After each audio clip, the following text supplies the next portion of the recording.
Oh my goodness. Okay, we'll see if OBS wants to be nice. Because part of it doesn't.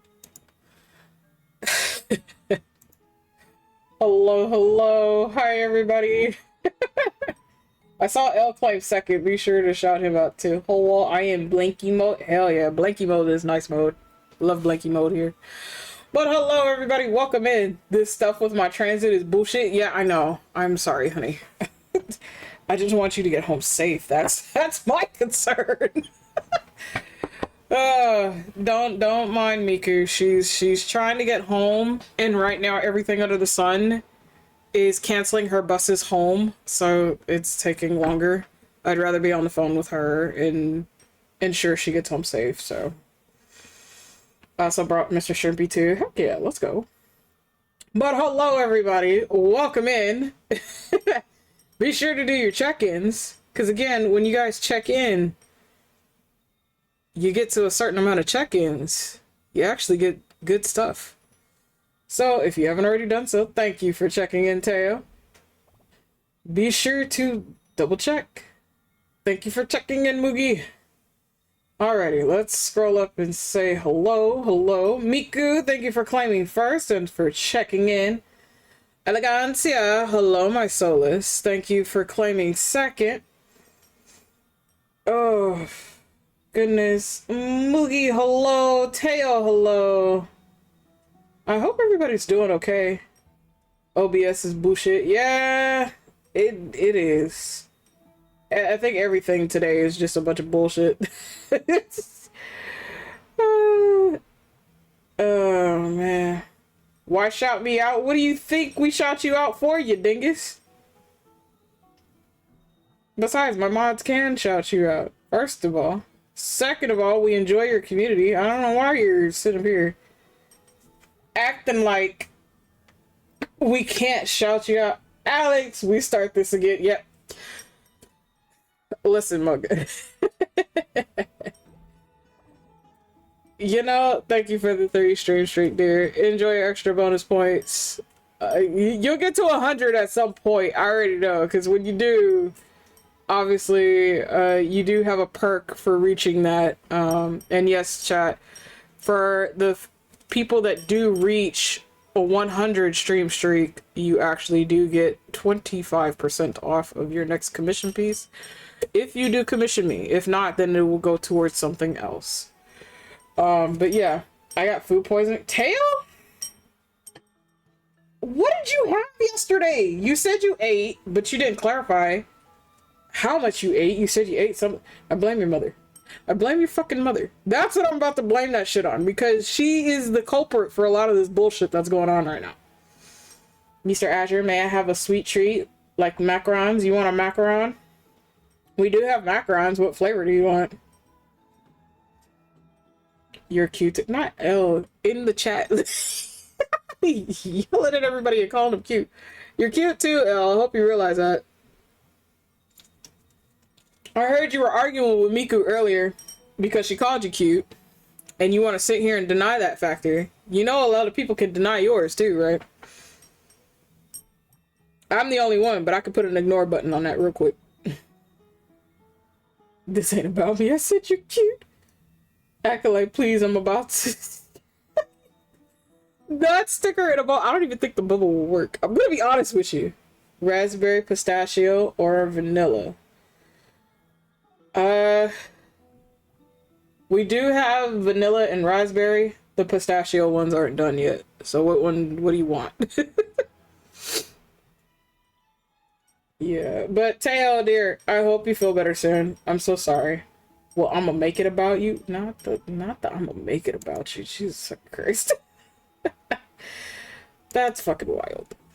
Anywhoosies, I'm gonna be going through dailies through my gacha games and on Final Fantasy 14 if I still have my sub up. I don't know. I have absolutely no cash right now, so my sub might be gone, and if it is, we'll just move on to the next game. But I get paid on Thursday, so it's just me just waiting on paychecks. Let me be that green flag. I mean, she shouted you out, so there you go. And accept you're cute, not y'all arguing. That's so funny. Um,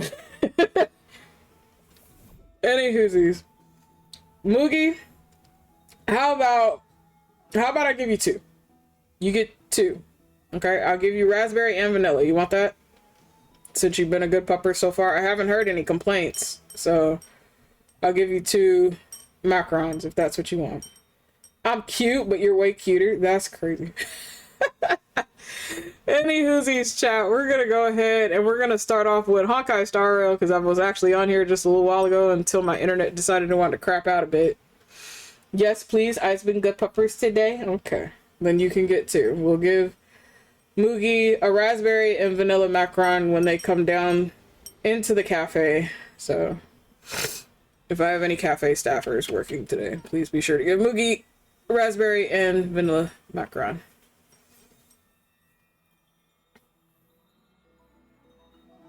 Exhaustion envelops you. At this moment, no god of Emphorius could pull your gaze away from this lounge chair.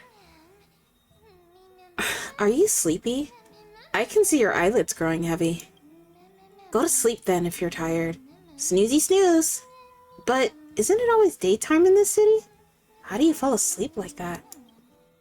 Wait, something seems off. Did you notice? I'll get embarrassed if you keep staring at me like that. Are there knots in my fur? Is it my ears? No, they seem fine. Look, I can even flap them. You can say more than single words now. You're right. I am speaking in full sentences now.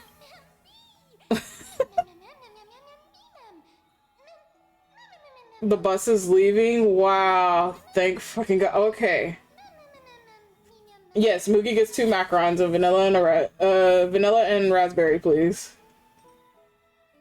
Hi, Sly. How are you? What in the ooh is that? Her name is Mem. Excuse the fuck out of you. Let's make it 1L. She is going to bop the shit out of you. And I'm not gonna save you. But I hope you beans are okay. Let me know if the music is too loud compared to me or compared to the game. That's you when you see Alex.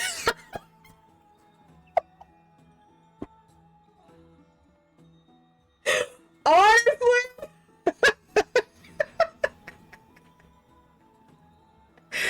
Slice this, and Alex lives in your walls forever. So you know what?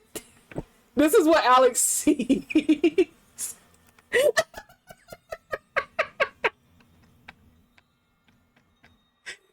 Oh shit! Can we make that shit canon now? We need to clip that. Please clip that.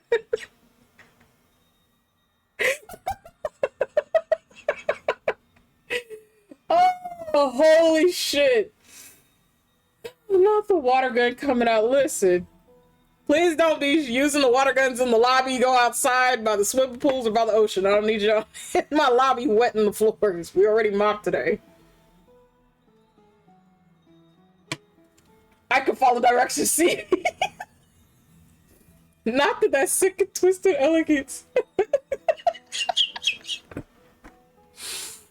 Oh, shit. Sly became Mem. Every time Alex comes around, this is what they turn into. I mean, she has glitter ears, so, you know, it tracks. It fucking tracks. I mean, it's either a water gun or a whole table. I don't need you fucking up my lounge. It's like you're about to be banned out of the Oasis. I'm gonna leave your ass outside. I know how to put up wards. It'll keep your ass out of the buildings. And you'll be sleeping and camping outside. Is that why Trixie eats the tables or tries to? Because Sly doesn't know how to act and keeps putting glitter every fucking where? Maybe. This is why some of y'all are still in the lobbies late at night trying to clean shit up. I just sip in my boba. Otter Daughter is supposed to be making a boba shop somewhere, so I'm pretty sure you'll be there a lot, Moogie. But any whoosies, that was fucking funny. Let's see. I don't make a mess with my sparkling cat ears. Sure you don't. Sly. You make a mess in other ways. You keep fucking up my lobbies. This is why my staff gets upset, because you keep messing up some parts of the lobby. I can help with making boba. That's my job. You have to talk to my otter daughter about that when she gets her stuff done. Wowee! It feels amazing being able to speak fluently, but why do I speak in such a proper, uncutesy manner now? I mean, referring to myself in standard first person and all. Maybe it gives you more personality? Personality? You're always saying things I don't understand. But I'm sure you'll be fine, Mookie. Don't worry. Never mind. Since I'm the forgiving type, besides, now that I'm a bit more used to it, I don't sound as bad. Wait, who are you really? Huh? I don't remember a thing about myself. My head hurts. I have a gut feeling, though. As long as we continue to collect the fragments of memories scattered across Amphorius, we'll be rewarded with something really, really good. How should I put it? Anyway, I just know that this world is very important to me. I would be an asshole. Sorry to burst your bubble, but I'm the protagonist here. So once again, it's all down to one guy and his dog. Jesus fucking Christ, bro. You know, honestly, I'm gonna do the first one. Then I'll be the protagonist's bestest sidekick. So, give me more screen time, alright? I think I'm getting sleepy. The light feels so nice and warm. Even my fur is toasty warm. I can fall asleep any... I'll take a break too. Not her, literally fall asleep. You know what? At least lay down. Oh shit, that was funny.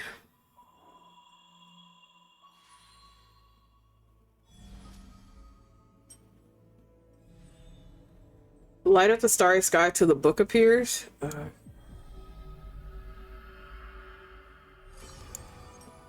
Okay.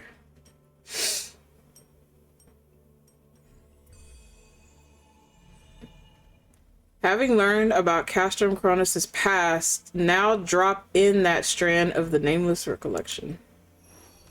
Oh. Whose visage comes into view? Record my Demio's story on the empty pages. Interesting.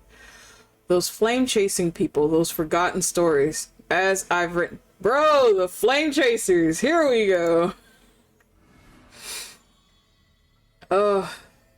A name bathed in blood. Alright. Among the soldiers, there was the famed city-state Krenos. Oh.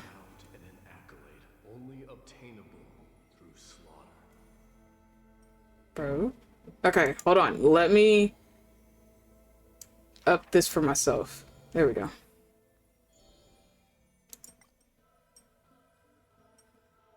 Okay.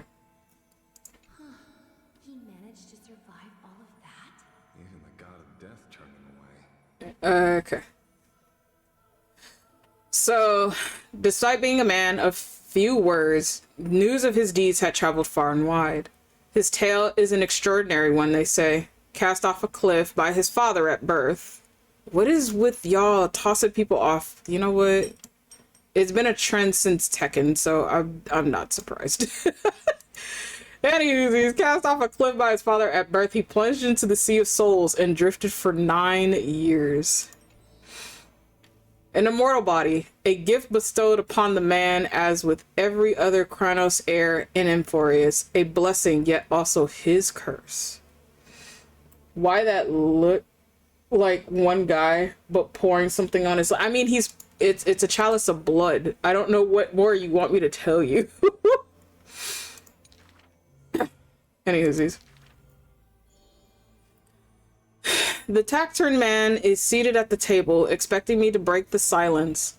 Before us is a cup, filled to the brim with a crimson liquid.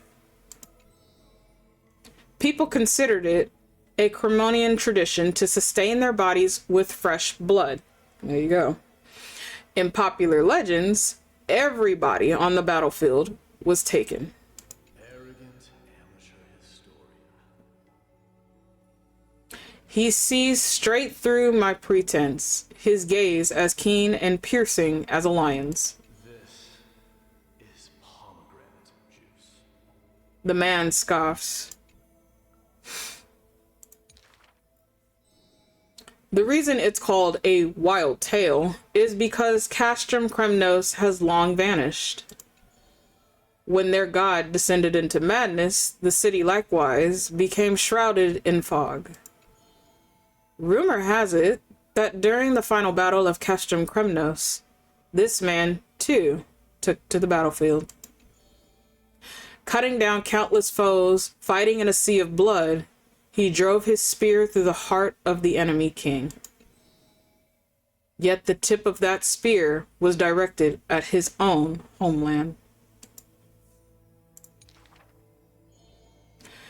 A chatter breaks out among the people, and the man rises to leave. The truth of such rumors he speaks only through his distant silhouette. A silhouette of a body that has withstood endless trials and faced death innumerable times, but bore not a single mark. My Demos, a hero of yore. Interesting.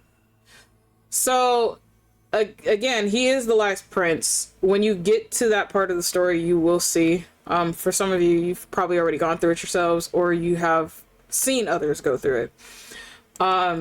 But he has been fighting this fight for a very, very long time. Oh, the Flame Chaser's path has been lit. See, oh, my theory crafting, and again, it comes to fruition. So for those of you who do play Honkai Impact 3rd, which is the original universe, which is where all of this began, there are reincarnations. Hello, welcome in. Hi, Lady Loki. There are reincarnations of certain characters that do come back into different periods of time. The different periods of time are Honkai Star Rail, are Genshin Impact, are Tears of Thamus. And again, some of them are actually revitalized in Honkai Impact 3rd itself. Hello, Honey Bunch. How are you? My wife, yeah. I like how now every time we see Loki, it's the moon. Literally comes up in text. That is so funny. Thank you for checking in, sweetheart. How are you today? Oh, Miss Yellow. Hello, hon. So again, I'm not going to get into the theory crafting in this episode. We will actually take time out to do theory crafting if that's what you guys would like to do. I will do that on a separate stream. You're feeling icky today? Oh no, I'm so sorry, sweetheart. Hopefully you feel better soon. I'm just covering up my dailies and most of my gachas and in Final Fantasy 14 today. So it'll be a very nice chilled day today. But the VC is open to moods who do have access here. So you are welcome to come in if you would like. But hopefully you feel better. But the only thing I will touch upon, where this link in particular is coming from, so Aglaya and all of them, Mighty, they are all coming from Honkai Impact 3rd, and they are coming from a group that is known as the Flame Chasers. If you are familiar with that term, if you have seen any of their images, you can technically link up who is who. Again, I'm not going to go through all of that in this episode. We will go through that on another episode if that is something that you guys are curious on. And in fact, if you want, we can push it even further and tie all of those games together and see who gets reincarnated into which games, who they are, and why their backstories have so much missing. Because again, everything is intertwined. It's just not revealed as of yet, and there's a reason why. So yeah, of course. But we are now on the Flame Chasers path. Mighty's is the first one that we started with, and we only have one path lit because I'm a fanatic for lore and I do love both games, I'm going to be going through that like crazy.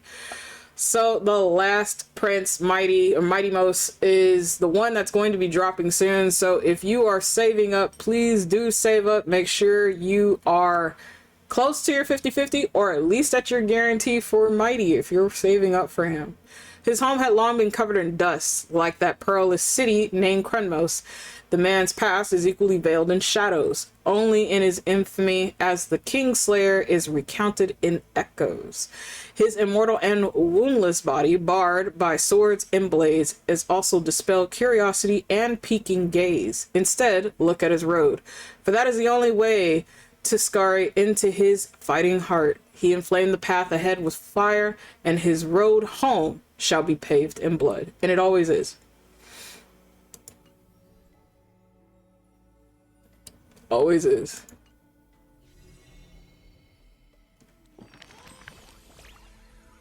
Hey, lighten up. What's gotten you so serious? This is really cute.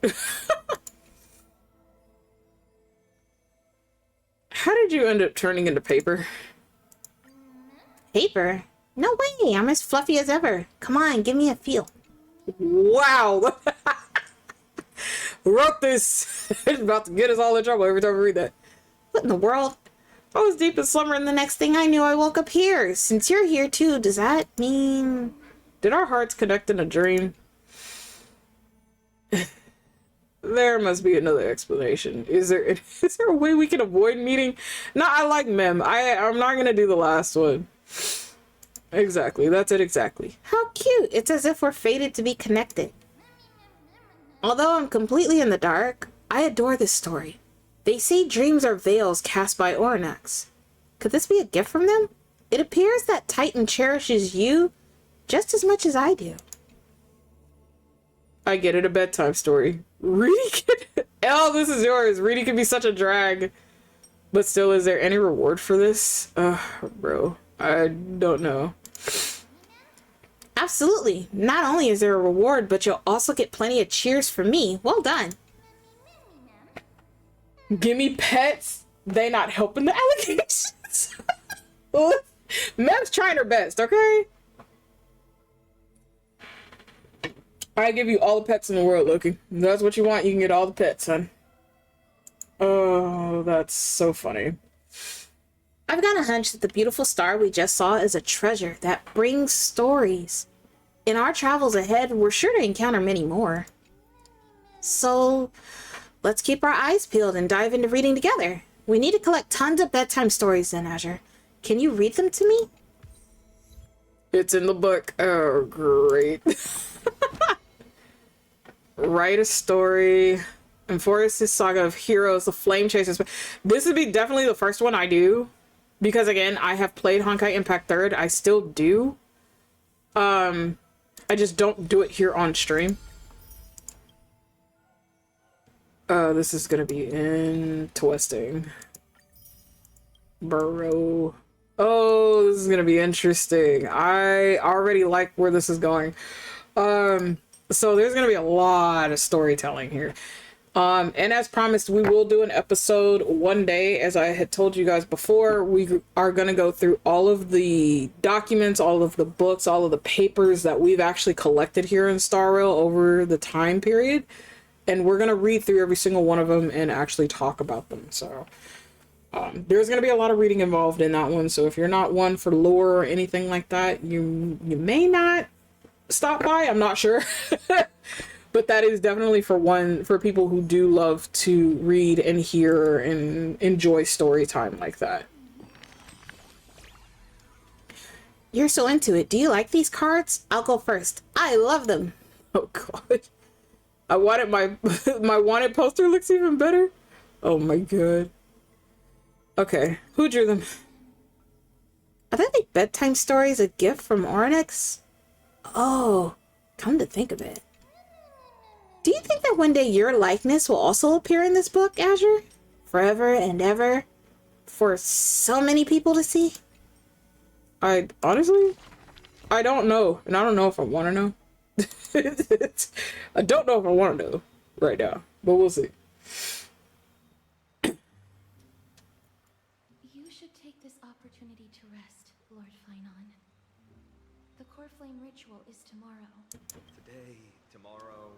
difference does it make? It's always morning in Akima under Kethley's protection.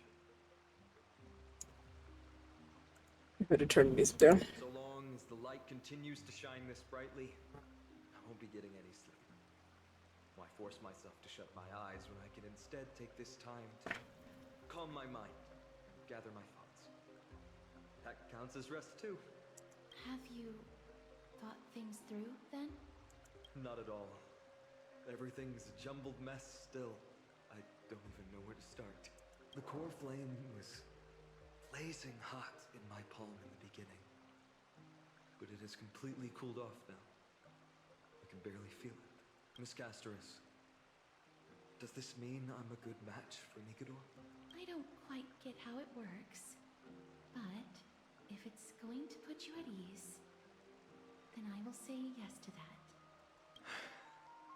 Thank you. That's the abyss in the distance. Oh, that reminds me of the question I didn't get to ask. Back in the temple with the scales of justice, when Orynyx was trying to deter us, why did you stop me, Miss Castoris? Because I knew there must be another solution. Something more important than the fate of Amphorius. It is far too cruel and unfair to ask that of you. You should know that I would have gone ahead if Dan Heng hadn't come up with an answer in time. I know. We should not have hesitated then. I stopped you before I even realized it myself. It's fortunate we had the both of them there with us. Yeah. It's a good thing we had them. Are you still thinking about the past, Lord Finon? Every waking moment. I lied to the two demigods just now. I told them the duty of Chrysos heirs is all I think about now. Do you think I managed to slip by Aglaïa's golden threads this time? Nope. No one fools her, Lord Finon. She merely chooses to turn a blind eye to our lies. See? You're right. How foolish of me to think I got away with it. I often wonder if someone as ordinary as me can really become a hero. I thought defeating Nikador would quell the voice of doubt in my mind. But it has only grown louder. I don't have the right words for you now, but I know you're far from ordinary, Lord Finon. Mighty often calls you Deliverer in jest. I don't believe he means it mockingly. I should probably shut out these pointless thoughts and empty my mind until the hour of the ritual. I did that before sitting for Treeby's history exam. Who in the world could hope to go over those piles of documents and slates? I decided I was better off resigning myself to fate. That way I'd get more time to play and practice with my sword. How did you do on the exam, then? My score? I don't remember anymore. All I remember is Treeby punishing me to a full week of cleaning the Chrysos heir's bath, and no one was allowed to help me. Damn. So High Priest Treeby can be strict too. Please continue with this mentality, Lord Finon. I believe you'll be all right. Thank you, Miss Castoris. I think I'll stay here for a little while and keep all of those unruly thoughts out. It's not like anything will come of them anyway. The sights of Ides Elysiae, my homeland, have been flashing before my eyes lately. Not surprised by this name. It's an old name, and I'll go over that later. Those Kremnoans mastered some cutting-edge technology. If only I could separate my soul from my body too. That way I'd be able to fly my soul back to the comforting fields of my homeland anytime. That's the only place I can be momentarily at peace. Oh. Switching to Herta, huh? An utterly adventure. Feel free to replace blank with whatever description you see fit. I bet you're as curious as I am. So, what's going to happen next? Keep it together. All that excitement isn't going to get you anywhere, you know. Why don't you follow me into another tale on the other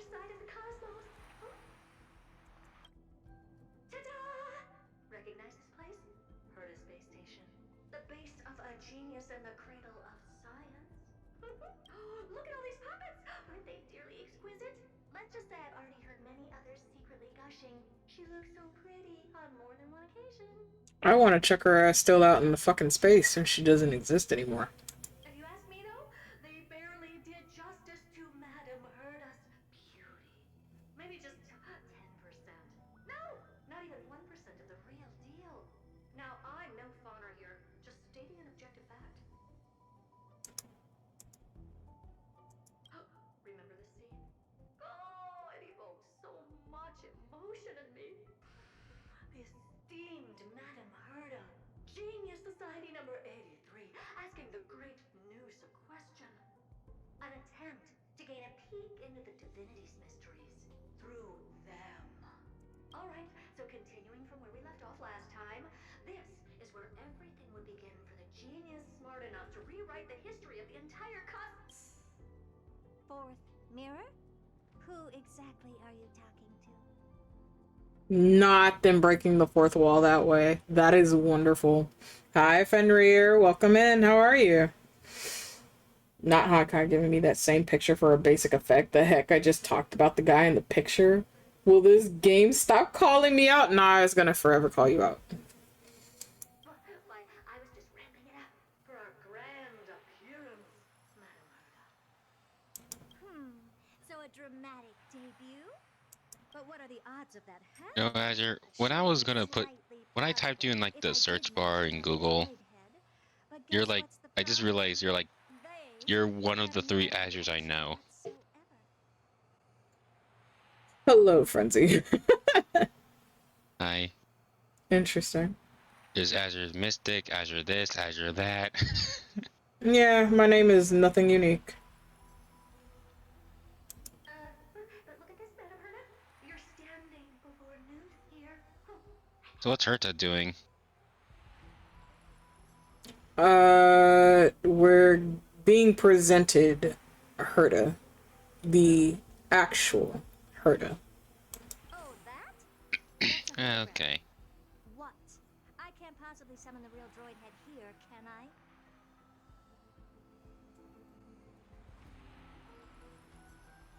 That's why they're the Azure Mystic Flight. No, there is no the to my fucking name. About to walk down the street. Okay, she's gonna be our B. So she's almost home. Twitch keeps taking my streaks. I'm so sorry, sweetheart. Yeah, Twitch has been on something serious. They need to get their shit together. Their house is a fucking mess. Wait, what? You mean to say you've just been reciting your lines before a hologram? Yeah, creating dramatic value. Isn't that what you're most obsessed with? Moving on. Don't try, but you wouldn't even begin to imagine how difficult it is to send a message to Noose. And I went all out for it. Powering the audience system alone required me to reconfigure the energy supply of the entire space station. I had to switch it to hibernate mode before rebooting everything. Do you have any idea how much that costs? How much? How much? I'm not in charge of finance. Go pose that to Asta instead. Oh, you don't know either. I am Herda herself, the emanator of erudition, and a true blue genius. Why would I be holding the purse strings? That menial task is beneath me. You're absolutely right, Madame Herda. The IPC should really be providing a genius like you with all that you require, so you can freely dive into any research that tickles your fancy. With that said, Herda herself, emanator of erudition and true blue genius. What do you plan to do now? I had streaks here and hizzies and L's and they were snatched away from me. Yeah, I'm so sorry, sweetheart. What else can I do?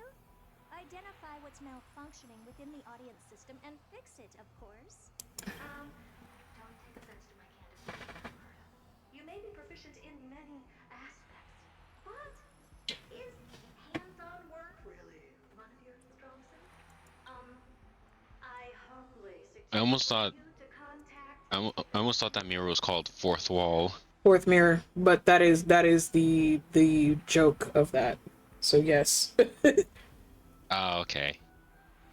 course, her just breaking the fourth wall. Yes. A bomb to send a message to Droidhead, only to screw up everything else? All right, all right. I get it. Good that you do. There. That's the audience systems terminal. Come, walk with me. We'll check what's wrong with it. Aye, aye, ma'am. Oh, but I can't walk. I can only crawl. What's with your witty remarks today?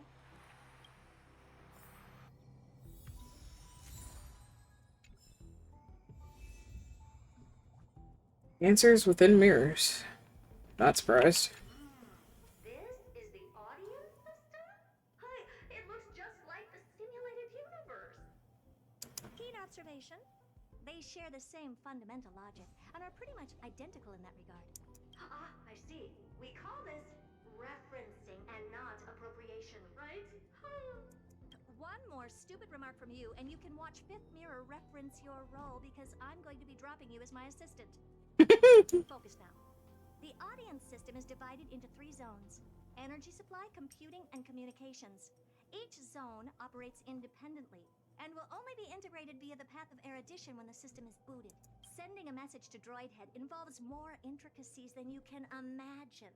If routine trials and maintenance on such an elaborately sophisticated system are already as bad as squaring circles, then it's no surprise for glitches like this to crop up.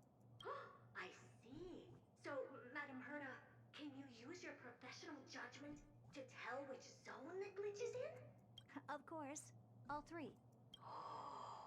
No sweat. They'll be up and running again after some simple technical tweaking.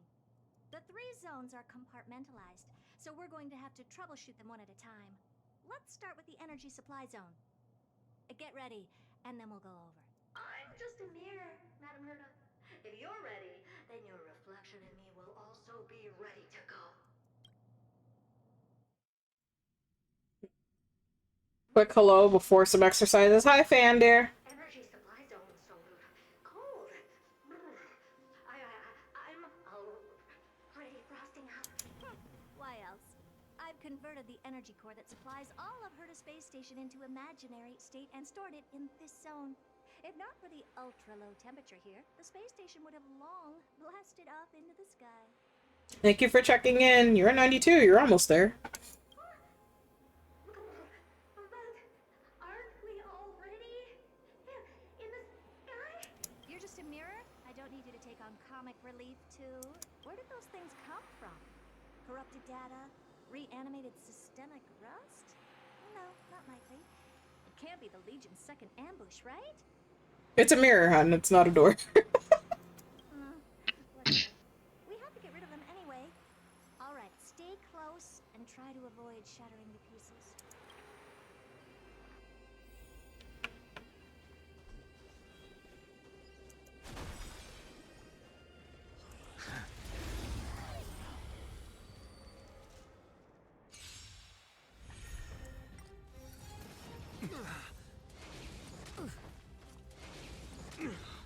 Serenity is before me. Conflict is pitiless. Break. Who's your favorite character, by the way? And Starro? Yeah. I have a couple that I use. Guide you on your path. Don Hung's Inhibitor Lune is normally my first. Jing Yuan is my very close second. Sunday is my third. My fourth has moved up to Jade. And then my fifth is Trailblazer himself. So. Old friends. Yeah, I like Trailblazer too. I had to say, like, one of my favorites is Herta. Yeah, the puppet Herta. She's my most favorite. Okay. It's of no consequence. Just a little something. Think nothing of it. And, my second, that, Farewell. Here, the dang, what's his name? Argenti? Argenti? I know, not that. Or Arlen? He works security at Herta Space Station. Arlen. Arlen, yeah, that's his name, Arlen. Yeah, he's my second favorite. Argenti is also one of my other faves. I don't use him as much right now, but I am going to be changing out rotations soon, so. He'll be placed up there to be used. I just need to build him up. So, who's your least favorite? Herta, puppet. Uh, mine is Sparkle. I could not stand her in the story. Can't stand her now. Still don't stand her. I'd rather Yeah. chuck her out in space. Definitely. A piece of cake. What's her faction called? This place is cleaned up. Masked what? Everything in order. The Ingenious Society? The Masked Fools, yeah. No, the mask for Yeah. Sparkle? Yeah. It's not worth that much. Yeah. Sparkle and Sampo. Sampo's kind of up there for me. I could tolerate him. But I trust Sampo more than Sparkle. I'd rather still bury his ass 17 feet down in the fucking snow and watch him freeze to death. Sparkle, same difference. Don't really care for her either. The way it goes. Interesting Yeah, good character point. design, but not character-wise. But, again, anytime, chat, any character can evoke any sort of emotion out of you.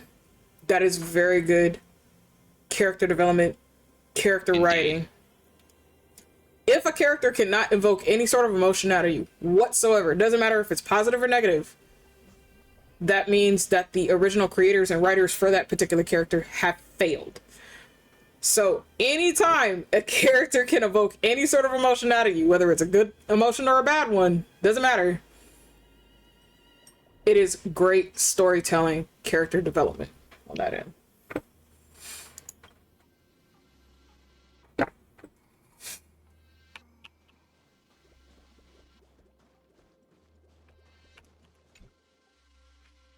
What in the...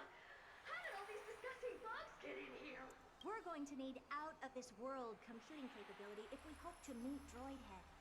If we can't churn out calculations faster than a Yottaflop's computer, then we can forget about having them notice our existence. But computers with too high a computing capability tend to attract computing stings like them. No one knows how these creatures evolved from their progenitor, the propagation. Ah, the mysteries of life. But even so, they can't compare to a talking mirror. A question on the side? Herta?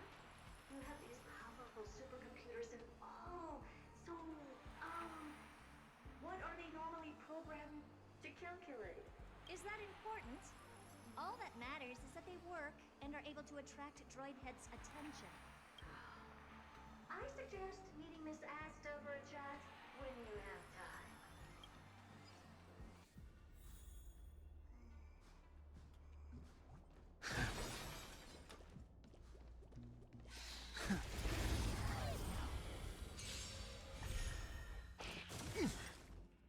It's of no consequence. I wanted to doubt farewell. Here, this thunder. But only see the backside, made it look like a door. The floating mirrors are just as mysterious. I mean, yeah, they work for Herta. That's better. There's a reason why she has so many mirrors. Think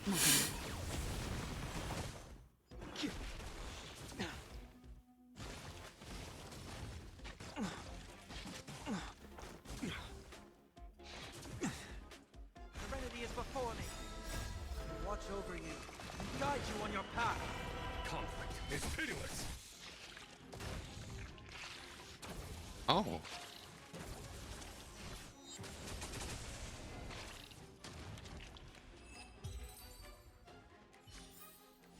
The consequences are mine to bear. Oop. I'm like, I know I have food or something. Somewhere.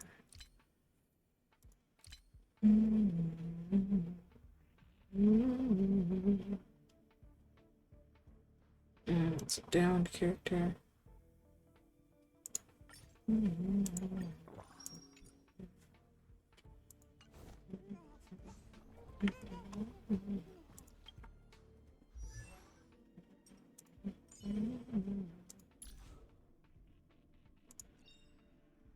Gleaner of the past.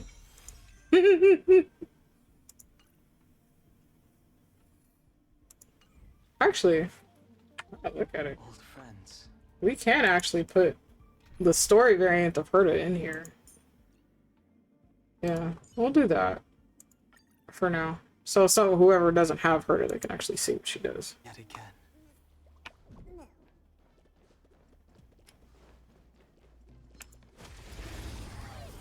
I'm reading bubble here too. Oh, Grace. Impressive. Expand your thinking. Torment and doubt, farewell. Open sesame.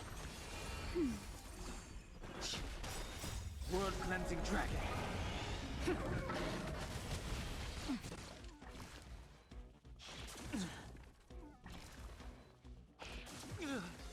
Expand your thinking.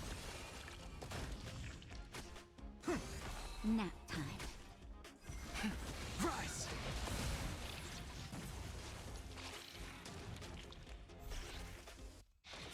I'm okay. Open sesame. That's better.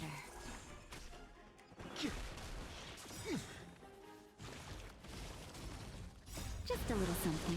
Think nothing of it. Watch over you and guide you on your path.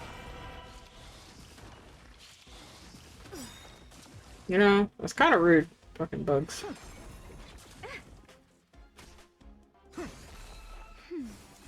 Yeah, I never liked those enemies. They just keep multiplying. Oh, the swarm. Yeah, that's what they do.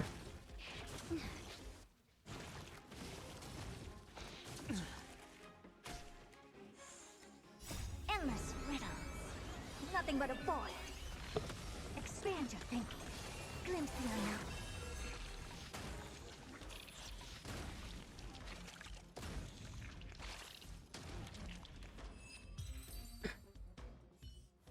I'm home. Will be a bit before I'm at PC though. No worries.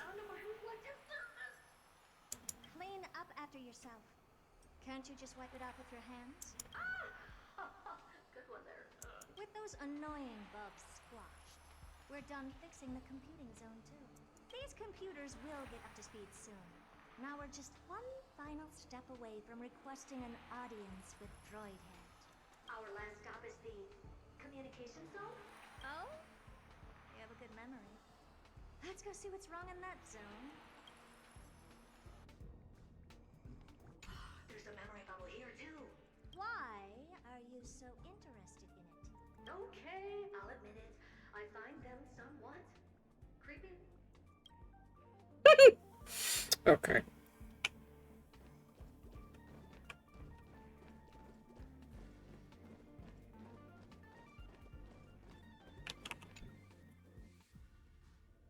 What's all this? I didn't think your puppets would be in here too, Madam Herda. Unsurprisingly, the communication zone is where a bridge for communication will be formed between Droidhead and the space station. Aggregating the path energy of the erudition, then firing a bomb at the Eon. This is as good as tapping someone on the shoulder who's sure to turn back to look at you. Alas, our work is never this simple. Putting aside all that onerous legwork, a single glance from Droidhead could vaporize the entire space station if we're ill-prepared. I see. So letting the space station go into hibernation is a protective measure of sorts. To prevent it from slipping into operational overload and turning into a scrap world? Very perceptive for a mirror. Mirror see. And here, mirror do. Though I neither have eyes nor ears. This dome seems to be functioning fine. These puppets are doing their job and I don't see any obvious malfunction. Things may look fine only on the surface. Madam Herda, behind you. Huh? What does she want? Let me take a look. This puppet should be number 2757. How did you tell? Shh! Don't distract me when I'm checking the puppet's parameters. 2757. That's strange. What's wrong? Madam Herda? The replica personality module is off. Well, that can't be. This parameter is set to be enabled by default. And the utterly absurd module has also been disabled? Something's definitely wrong here. I checked a couple days ago and made sure every puppet has it switched on. The attack, anything, everything module No, wait. Why? Do you even have such presets? is enabled. Intruder detected. Threats. Come and help me, Mirror. Anything, everything, attack! Wow. These are mimetic remnants of the remembrance. So they are the ones that corrupted and tampered with the settings of the Expand your thinking. Nap time. Break. Endless riddles. Nothing but a void. Egad, what a close shave.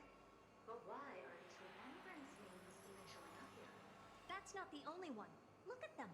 Number 7631 and number 10136 are affected too. Can't you do a factory reset on them? Sorry to disappoint. The Absolutely Not module has been enabled, so not even I get to bypass its permissions. Whoopsie. What were you really trying to achieve with these creations? Just some toys to amuse myself with. See? Why is it that a genius gets bored so fucking easily and creates something that's annoying to the rest of society? Finding the source of the corruption. These puppets no longer have use now that I'm here. Take them all out. Defective goods ought to be sent back to the repair center.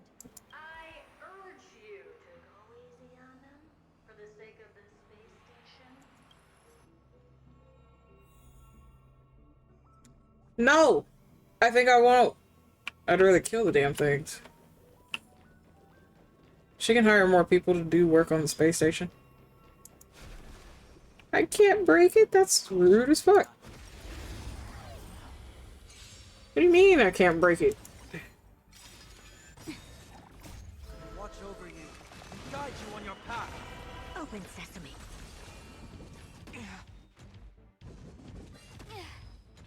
Torment and doubt, farewell. Expand your thinking.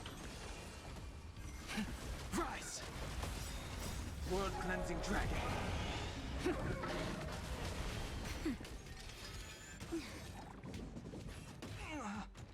Open sesame. The consequences are mine to bear.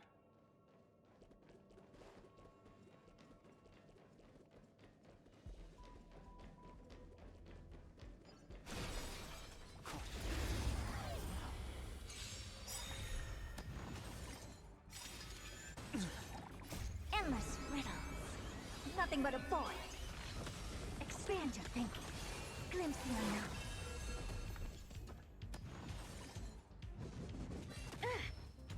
Open sesame. It's of no consequence.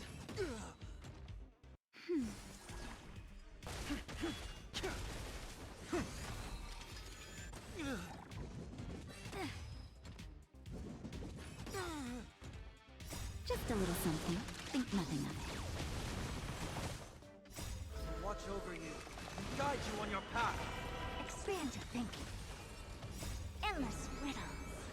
Nothing but a void. They're completely battered. Safe for Consequences are mine to bear. their heads. Well, never strike someone in the face. The same goes for puppets. I'm picking up signals from more puppets somewhere further in. Let's go take a look. Friends.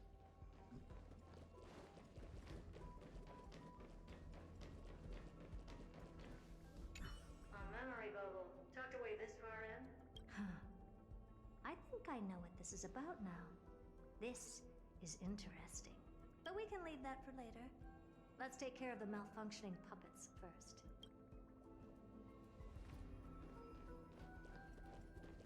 But I wanted to touch the bubble. Oh.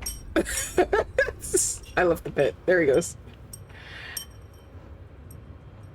Alright, Dream Eater. I'm so sorry. Ooh. Oh.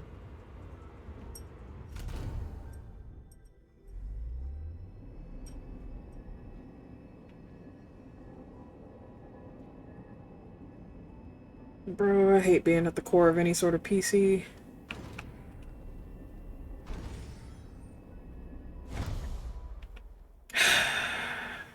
Why did it have to be this place again?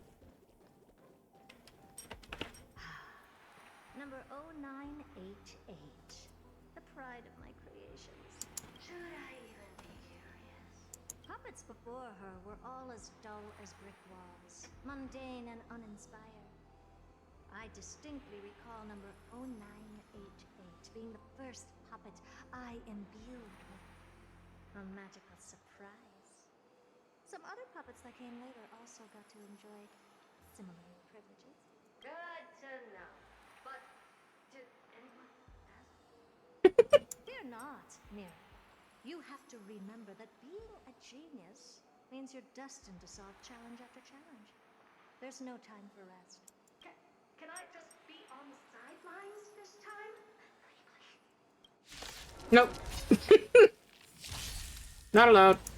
Of course. Why? Happening down here? Some bullshit. Impressive, almost. Oh, she died. That was interesting. Oh, shit, fam. World cleansing dragon.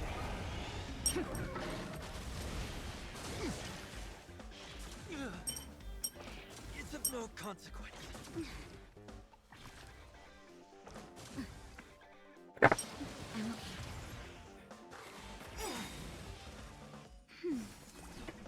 Just a little something. Think nothing of it. Watch over you and guide you on your path. I'm okay. Trinity is before me. Break.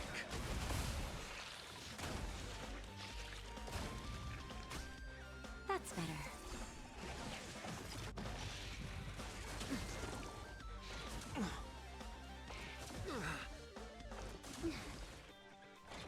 Interesting that it did True Sting first off when she popped up.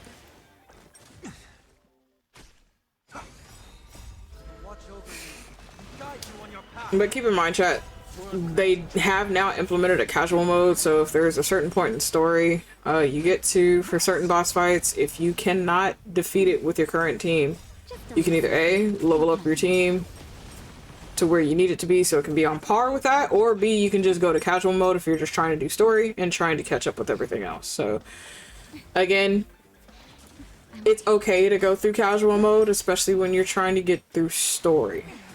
It's fine. That could have been way useful when I started playing.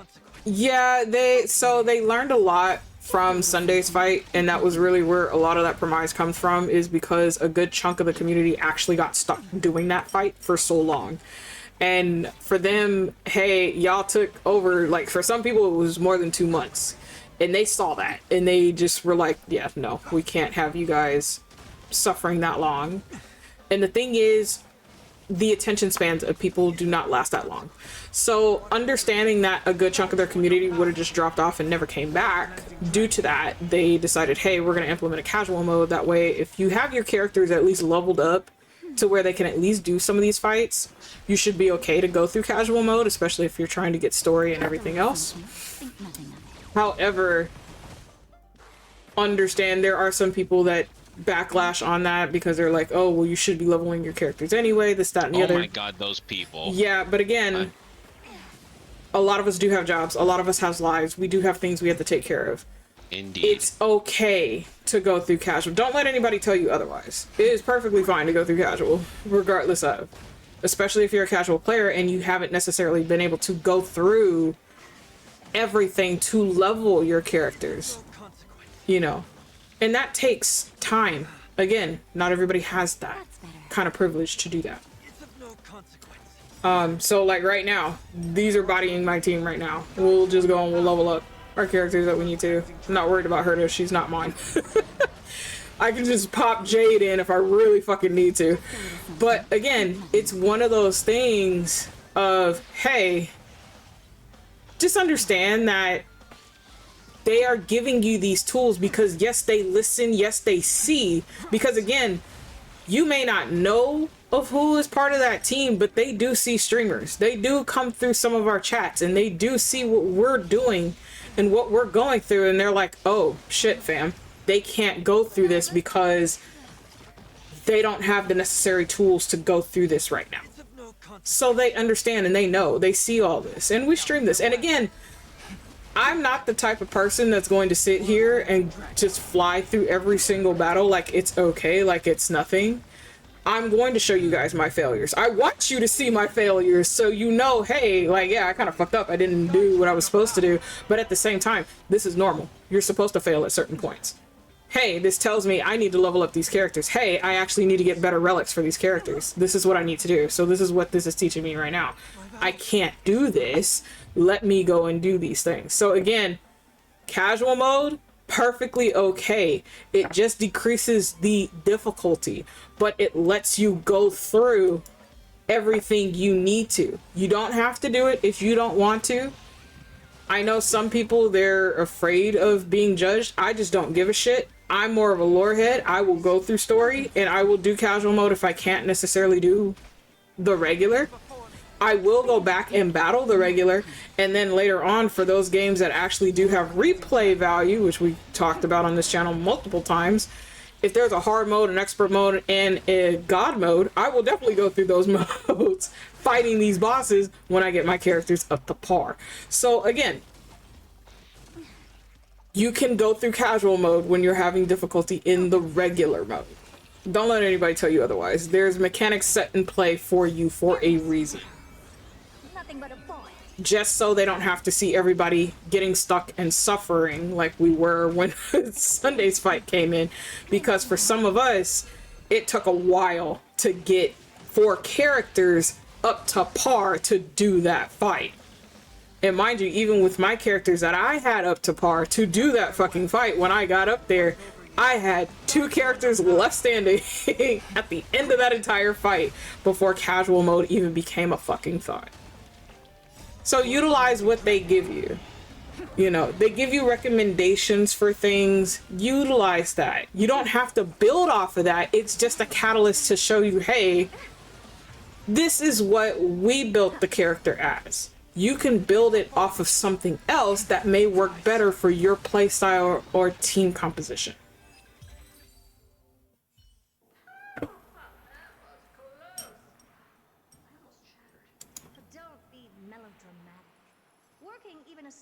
Brain cell of mine to take out foes like her is an outright waste of my smarts.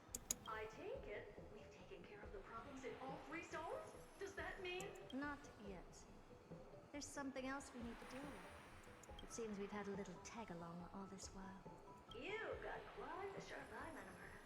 Would you like us to help? Sure. Go ahead and summon the whole team, Fourth Mirror. Considering the gravity of our endeavor, we can't allow a little thief to spoil the show.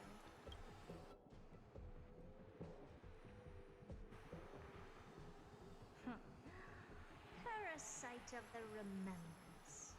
Do you truly think your atrocious disguise can outwit the keen sight of a genius like myself? Once you're reflected in my mirrors.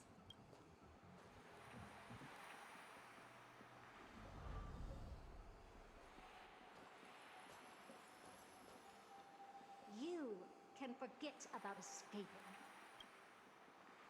Oh dear, this is bad. Right, stay alive, and again, I can strive. Retreat into the memory zone for now. I can always regroup and try again. Hi, Celine. How are you, my moon goddess? Welcome in. Paying attention. Didn't hear me, did you? For those petty tricks of yours. Do you actually think you can slip away right under my nose?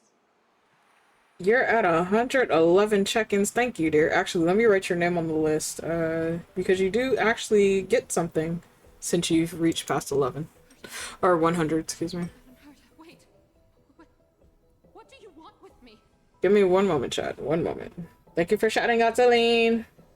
Yeah, I'm good. How are you? Doing good. We're going through story for Star Rail, and I'm doing my dailies. So, yeah, let me put your name on this list so I do not forget. Give me a second.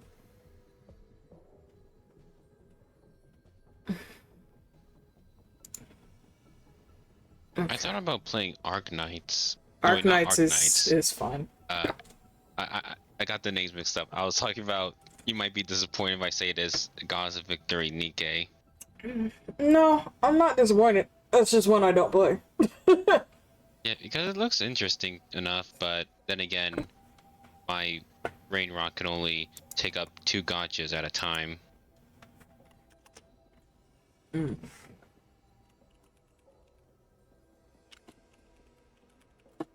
Also, I'm really don't want to take up a lot of space on my phone too. That's fair.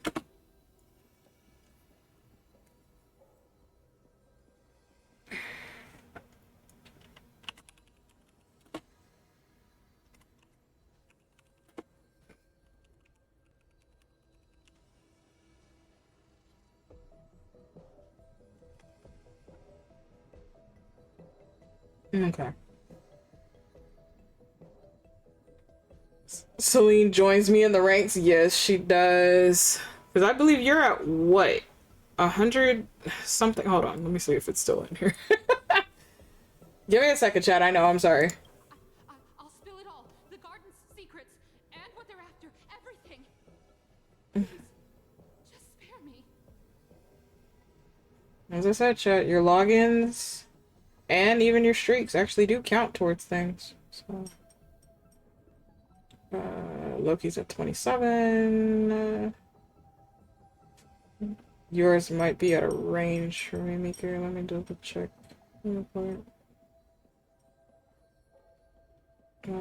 Alex did his check-in.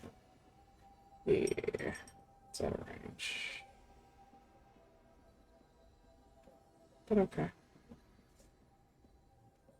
I think both of y'all are up there, for sure. Okay. I'm at 118 for streaks. That's what I thought. Okay. Is that all you've got to say while your life is at stake?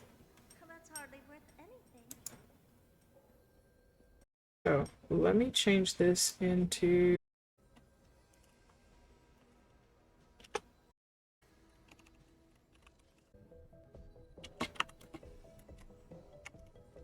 You're still just a stream streak of 100. Okay. There we go.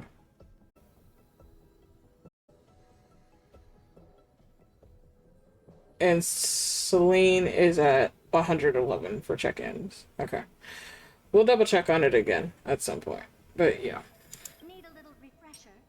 I am Herda, Genius Society number 83, the one to unravel the mystery behind the imaginary leakage phenomenon, and key holder of the imaginary implosion pulse. Do you honestly believe I'd seek any counsel from you? I... Hush now. Keep quiet. This is my moment to shine, so just listen. You crept in here to steal Noose's memories, didn't you? And messing with my precious audience system is just a ruse to lure me here, so I can lead you to them. Again, she pays very close attention. Chat. Very close attention. What a shame. You're only a step away from completing the mission assigned to you. As if. Truth is, you never stood a chance from the get-go. Think I only have fourth mirror following me around? Oh, then you let your guard down. Because her siblings have long been watching your every move. Now, let me think. What kind of punishment should I subject a brazen thief like you to? Oh, I know. You garden folk have a fondness for mirrors, huh? How about letting you enjoy some quality time with your favorite object? A mirror. As for the length of your punishment, let's keep it mildly punitive. How about 100th of a lifetime? That should be enough for some serious self-reflection. Oh, cheer up. You can still do your part for this world while trapped in a mirror. For all you know, your weak path energy could just help me get Droid Head looking this way. Damn. Welcome back. You said your streak broke. That was a while ago. It was in the 50s. You know what? That's fair. And again, like, because I understand, you know, again, we all have lives, we have things we need to do and take care of and stuff like that. Not all the time are you guys going to be able to make it to every single stream. And in all honesty, I want you to take care of whatever you need to do IRL. You have your own priorities, take care of those. Come whenever you can and have a good time. That is all I ever ask of any of you. Take care of what you need to. Come whenever you have a chance to and have a good time. Now, if you are able to maintain those kinds of streaks, perfectly fine. But that's why I also have the check-in system. Regardless if you can make every stream or not. Because when you do check in, that tells me, hey, you are present. You are here. Even if it's like for 5 minutes. It's perfectly fine. And that is telling me, hey, get ready to have an award or something, you know, a reward for thanking said people for coming to said stream. Because again, you guys don't even have to be here. You can be anywhere across this fucking space. But you chose to come and visit for maybe 5 minutes out of your time. Maybe while you're at work. Maybe while you're taking care of things in the background. You know. And so it is my way of giving back to the community. Because right now, as much as I would love to do like art all the time and all this, that, and the other, I don't necessarily have the time, but also that type of stuff as well. That goes on to merch, that goes on to other things. So giving you guys the opportunity to have maybe a discount off of commissions. If you do commission me later on down the line, you have that. Merch ideas. If you have an idea of what you would like to have for merch, hey, I get enough funding for certain things. I can give that away to you for free. Not a problem. I can pay for that myself. You know? So it's literally just me thanking you for being here. And giving back to the community how I see fit. How I can do that. Because everybody's going to give back to their own communities their own way. When they can. I should make myself clear. When I said 100th of a lifetime, I meant my lifetime. At long last, we can finally be at ease now that we've nipped those problems in the bud. This is yummy. Oh, cut that out! Those weird noises make me seem like I got a few screws loose. Put that little thief to sleep for now. We can decide her fate later. Oh, sweet and venerable Madam Herta, when did your heart turn this tender? The audience system has been rebooted. This is finally it. After all that I have done to reach you, droid head. You better not snub me.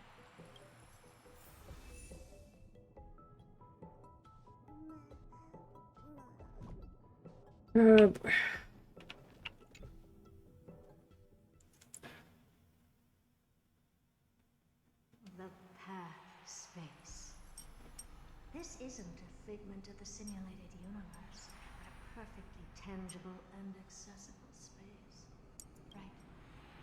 Now's not the time to wallow in nostalgia. Droid head, will you answer me? Madam Herta, we picked up some voices from the space. Let me hear them. I'll be right back. Is this binary arithmetic? Could it be droid head?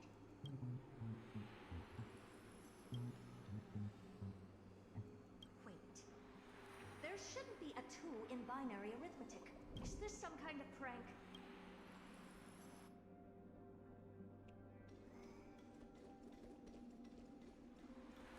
Madam Herta, we're hearing those voices again. What now? What should we do? Keep your cool, second mirror. What did they say this time? Play it again for me.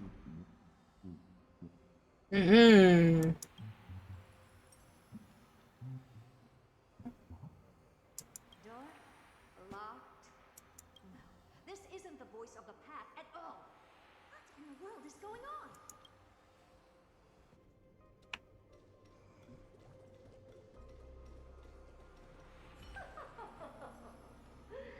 Madam Herda, those lads outside seem to be discussing something interesting. Wanna listen in on them? Third mirror. Stop that nightmarish cackle. It's giving me goosebumps. Wait, did you say those lads outside? Could it be? Why don't you listen for yourself?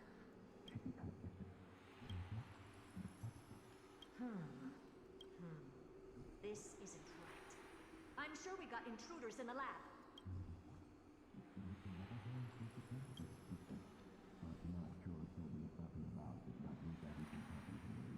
Wait!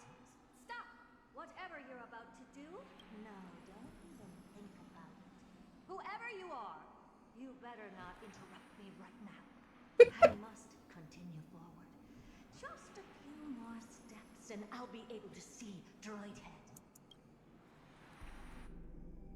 Bro, just imagine being woken up from a good dream right before the good part of it happens. Is something wrong, Madam Herda? No, that's nothing. I was just thinking. Madam Herda? I think you'll want to listen to the voices from beyond this space.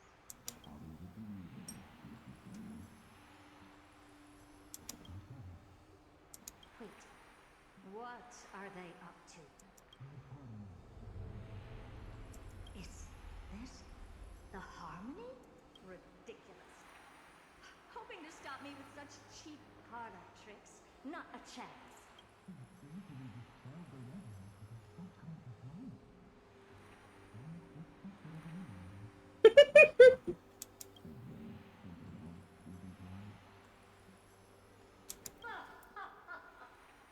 Presumptuous fellows.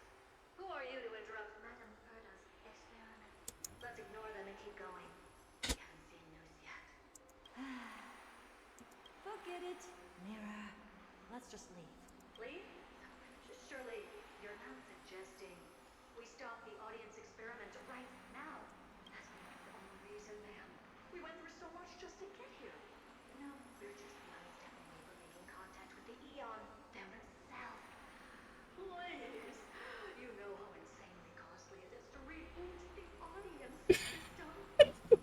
I mean, the mirror is not wrong because it's using up so much precious resources right now, and I'm pretty sure Astra has deep ass pockets. We all know this, but still, the fact of the matter is that took a lot of shit to get this rebooted. I would be upset if she just decided, you know, I'm just gonna leave. I'm right there by the door, but I'm just gonna stop.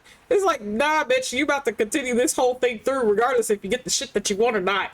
I don't care about your goddamn end result. This shit took a lot to get to this point. You're about to see this to the end. But if I were to ignore those two intruders and continue onward, when Droid Head casts their gaze upon the space station, the blast of energy generated in an instant is sure to burn them to a crisp. See?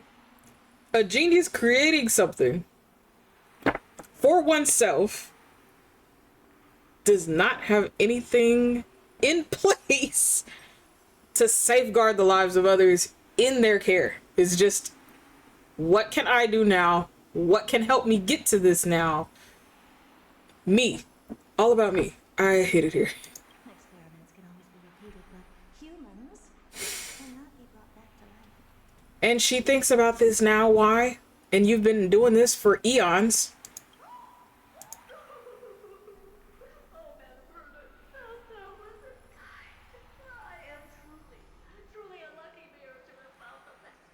I know, please. Enough! Don't use that nauseatingly fawning tone on me. Looks like I'll have to abort this prematurely again. I like how she says again. So it tells you she's done this multiple times. And every time she gets close, she's had to stop. Because someone interfered. But mark my words, Droid. I will be back for you. But something tells me by the time we do meet Dreadhead, that's going to be it's going to deal with some sort of catastrophic event or leading up to one. Because you don't just meet an Aeon just to meet an Aeon. Some sort of catastrophe has had to have happened, or one is upcoming imminently. So I feel there is reasonings as to why these things are getting stopped the way that they are. But again, if she was to succeed in that, there's no telling what catastrophe or catastrophic phenomenon would occur, let alone where. Because again, we're traveling through space, dimensions, time. All of this is a blur. So by the time we get to any of that, that catastrophe could have already happened. Or we could get caught up right in the beginning aspects of it and try to prevent it. But again, there's a cause and effect to everything.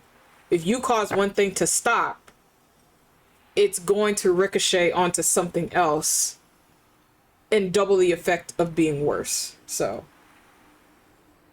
hi LJ. She should consider saving her progress on cloud data. I mean, she could, but at the same time, computers are useless for a genius because those are things that will eventually break down. It will cease to have a function. So they're not going to give in to something that is redundant like that. Again, they have other systems in play. So this is, think of having, for us, for normal people, it's like one supercomputer for us. Fantastic. They have to have at least 25 at minimum supercomputers, and those supercomputers have other supercomputers. So they're literally on a fucking network of all sorts of stuff, but they know, hey, one's gonna stop at some point. This is gonna stop at some point. This entire network is gonna crash, but I already have something else in play. So they're always 20 steps ahead of even themselves. And that's what Herta has. Which is why, again, you see all the fucking puppets that she has. To do the menial tasks that she doesn't want to do while she's working on this entire network in the background. But how are you doing, LJ? Welcome in, hun. Madam Herta? You're finally awake. You two? Oh, my plan is ruined. And it's all thanks to you. She has every right to be mad. Because again, that's a lot of fucking resources to go through. Puppets, she's into... This thing got it. I mean, she's into manipulation, sir. But hello, how are you, sweetheart? Welcome in, LJ. I believe Miku is still away for the time being, but I hope you're doing okay. I know commands. Sort of, kind of. Perhaps. Your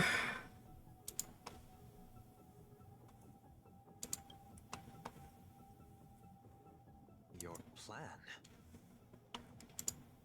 My sincerest apologies, Madam Herta. We weren't aware this was a part of your plan.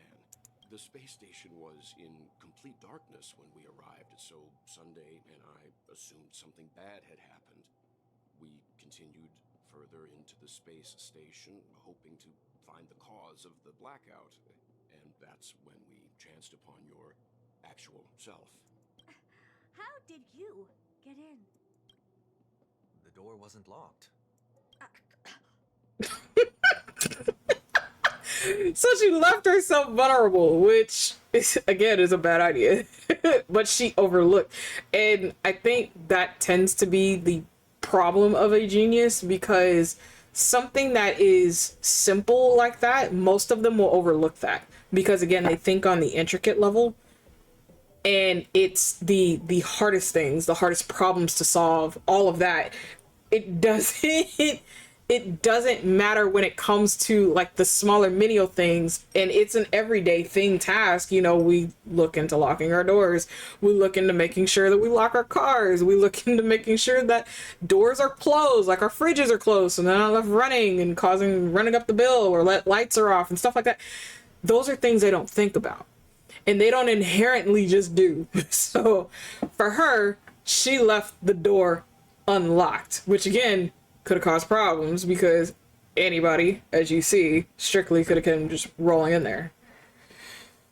I spent a couple of hours switching from Firefox because fuck them messing with my privacy. How's yous? I'm doing good. Yeah, there, unfortunately, nothing is safe anywhere.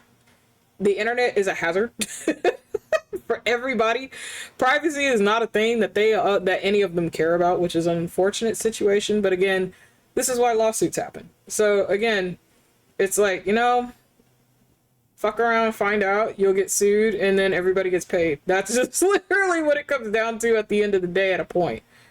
So, we're doing okay. We're literally going through Star Rail. I'm actually going to be doing dailies, so once my dailies are done here and story is done here, I'll be switching over to another game. That was pretty much my premise for today. Tomorrow we'll be doing some artwork. I'll be working on Miku's commission. Yep, so upgraded all my shit. So I have for leave me alone. Yeah, you know what? That's fair. That is very fair. I had a professor and I loved him to bits because he was like, anytime people keep trying to invade your privacy, put the nastiest, grossest thing on your stuff and I promise you they'll leave you alone. They will never want to invade your privacy ever again. And some people had to think about it because, again, like some people, for them, they think like, oh, having porn or something like that would be like the grossest thing. But that's not necessarily true. So if you can think of what literally grosses you out, have a shit ton of that stuff on like all of your history and all of this. If you don't clean your history like you're supposed to, all that shit on your history and all that other stuff, people will leave you alone because they're just like, oh, that is disgusting. And they just won't want to do anything, you know, after that because they're just so revolted by it. And it's like, the more I can make you revolt and just like vomit and be out of my shit, the better it is for me to do what I need to do to get you off of my fucking private stuff. So I do exactly that. Porn is easy. See, and it's not like it used to be back then where it was like taboo for all this other stuff. We just look at it and we're just like, okay. Doesn't mean anything. It's just, okay. It's porn. I am the person of reason after all. You're not to blame for this. I am here to pulley gecko. Hello, Yukina. How are you? Thank you for the first time chat. How are you doing today? What are your pronouns and how did you find me, dear, if you don't mind me asking? He must be a friend of mine. I mean, he was a old college professor, but he used to make us laugh because every time we talk, and it was more of an issue back then where people were constantly trying to get into like your private spaces and stuff like that. We didn't have as much security as we do now.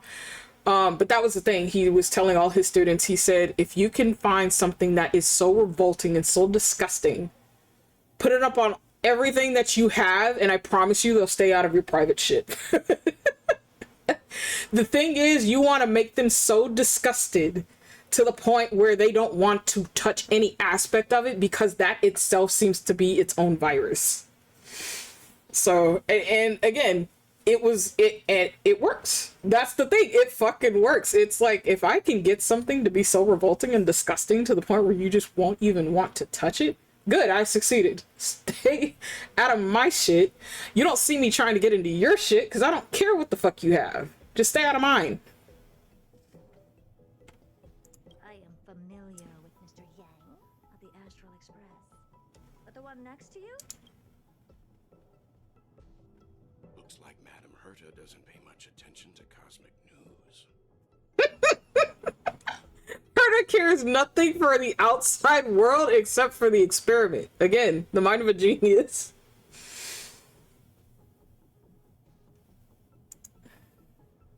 I think the worst thing for me is that one disease with holes in the skin. Oh, okay. Some assholes try putting that as ASMR videos on YouTube. Oh no. Again, you know what you don't like. So again, it's mostly like experimenting with all that kind of stuff. And again, you set it to like something, you attach it to something private and it keeps people away. And it's like, okay, that keeps you away. Good. I've done my job. Stay out of my shit. Please pardon my manners. It is unbecoming of me to forget the most basic of courtesies amid all that has happened. My name is Sunday, and I'm just a passenger of the Express. And this, unremarkable passenger happens to be a Harmony Pathstrider? Do you take me for a child? In any case, I don't suppose you came all the way here just to check on how the space station is doing? Well, we were worried for a moment there, but it's good to know the space station isn't in any kind of trouble. We're here because of Amphorius, Madam Herta. Why does that not surprise me? Oh, something occurred to you? No! I've told Himiko everything I know. Nothing about the world sounds right. Droidhead has cast their gaze upon numerous worlds in the past, and every one of them is etched in my mind. So how could I possibly not know about it? Perhaps those garden folks lied to you. Anyhow, I've looked up the name Amphorius in the simulated universe. Though clearly irrelevant results have already been filtered out, there's still an unbelievably long list of generated results. Something about how the Divine Amphorius team will swap out their current crest emblem for one in King Babaru's likeness in the next season. I hope that can be of some help to you. Interesting. We may as well take a look at it. I still don't get it, though. Didn't the Astral Express already depart some time ago? Is that world so incredibly spectacular that it warrants this return trip? Well, that's because we're caught between a rock and a hard place. If Amphorius is indeed inextricably entwined with eons, paths, and even the erudition, we're going to need the wisdom of a genius to help us, especially now that we've seen the planet for ourselves. Elaborate a little on this rock and a hard place you're caught between. We've lost all contact with two indispensable companions since they entered Amphorius. And that's not all. One of our other companions is suffering from a serious and inexplicable affliction. Hi, Trixie. Are you still working? Or did you make it home? And yeah, it's LJ. If LJ doesn't come up with anything that is either remotely disturbing or something that makes any of us question or anything like that, we know that something is seriously wrong. And then we will start to question and make sure LJ is okay.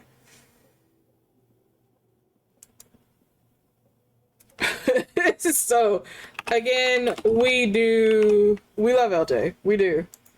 But we know that there's tall tale signs if we need to actually question if something's going on.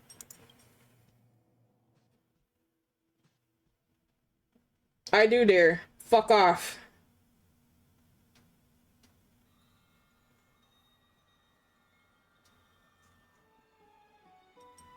Oh, that's right. You were off today.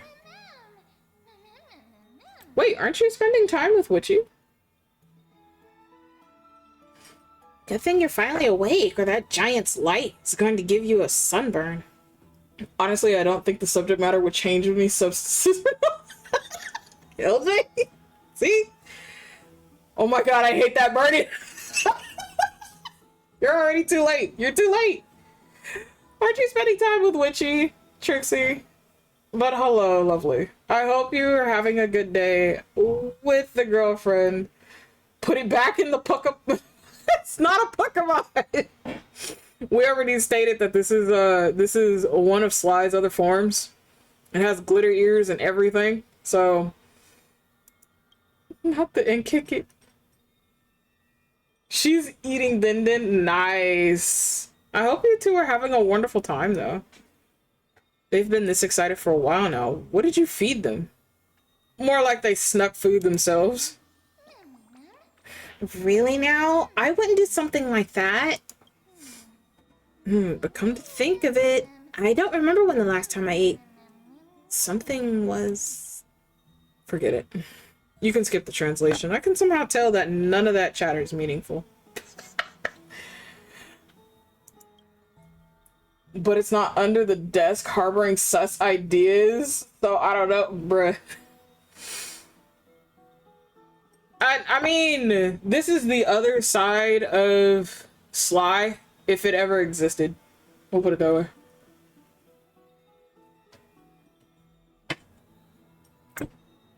It's almost time. The Chrysos heirs should be finishing up their preparations for the Vortex of Genesis. Let's go witness the core flames return when you're ready. So, again, as a gentle reminder, there is a strike that is going on currently, and it is against corporations and companies that are not signing the pledge for the no AI ordeal. So again, essentially, and I can see lawsuits coming up from this, and honestly, at this point, I'm like, just sue the shit out of them, because they deserve to get sued out of the millions that they make. Voice actors are having their voices stolen, some of them are, by companies who deny to sign this no AI agreement. For those of you who do not know anything about this, just understand that the no AI agreement is so that voice actors can continue having a job, continue doing the voices for the characters that they do love. Because again, if you talk to any voice actor, they will tell you that they do love creating and going through any of these stories as these characters and being the voices for all of these characters. This strike is because right now there have been two companies prominently who have already been ousted, by the way, for actually using AI. They have stolen some of their VA's voices and not paid them, continue to use their voices through the AI modulators. So, with that being said, again, AI, you have to feed it information. You are stealing literally someone's voice, someone's creativity, someone's works. They can sue you for that and they will win because again, you're stealing. At the end of the day, you're stealing. Yes, they do sign a contract, but because they are not actually physically working, that contract is obsolete right now. You are stealing their voice. You are using it and filtering it through an AI system. You are allowed to get sued. So if it gets to that point, the VAs, the original VAs especially, are going to sue you at some point as a countermeasure. And they will win against you, regardless of what you have. Because again, you are literally stealing their voice. This is not something new because again, there are other little companies that have sold voice packs of VAs because they feed those through AI systems, and they've sold voice packs, which is what they label them as, of these AIs doing like certain catchphrases or certain names and certain they'll type in whatever the message is and the VA thing will read it. It's not the actual VA, it is AI. So these other small companies, once they're found out, they also do get sued. So again, there are some companies who are not signing that no AI agreement. They'd rather do AI because that's less money coming out their pockets, which again goes into the micromanaging system of, hey, we're going to do whatever it takes for you to spend more money on these companies. So right now, you do have companies like Hoyleverse and a couple of others who have stepped away from these companies that are not signing those no AI agreements. And they said, hey, no, we're not doing that. And they're trying to come up with some sort of agreement with some of these VAs. So I will give credit to those companies for trying to come up with something so that they can get some of their original VAs back if they can. Some of these VAs cannot come back because they are still under contract by these other companies that are not signing these agreements. So again, unfortunately, because production still has to continue, they are still going to do what they need to do. So again, if you're going to have a lot of games that are not going to have voices, it is because of that. And it is not just here in the US, it is a worldwide thing. So you guys have to understand this does not just affect here, it affects everything worldwide because there's a lot of these issues going around. We're not only having it just for VAs, it is under all creative spaces.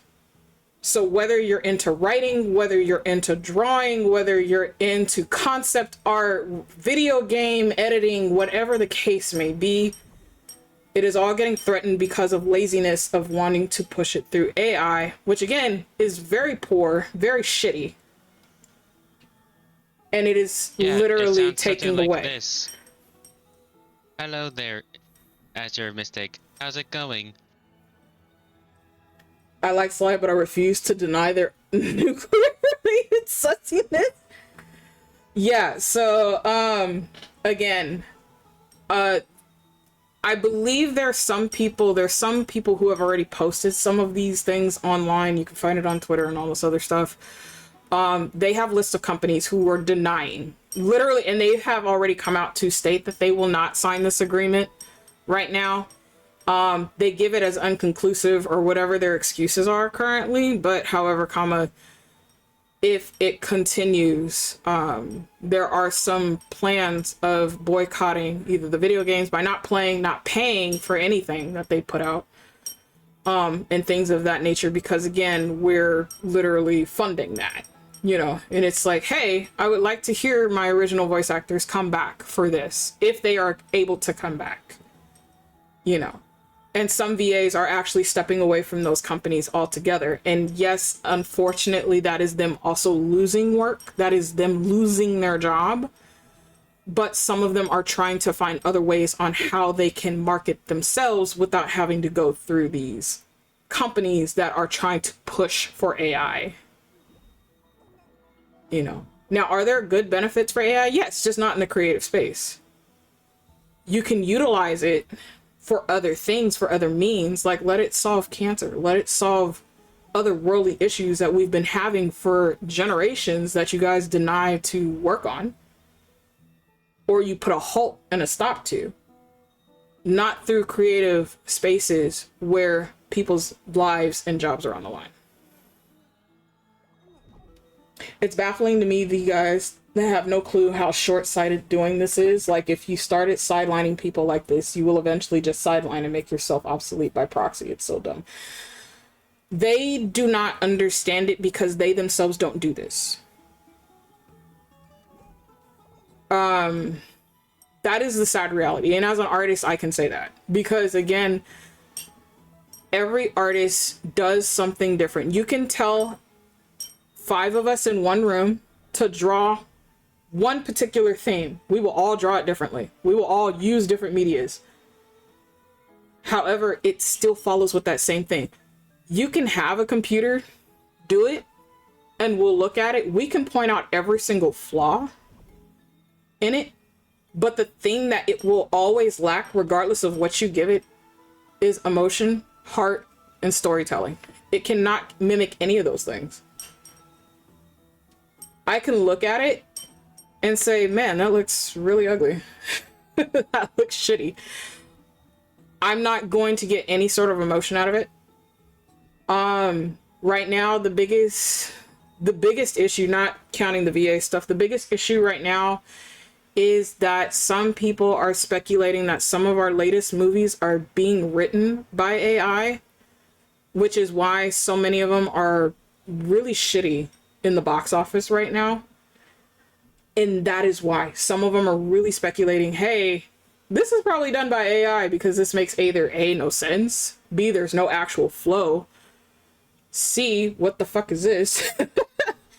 They wonder why a lot of these things fail. Because again, you're not going over these things with actual people who understand these principles, who understand human heart, who understand the human mind, who understand what it means to have flow, rhythm, character, development, climax. A computer doesn't understand that. You can put it in a mathematical formula and it's still going to fail. It's still going to fail. 9 times out of 10. We will continue the conversation when they come back from ads.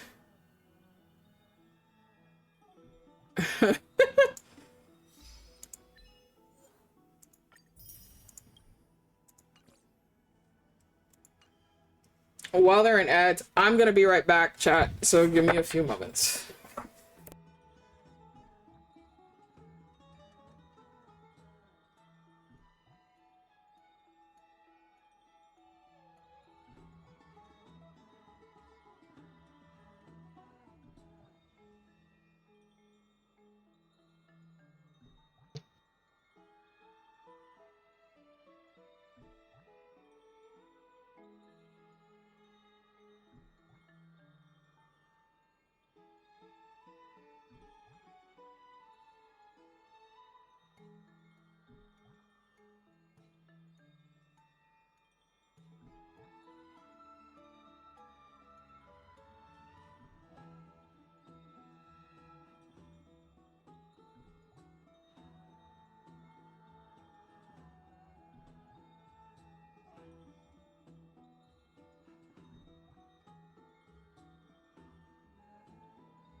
Okay, I am back. There's a game for that Welcome too. back. Can't remember the name of it at the moment. There was a game that was done that way too. Nor can I remember the name of that. But yeah, it's crazy. If the plot line sucks, it's probably a possibility because, oh my fucking god, a kindergarten can write better. Good plot line, sucky execution, probably a person. Sucky plot line, good action subplot with moments of some sort, probably a person. Sucky both ways, probably AI. Thank you. Okay, to be fair, being a writer means the rabbit holes you go down put you in some very interesting place. And I mean, yeah, that's cool. Totally fine. Very, very true. Hi, Zero. Welcome in. I like to see a kindergarten student compose a story because surely they could keep track of their own plot long enough to let it cook. I mean, you're trying to set them up for creativity. I would love to see a kindergartner try. You see what kind of interesting things you come up with. Well, they can. They may lose track or lack description, but you could tell it has potential. Very true. I feel so many writers write themselves into holes. Sometimes they just say, fuck it though, and keep going. Like Supernatural. We killed God, so what, we keep going? Oh, God. Man. Citrus is a thing. We don't talk about the vehicle era of Final Fantasy. Bro! We're not gonna leave that shit The alone. vehicle era of Final Fantasy? You mean like cards and stuff? Yeah, although most of them don't use it too often. And it is a privilege of the wealthy that are able to use it, which is why. Oh, wait, which Final Fantasy? Most Final Are you Fantasy, talking- any Final Fantasy that has vehicles in it, it is a privilege to the wealthy. That because it is not, their worlds are not designed for vehicles. It was not intended for the normal person to have those. Because it was a Final Fantasy fandom, a lot, yeah. Old friends meet yet again. Ooh. Oh. Majesty of the 12 Titans, pillars of the world. We seek your divinity to mend the rifts of the world. Fill our bodies with blood of gold, till we wither in willing service to the prophecy. Okay, this is very pretty, not gonna lie. And I know those are the constellations of the Aeons. But damn, bro.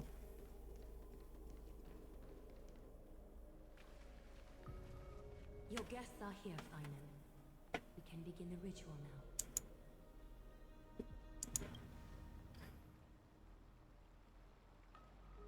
Lord Mighty isn't here yet. It's fine, Miss Caceres. He spoke to me already. I told him he should be nursing his wounds, and that he shouldn't be worrying about all this comrades once-in-a-lifetime ascension ritual stuff.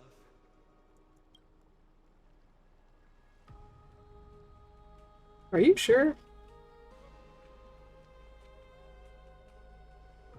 So, I'm ready to begin. Teacher, show him the way forward. Despite the myriad dark and endless nights that have gone by, the guidance of the prophecy is nevertheless as clear and bright as the first ray of dawn. Overthrow the gods, it declared. Restore the core flames, it declared. Bear the divine authority, it declared. Forge miracles, it declared. Oh, prophecy, forgive us for this late tribute.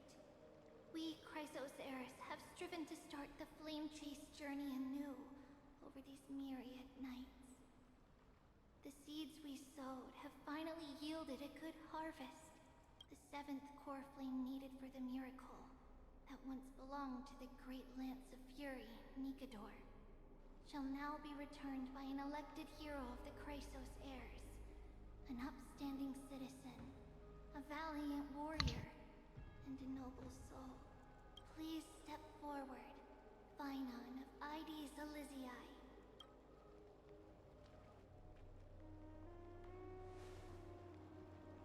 Recite with us. O Majesty of the 12 Titans, pillars of the world, we seek your divinity to mend the rifts of the world. Fill our bodies with blood of gold, till we wither in willing service to the prophecy. Surrender the core flame, Chrysos heir.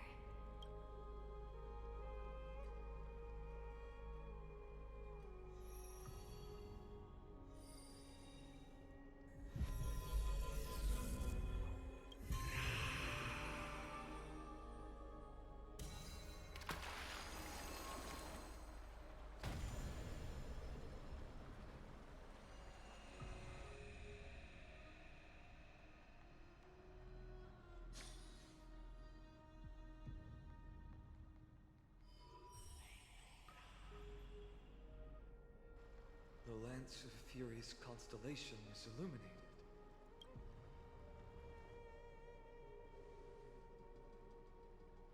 Why is the vortex this silent? Was it also like that in the past?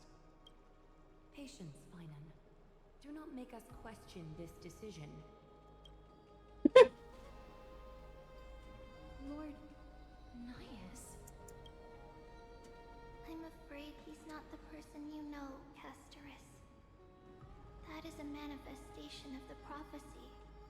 An echo of... I don't know what the heck's going on in the plot, but what I do know is everyone seems to like that blonde lady. That is Aglaya.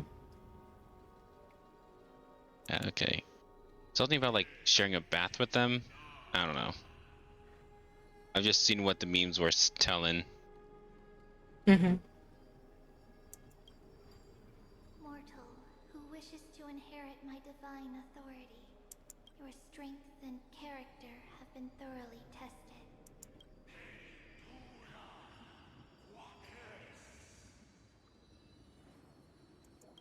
your will wavers.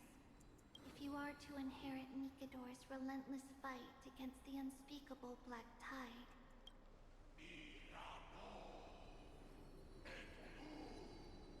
you must accept a trial of divinity. Prove that you possess an indestructible will, and vanquish the fears deep in your heart. Vanquish the fears in my heart. I'm gonna say this now.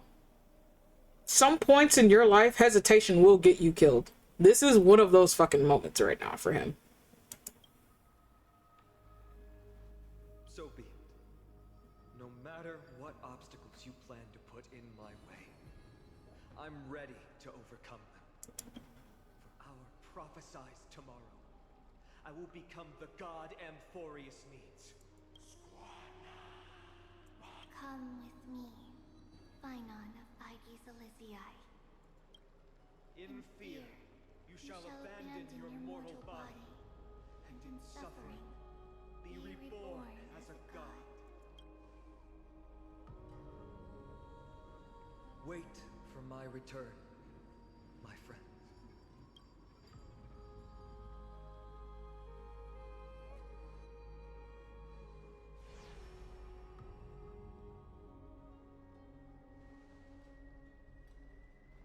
Lord Phynon is gone? He has stepped onto the battlefield to fight a campaign that can only be won by him alone. All we can do is wait and have faith.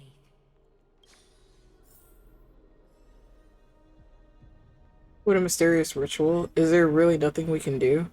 I don't know about the rest of them, but I don't like to just sit and wait for my fate to be decided. You know, that's fair.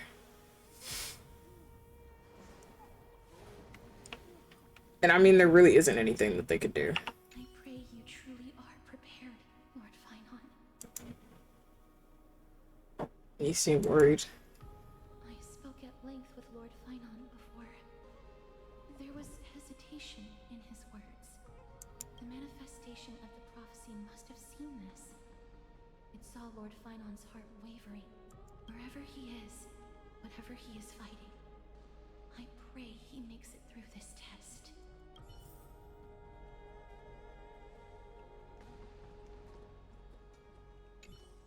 Phynon steers his own fate. If he can conquer his fear and return as a demigod, we will be one step closer to the miracle that the prophecy promised.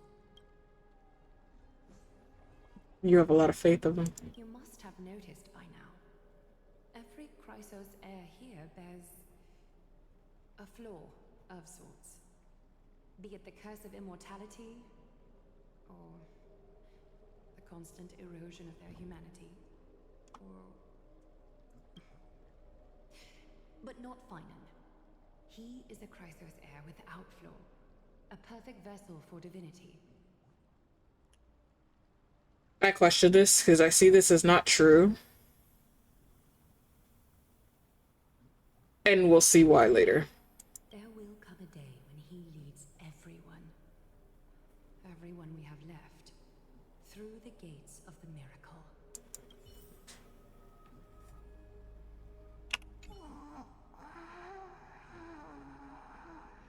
Honestly, me too. I'd just go to sleep.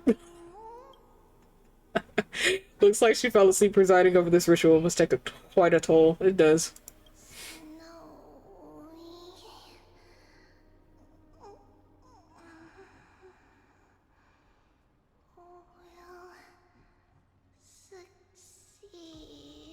I'm pretty sure they're watching the fight, but they also know the outcome too, so. So what's going on in that Greek world? Essentially what is going on, we crash landed here, our communications got severed with the Astral Express. So they don't know what's going on down here. However, Amphorius, even though it is in its own infinite timeline, it is still interconnected to everything that we're currently doing. Right now, you were pretty much stopping an age-old war that was going on between Nikador and Kremnos. However, They're gods, or they're aeons, essentially. Some of them are missing, some of them are asleep, and we don't know exactly what is going on. It has been in an infinite loop, and right now it's only you and Dun Hung, so we're trying to solve a couple of things while we're here, since the car that we were in crash landed here, and we have no way of repairing it just yet. So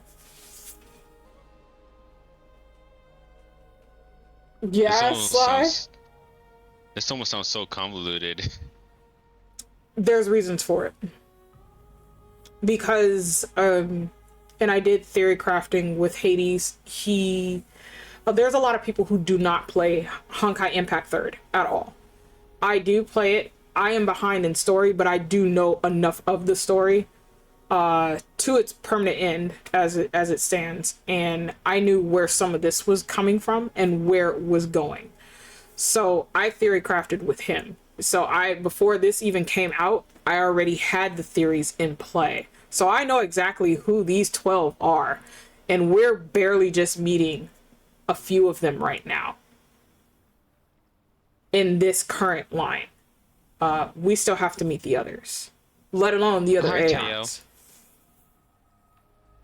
Hello. Hi, sweetheart. Welcome in. The constellation of the Lance of Fury is already illuminated. I figured I would sit with y'all. Yeah, it's bit. open VC, so any moods that have access here are welcome to sit. The core flame has been surrendered. The Lord Finon's test isn't over yet. Boss to a game, apparently. The 12 that, and they have make mention of it here, which are the Flame Chasers. They originally come from Honkai Impact 3rd, and as I said, I'm not going to get into the theory crafting in this episode. We will do that in a different episode if that is something that you all wish to do, if you are lore biters for that. But again, this is telling how everything is interconnected, regardless of. Everything is still going to head back to the original base, which is Honkai Impact 3rd. That is the original universe. Everything is still tied to that universe, regardless of. This was one of their biggest lore drops to that. So.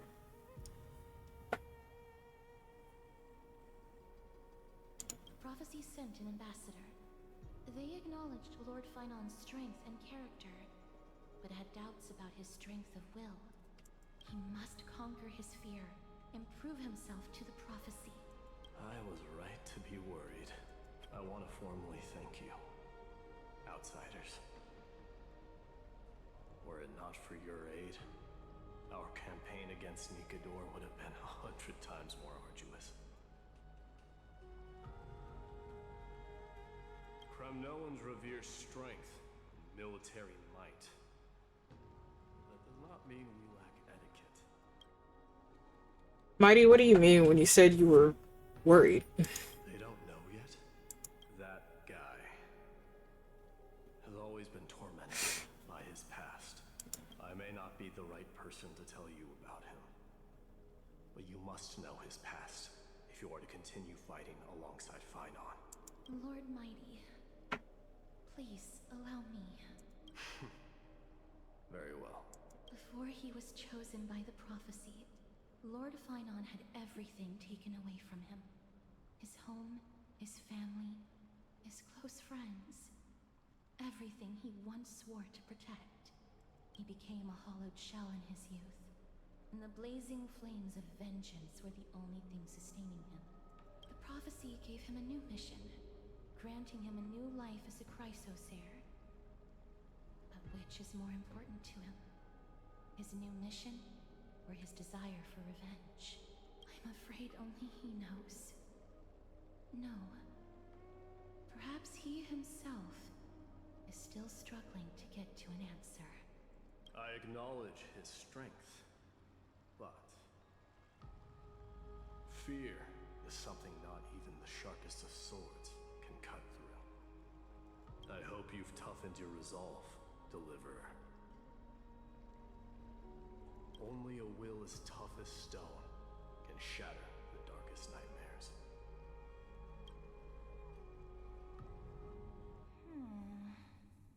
Is something wrong? Don't keep me in suspense. Come on, tell me already. What did you see? I just wanted to get a reaction out of you. Alright, I'll tell you. This card is the Deliverer. Deliverer? What does that mean? The interpretation is really long.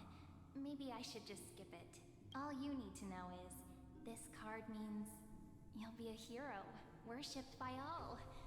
You will protect this world and save lots and lots of people from scary enemies with your sword.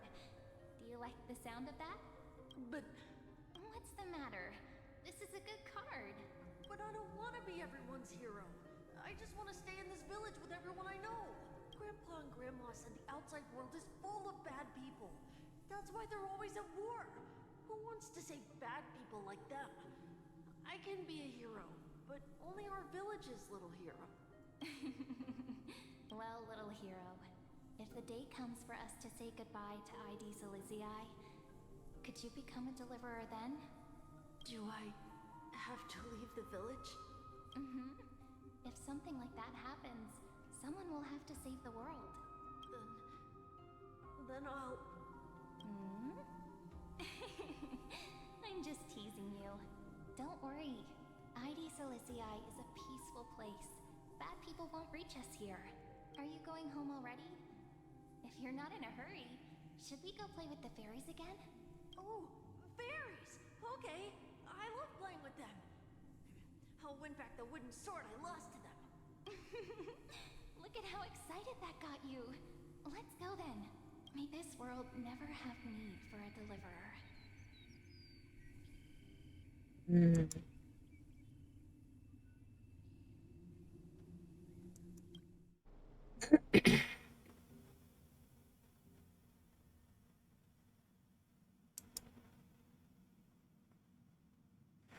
Pom-Pom, have you prepared our meals already? Of course the food's ready. March isn't feeling well, so Pom-Pom has specially prepared the conductor's special bland meal that'll be easy on her stomach. I like how he says bland. He's like, you just get the basic minimum of the minimum. It better not be water. I would be upset with this little man. But I highly doubt that it is the case. Can you bring it to her, Himiko? Gladly. Why don't we also get her a... No coffee when she's already feeling unwell. Hi, Witchy. I hope you enjoyed dinner. And you're having a wonderful time with Trixie. Welcome in, lovely. I guess you're right.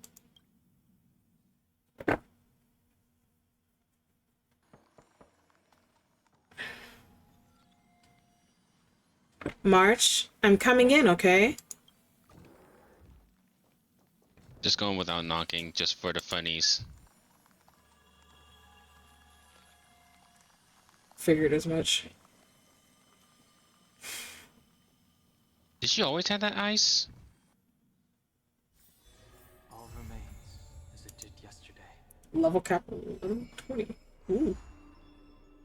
Alright. So, nameless recollection. In that dawn-kissed city-state, a hero from the Outlands became one of the Flame Chasers. Inspired by their journey, they recorded their tales in the pages of a book. Nice. Friends, meet yet again. Okay. Bro. Going to the book to record it. So we're just recording what we just saw. Again. March 7th is tied to several different things. However, just so you guys are very clear and you understand, there are different levels of ice. There are different tier systems for it, and it is labeled as such for reasons. March has made mention of it before. I will make mention of it again. She was found in a crystallized state of ice on level 9. Now, for those of you who do not study any sort of science when it comes to that kind of stuff, or cosmics of any of that stuff, level 9 ice for right now is still one of the highest recorded levels of ice that cannot melt under any condition, regardless of. So my flames are kind of similar to that. They will burn, but they cannot burn that. The Azure Flame is a blue flame encased in ice of level 9. So it can kill as well as protect. That is where March 7th's condition is starting to get out of control because of Amphorius. It has a history to her. It is tied to her. There is a reasoning for that. So right now we're in a stasis where, one, we can't move anywhere because we have 2 people still in Amphorius and they're trapped there for the time being. Secondly, we have someone who is very sick and we don't know necessarily as to what is going on right now. They understand some aspect of it, which is Welt and Himiko, but now that it is starting to come into full effect and Himiko is starting to see this, now they're in dire situations because, again, they can't move too far away, because if those 2 were to get into contact, it would cause a rift. They wouldn't have any sort of communication. So think of it as like walkie-talkies. If you move too far away, that wavelength is going to disconnect at some point. Same thing for the Astral Express. If they move too far away from Amphorius, there's no telling if they'll even be able to, 1, get close, or 2, even get back in. So that's why they're kind of stuck there right now.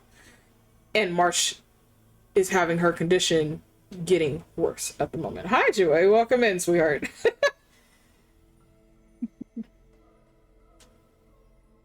Not the... See, this is why I don't trust people's cooking. Anyways, since the since the game is like, you're idle too long, we'll continue this. But if you do have questions, I am willing to answer those. But again, this is not a theory craft episode, so we will have to save it for something else later. Okay. I noticed you've been still for a while now. Are you lost in thought, asleep, or maybe something's bothering you? Pretending to be asleep. I'll do that. Eyelashes are fluttering. I caught you. You're not sleeping, are you?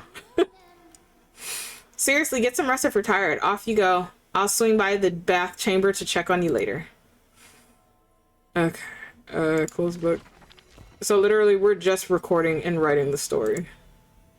You have become a member of the Flame Chase. Now drop in that strand of the nameless recollection.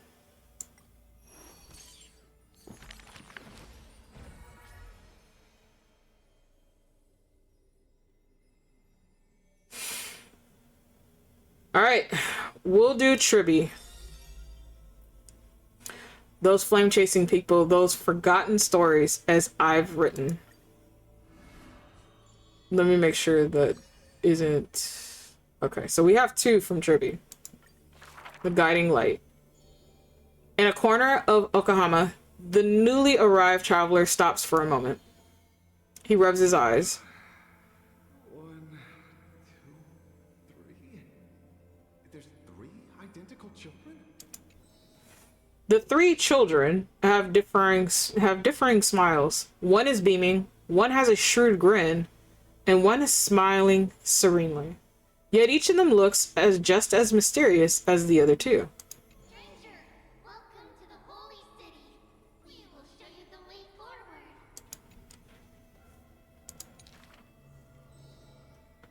Tribios.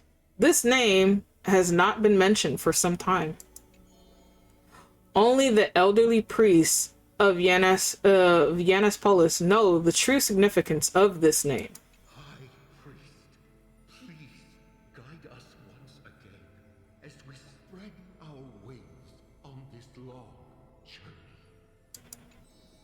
As music from his hometown plays, the smiling children gather around the old man. They wish that the twilight breeze will carry away all tales of sadness. The end times looms like a dark cloud hanging over the holy city's residents and shrouding them with worry. Like torches dancing in the wind, the children illuminate the alley. They wipe away the woman's tears, babies sleep amidst whispers. On the windowsill of those in prayer, their light footsteps remain. The three pillars of Akama. Yet they simply shake their heads. There's no need to be so somber. How about we play a game together? Guess who we are? The three soared and landed in front of the townsfolk. An old man says. No, we're Trinin. Trinin is the quietest of the trio. You Trinin? A young girl asks. Wrong. We're actually Trian. Trian is the most spirited of the trio. Then you must be Trivy. A child shouts. You're right. Good job. Tribby is as enthusiastic as she is adorable. It matters not whether they can tell the trio apart. Of most importance is their sincere smiles. We will show you the path to take. The children fly ahead, guiding the lost back to the main road.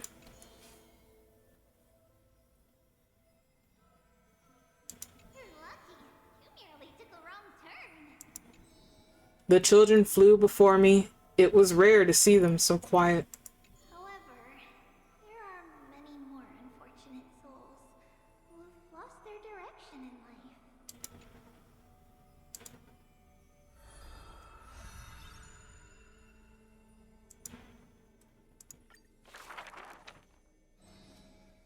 There was once a dying soldier on the battlefield who wished to bid farewell to his lover in a distant city far away.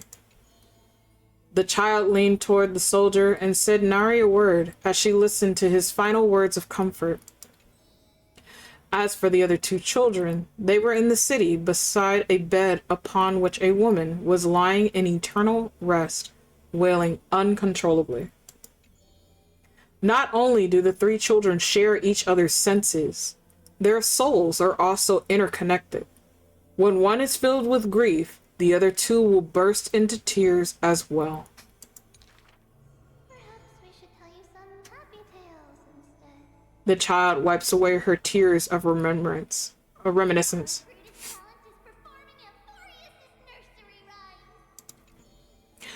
But those nursery rhymes have been told over and over that any literate child could recite them by heart. The child gently flicks my forehead. Be reflecting on the nursery rhyme author's heartfelt intentions instead. In this lush land by God's chosen, giants rise their glasses in a toast. People commonly see the children riding on enormous flaming rockets, looking like shooting stars blazing through the holy city. An old man worriedly wishes the children to stop. Not Trinin. The quiet child shakes her head. The exuberant child raises her hands. Stop nagging. The mischievous child pouts. Can't you just play with something I've created?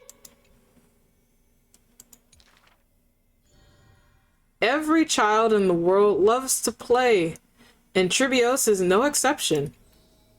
Every child in the world is afraid of pain, yet Tribios tries to act tough. Initially, there were many more of us. The others have merely gone one step ahead. The children swore they were already adults, yet when they carelessly hit the city's gate, they cried out in pain together. The tripartite prophecy is but a distant ritual, and the Chrysos War a painful dream. Echoes from the Gate of Infinity occasionally jolt her awake, and the distant travels of her identical sisters sometimes inspire uncertainty within her. A new journey only begins when the previous one comes to an end. Despite time marching forward endlessly, the children always manage to stay true to their hearts.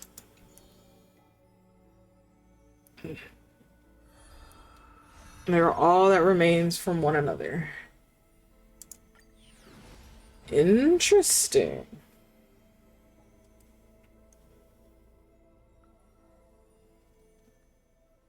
the three of them talking at the same time. Yeah, they do that. I mean, when you're connected because you are the same person, you're going to have that. All right.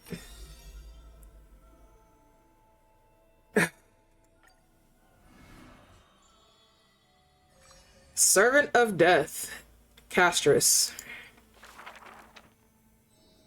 I see a sword that grants death, a shackle of destiny. Next to the silver-haired girl worshipped at the Demise Hollow.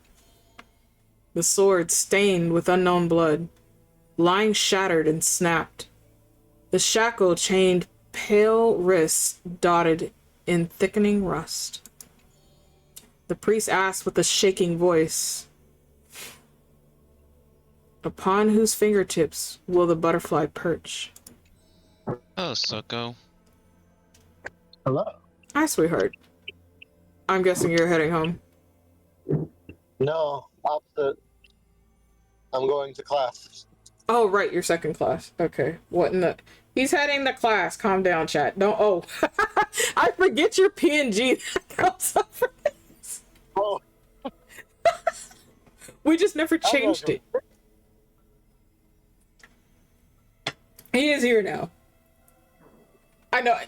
Why? Are you scared of the PNG, Sly? You should be. I can have him bonk you. It's a great PNG. Anyways. The girl never answers, like death itself, wreathed in silence, solemnity. Oh, Jesus. People often say that dying is to meet the palm of the hand of shadow, and dreaming is to be brushed by their fingers a little. In the mirages, when the girl petted death, she sees black waterfalls foaming and bellow, pouring down from a chasm in the sky, where a solitary tower withstands torrents sallow. Wow. I was just curious. Are you curious, Sly? I'm currently going through Star Rail, sweetheart. I'm just at a part where there's a book, that's all. When she wakes... Book! Yes. She can still feel the water's freezing touch and the cacophony below. Like the wail of the dead, the howl of beasts, and confusion, delirium, and clamors hollow. The girl's embrace is not meant for the living.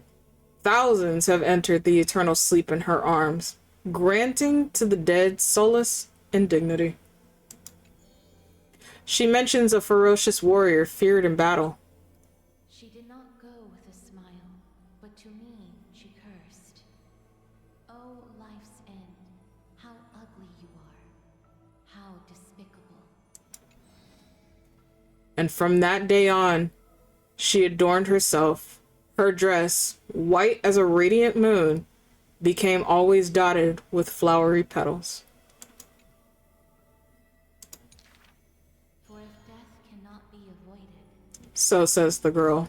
I wish it could contain beauty more plentiful.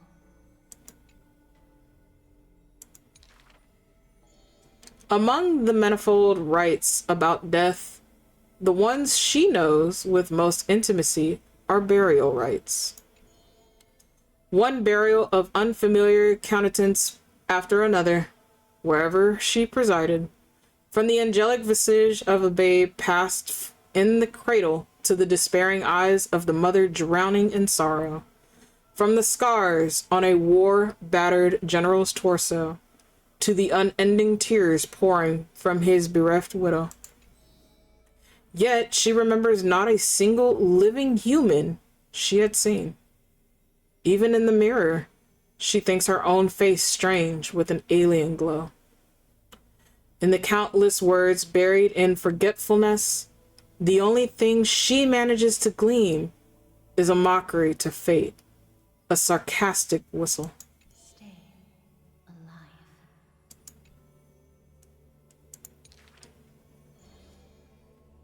When she cast aside the shackles and stepped beyond Adonia, a deja vu most violent seizes her whole. Did she, perchance, conduct some previous escape?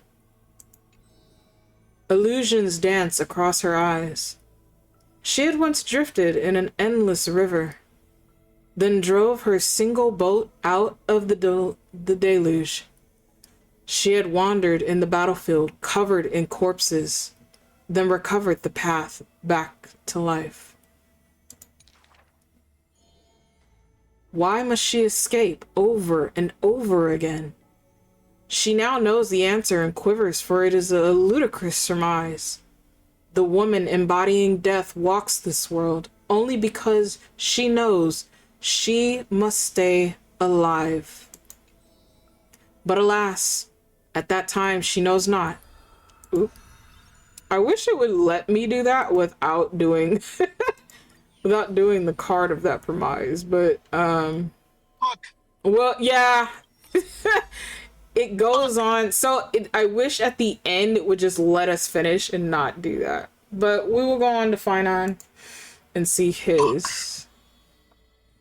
The Lost Voyage. Oh, okay. In Amphorius, untitled statues are a prevalent sight. As for the inspiration behind those statues, they are said to be the clay figures that Kefeli made to the world's creation. They made clay figures in their likeness, bestowed upon them the breath of life, and allowed the golden divinity of their blood to course through. Thus, the very first mortals roamed the earth, receiving the gods' mercy, while realizing the sorrows of this world. In front of a statue, the people of the holy city beheld a man, Finon, of Edis Elysiae. He never spoke of his origins, only using this name to nonchalantly identify himself. People cast sidelong glances at him, their minds swirling with doubt. The man merely responds with a breezy smile, neither confirming nor disproving their speculation. Finon is a soldier, one with divinity coursing through his veins. Responding to the Goldweaver's rally call, he traveled long and far to reach the holy city, eager to bring light to the hero's path. Losses are a constant on the flame chase journey, where life too seems as small as a speck of dust. Ballads reach him through the breeze as those soft voices meant for him, and he responds in kind. No matter. My existence is of little consequence.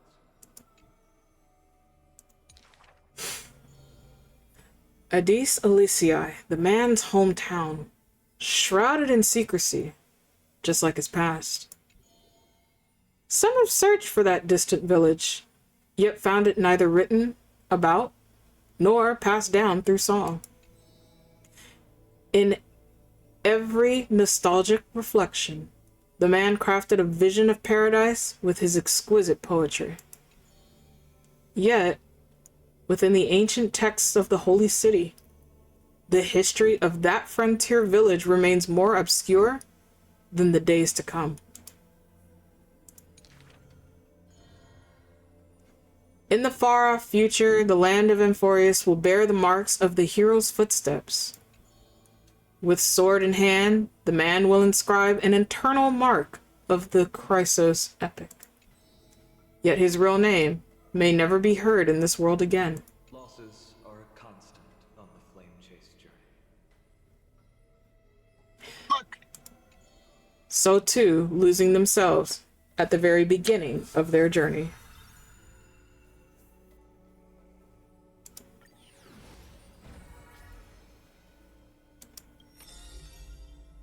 Alright, chat. We have Aglaya, who is last. We have 2 parts from her so far. Okama, a city that warriors look back upon before marching toward the battlefield. The holy city, the sanctuary of all the citizens. Just as the poets of the city have sung. The epitome of magnificence, unbounded benevolence. And the beauty of the holy city is like Aglaya herself, dressed in finery and of noble birth. She's the dressmaster of Okama, and the one who weaves with golden threads. But there's one thing she'll never be able to achieve. A jealous whisper can be heard. She will never be able to produce something seamless. Golden threads quiver, and a gentle wind rustles by her ear. She maintains her silence, but others fan the flames. Is that so hard? Her scissors and rulers are better than any garment maker, sculpting forms as perfect as the gods themselves. Lady Aglaya, grace our eyes with your most elegant creation. Ingratiating words do not sit well with me, nor do duplicitous machinations. Her gaze flits across the store, equally regarding every member of the public. They used to wonder, how exactly do her eyes perceive if something is beautiful or not? As with the holy city, that's perpetually bathed in light. How do people tell apart cozy mornings and frosty nights? For the weaver, the answer lies in her golden threads. Golden threads of the goddess of romance now serve as her hands and eyes. The colors of the world intertwined with the undertones of human hearts come flooding toward her. These golden threads are no less prideful than the master they now belong to.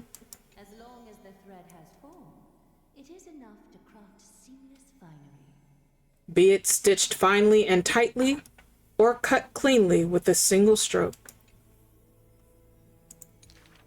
Hardly a challenge. None of these pose a challenge. The rhyme rolls off like seams, like a soft sigh from lips. The one who weaves gold gazes past me, fixed on something much farther. The network of threads that intertwine all between heaven and earth. The only challenge that she relentlessly dedicates herself to is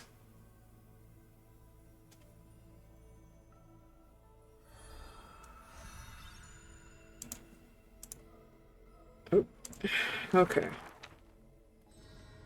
A long line stretched across the square. Merchants, shopkeepers, and even high society elite all lined up together without distinction. At the head of the line was the path to Aglaya's abode. Is the Holy City's fashion trendsetter going to reveal her newest masterpiece? She's about to get rid of her failed pieces. Now I see why the Holy City is free of worries. Even as the inn nears, they're still obsessed with lavish clothing.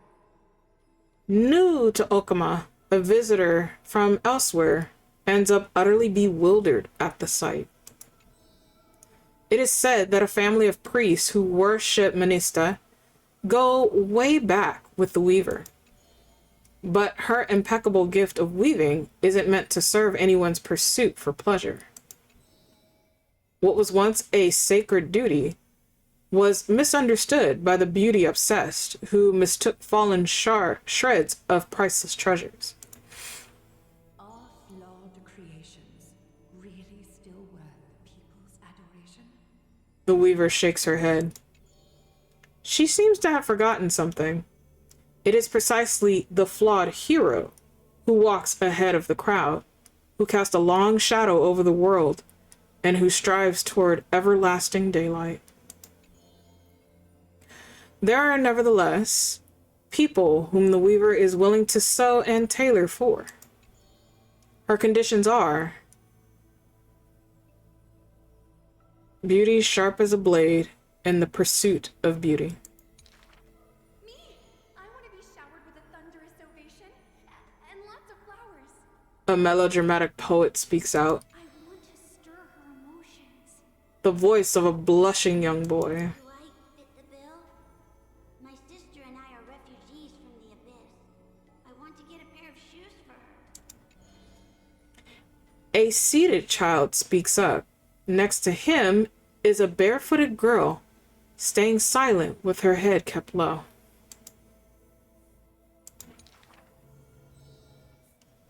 Ah, I see.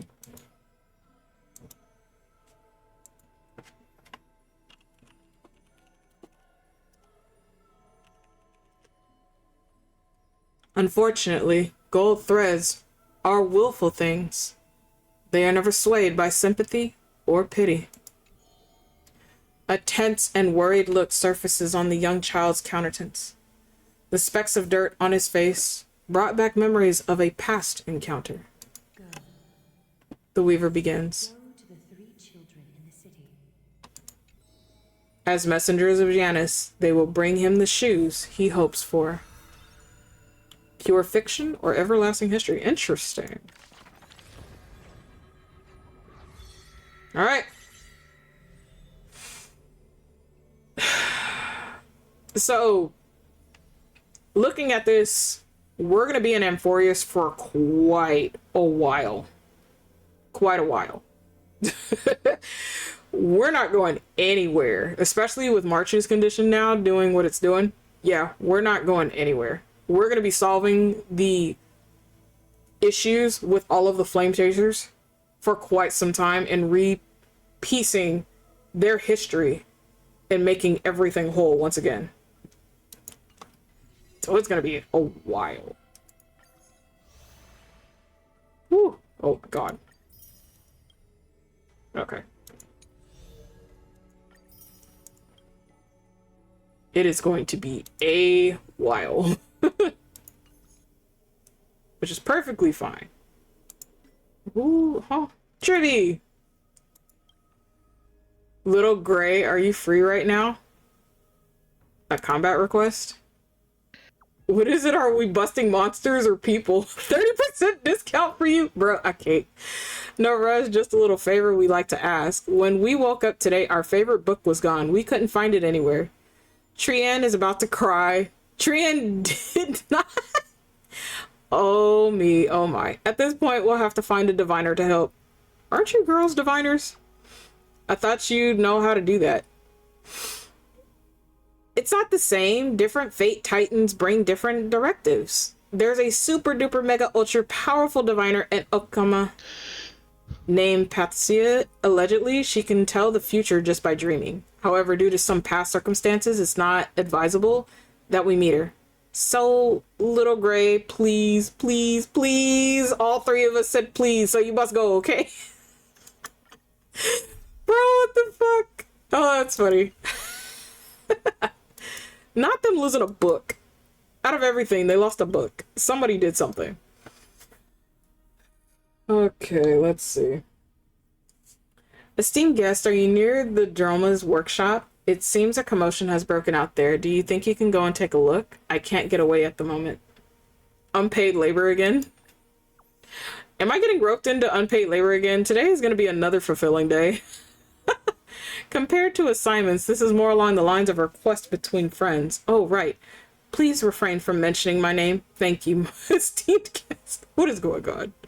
Bro! Unpaid labor. Unpaid labor. Chat, they're trying to bamboozle me again into doing stuff I don't want to do. Crazy. Woo. Alright. Chanter of the Future. I unlocked this one. Dancer of the Muse. When an ally target with 0 max energy actively uses an ability, Mem can also gain 3% charge of the multiplier of the true damage dealt by the target via Mem support. Additionally, increases by 6%. Okay. And Seamster of the Ode. Okay, that's maximizing some stats. Cool. So the last one is Bearer of the Revelation. Interesting. Sets the ultimate crit rate to 100%. Bro, hello? It really said, nah, you can have this. And I actually have to build Trailblazer again, which is fine. I'm just glad that each one is its own save file, which makes that a hell of a lot easier. Now we have a book. Now we have a book. Alright, Now that we've gone through all the stories.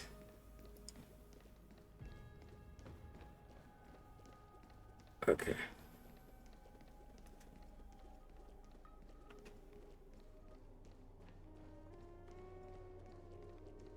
The fact that we have live and learn playing right now. Okay. Glaya, with all due respect, this trial's taking far too long. It feels like we've already waited for 42 days. Yeah, he's been gone for a while now. What do you think of this, Trinan? It's not possible to tell for sure what goes on within the vortex. All I can hear are fragments of speech and distant battle cries. Is it Finon's voice? I'm not sure. It's difficult to make out clearly. Wait, no! Lady Trinan. That's not good.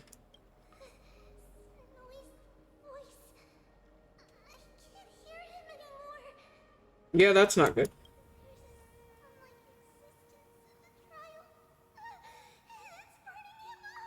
It has come to this, after all. What now? Get ready, my Demos. Plan B. We pull him out when something goes wrong. As I promised you, Aglaya, I will intervene in the trial this time to bring your deliverer out to safety. But that's as far as I will go. Of course. I know this is not the time to demand any more from you. Discerning. All right then. To be as prepared as I can, I hope that the two Outlander warriors can also join me. That might not be a good idea. The core flame trial is many times more complicated than a standard ritual. Even the slightest misjudgment, misstep, or hiccup could result in grave consequences. Our two distinguished guests are not obliged to risk their lives for the flame chase journey. Let me join you instead, Lord Mighty.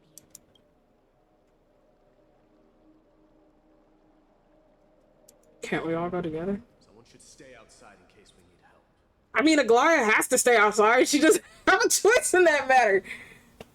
Things have taken a critical turn, especially so with Finon's life on the line. Of course, we, Nameless, will do what is necessary. How should we help? Join me in the trial to look for Finon.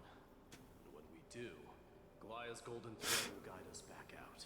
Assuming we survive Nikador's wrath. Yeah, that man's gonna be upset, bro. If something bad were to happen, Casterus, your priority is to ensure the safety of these two. I can find a way out on my own. Yes, Lord Mighty. Thank you both for your valor. Time to get to work then. Let me have the honor of taking the lead in this battle. The fact that he has to go get the deliverer means something has happened. And if a lot of you are not familiar with tales or stories of the trials of gods or the trials of eternity, which is another term for it, which I knew what I grew up with, no one is allowed to interfere. It is only the one who is supposed to go through said trial. If you die, you die. It just means that you were not prepared and ready to take on that trial in said time, in said era.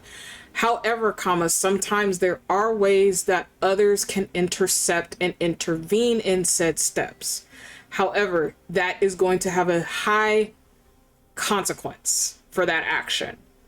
And sometimes that is going to be the price of many lives. Sometimes it's the price of the entire planet. Sometimes it is the price of everyone losing everything and you all have to start all over from ground zero. What this may entail, we're not sure. But again, anytime anybody is allowed that one interference, it is going to have the deepest consequence. So we're about to find out what this is actually going to do. But anytime you have to go and get a deliverer who is supposed to be pretty much your carry through everything, that is never a good sign at any point in time. May that warrior be safe from harm. When you are ready, I will preside over the ritual on Trinon's behalf.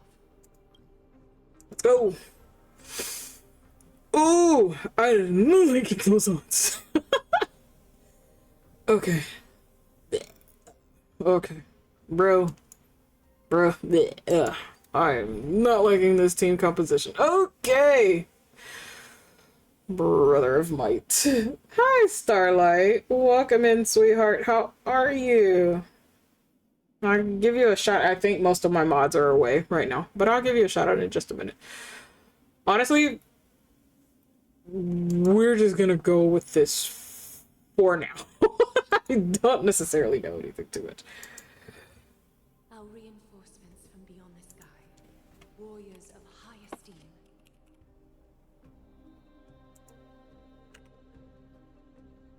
As your hello, all a bois, sweetheart. How are you doing today? Please close your eyes and hold your breath. They once kept the fate of this world, and many other challenges safe from the devastating rage of strife. They now seek to venture deep into the trial of divinity and prove their will to destroy our enemies, as foretold by the prophecy. My head's still spinning, but I was okay. Why is your head spinning, sweetheart?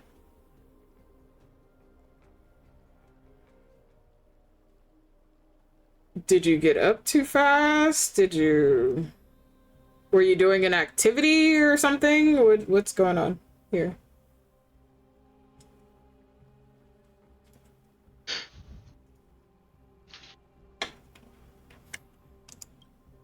When the hammer of strife strikes the anvil of the warrior, the heat and impact will leave behind scars, and between them, a demigod shall rise. Very well. Come forth then. Not sure, but I am sitting and calming down, so all fine. Do me a favor. Just as a precaution for myself. I want you to lean back in your chair, close your eyes, count to 10 slowly, and when you reach 10, you can open your eyes slowly. Hopefully the spinning will stop. If it does stop, please drink a little bit of water. Recenter and restabilize your senses, because your equilibrium is off. So that's what I would like you to do, if you can do that for me. You know a lot of things. You'd be amazed on how much knowledge I have to gain when I had to take care of 5 kids. Souls foreign to this realm, and warriors in the making. Follow me into the mist and flames. Come face to face with the greatest fear in the depths of a warrior's heart. And with thy strength, banish the darkness and usher in sunlight. Let all lost souls find courage on a long journey back home.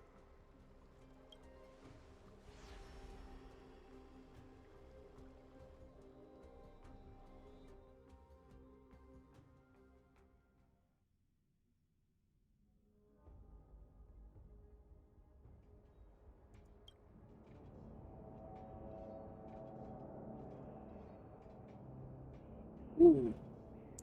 What's the matter? Surprised? Where there's strife, there's carnage. It shouldn't come as a surprise to see such a sight in Nikador's trial. Honestly?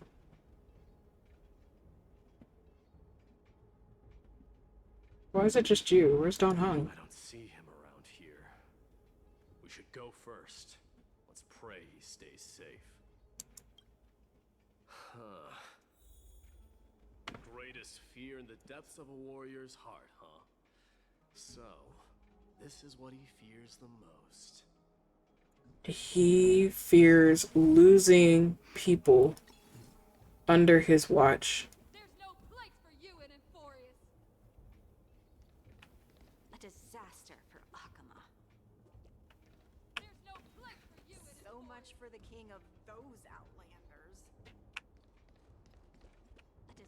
Misaligned judgment.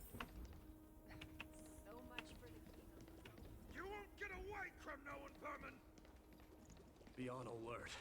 The smell of rust is thick in the air. Meaning people have died. A lot of people have died. Tell me your name, brute. Your demise shall be a tale I boast about at the feast table.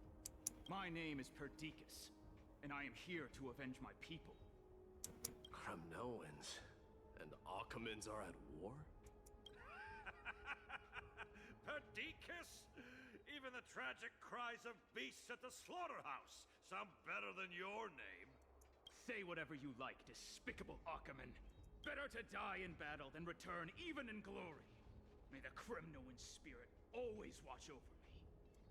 Foolish brute. I see you're eager to die. Very well then. I shall grant you just that.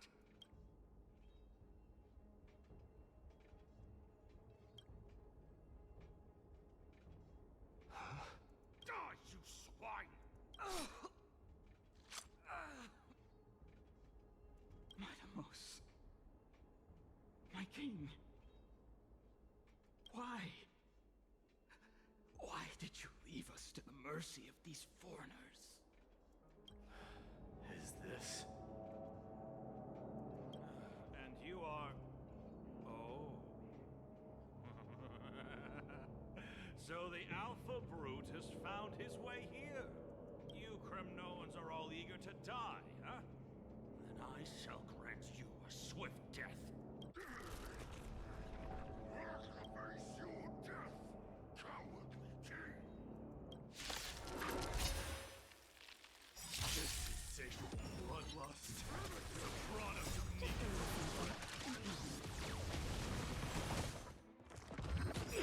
Trifling.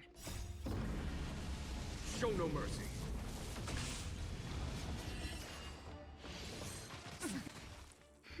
In the background, it shouldn't be. Pitiless.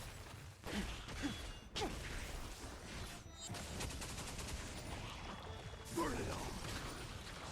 I am struck. Forever doomed.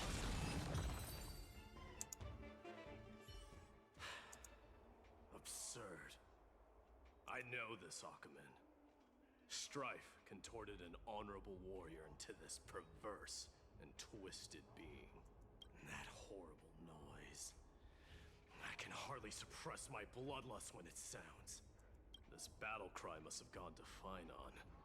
That's why he lost himself. What a useless fool.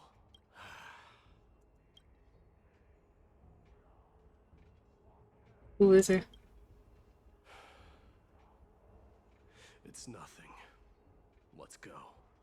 He knows exactly who that is. That voice. Is Cartonis? I did. I am alright. Thank you for the advice. Yeah, of course. You too, Cartonis. Usually we tend to do things that set off our equilibrium, and it's because we're doing that too fast. So a lot of the times, either if you do a deep stretch, it's advised to sit back down. We have to recenter ourselves, and it's best to do it if we can do that in not necessarily quietness, but in darkness. Whatever it is about it, it sets us back to recentering everything, because again, you're closing off pretty much everything to recenter yourself. So that was something I had learned, especially doing martial arts back then too. So Mighty Mos you are. Destroyed all the wicked king. Here to take my life finally. bro, I won't ask how this happened, nor will I hurt you like you said. I just need you to tell me where Finon is. All of this you know very well. Leave our city, cursed son of Gorgo. I have no intention of hurting you, Cartonis. Humiliate me, you shall not. Leave. Get out of Okima. Get out. Symbol of your sovereignty. Take it. Signet of Kremnos. bask in blood-soaked glory, your kind alone. This is Mother Signet. Mmm. It's here again. I knew it. Ah, finally gone mad, despicable vermin. Ah, with your mad king, perish together in that maelstrom of battle. Enough! Be quiet! You are not at all cartoonist. Look out!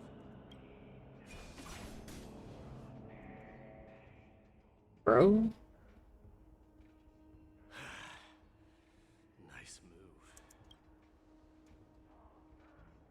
You too. Are you the real Don Hong? I could ask you the same. What was the last thing you said to me before I parted the waters at the Skill Gorge waterscape? Parted the waters. Don't ask questions! Forget it, just kill me, alright? Nah. How would I even remember that? That sounds like something the real you would say. Bro. It wasn't easy, but I finally found you too. So, you are Don Hong. What did you go through before meeting us? Just some memories from my past, nothing worth mentioning. You mean you saw your past too? The trial of strife is a vicious one, all right. What are you thinking? This might not be a single person's trial, but an arena for every challenger to engage their own delusions in a bloody battle. I saw someone from my past a while ago. Someone Finon has never met. That doesn't sound like a bad thing. At least it means that we'll be able to find Finon here. We can only hope this battlefield is nowhere as extensive as I imagined it to be. Let's first follow the sounds of battle to their source. The battle cries seem to be getting a lot louder. Oh. Someone is manipulating this battlefield. Someone who might not be in agreement.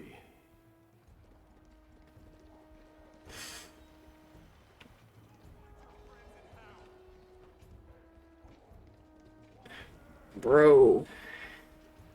Strife is fucking wild. Battle your demons. Just as I thought. This is where the battle cries were coming from. The true entrance to Nikador's trial.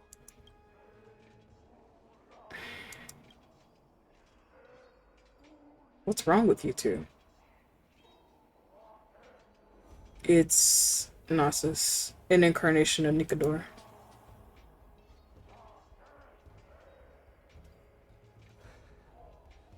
I'm seeing him for the first time. There's no doubt about it. What I'm sensing can only be Strife's bloodlust. The one manipulating this battlefield is Nikador himself. Midamus, you are a keen warrior indeed. You know me? The blasphemous prince. Of course I know you, and I happen to know that you're here for the soul of that white-haired warrior. Great. Let's cut to the chase then. Hand over that poor excuse for a sword master, so we can be done with this farce. No. Ooh.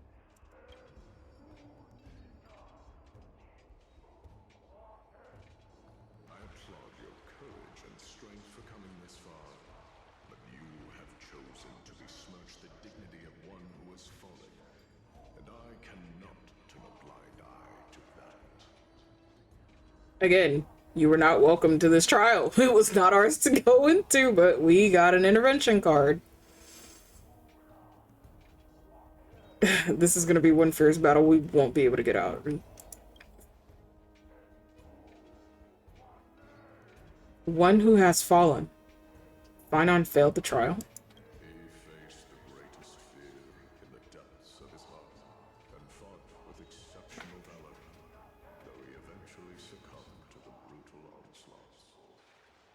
since brought him to the rear battleground and granted him glory worthy of his courage, tenacity, and sacrifice. You wish to take him away? Sure. Pick up a spear and prove that your resolve can rival his. Of course. Cowards who hope to avoid bloodshed are better off disappearing from my sight this instant. Your opinions are of no interest to me, Mad King. If it's a fight you're looking for, then you will get one, Titan. I will put you to rest once more with my curse of immortality. Commendable. Your noble mother displayed the same spirit with a spear in her hands. Don't you dare speak of her. Why not? She challenged the former Kremnos king to a duel, even knowing that it was a deadly trap, all to protect your dignity. Are you suggesting her efforts were for naught? Her death was caused by you, the incarnation of strife. How dare you talk about her past? Enough of this nonsense. You should be wielding your weapon at the god of strife. Battle me and put a swift end to this!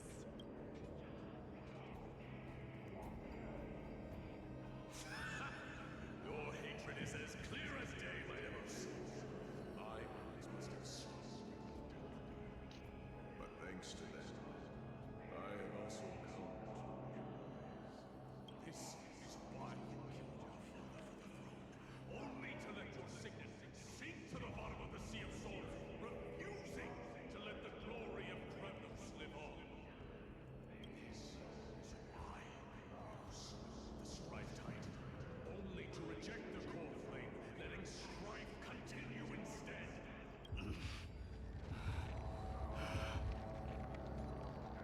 Oh, child, show me what you are capable of. Show me if you have the power to put out the flames of your very own destiny. I will rip your chest apart, Titan. The same way I ripped apart that former king. I see you wish to repeat these. Come at me then. Ignite the flames of your fears and step onto the battlefield. Take this fierce battle to the boundaries of strife and consume me. Lose yourself in the fight. Watch your defeated corpse burn to ash. Remember this, the son of Gorgo will be crowned in blood. Very brief.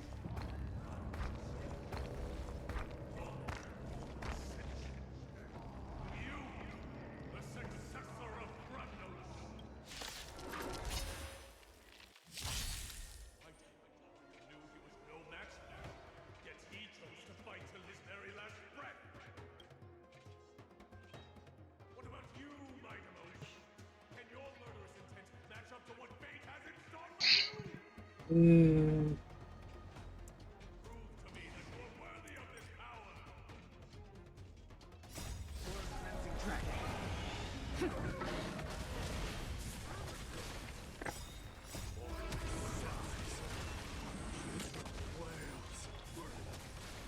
Kings of Kremnos, this is the power you desire?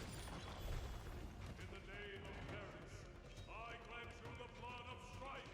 This raging power, I can hardly contain it.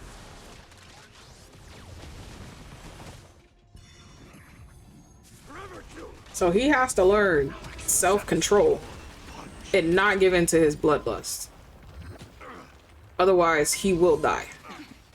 Essentially. Even though he's gifted with immortality, or cursed rather, because it is a curse. He's cursed with immortality. So essentially, they can just hold his soul hostage.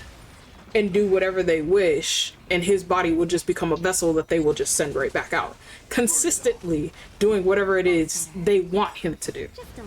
And that is the last thing he fucking needs right now. So even though his bloodlust is out of control, and he has no limiters in play right now,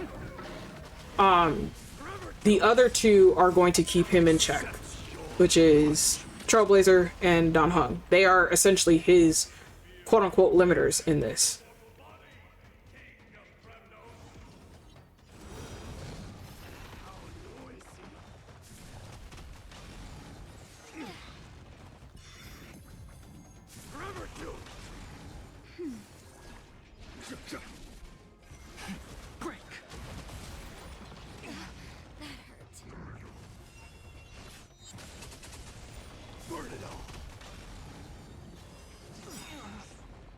That's better. Now accept your punishment. Just a little something. Think nothing of it. Conflict is pitiless. Normally I don't have to worry about Nat. She normally procs his heals, but sometimes I have to pay attention. So I got an achievement on that at some point.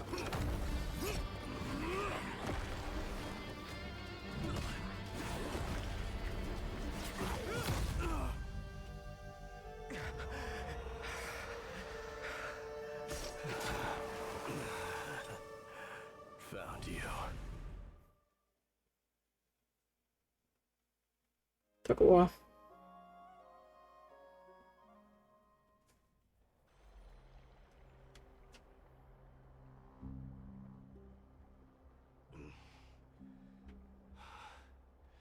I did my best. The core flame trial is indeed no place for the weak. Let's just hope that Finon gets through this. There's no need to worry. His soul is in a stable condition. With ample rest for both body and mind, he'll be up and about in no time. The greatest fear in the depths of his heart. Lord Finon must have been forced to relive his past during the trial, and revisit his homeland that had fallen to the Black Tide. In all likelihood.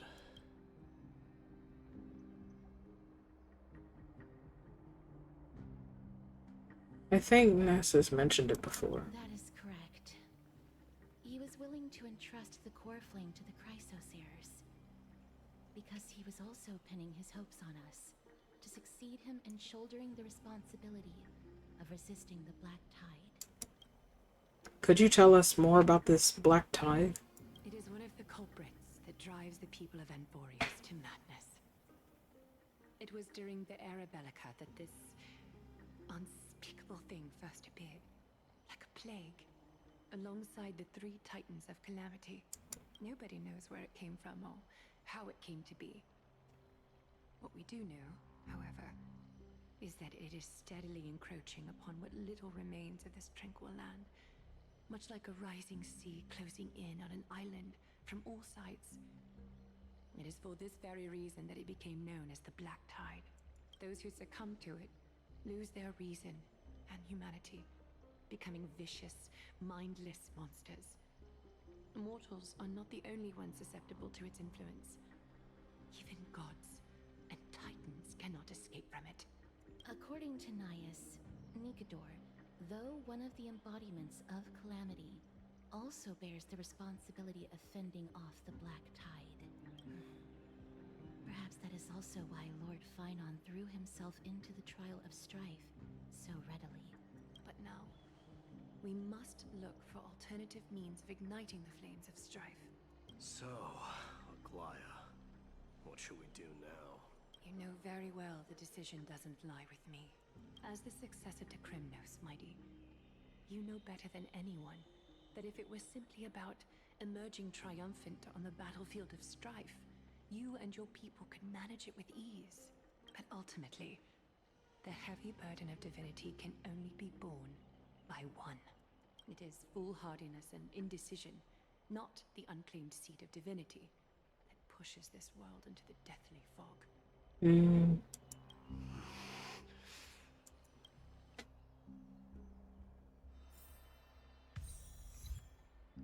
Sing, O goddess of his rage. Bro.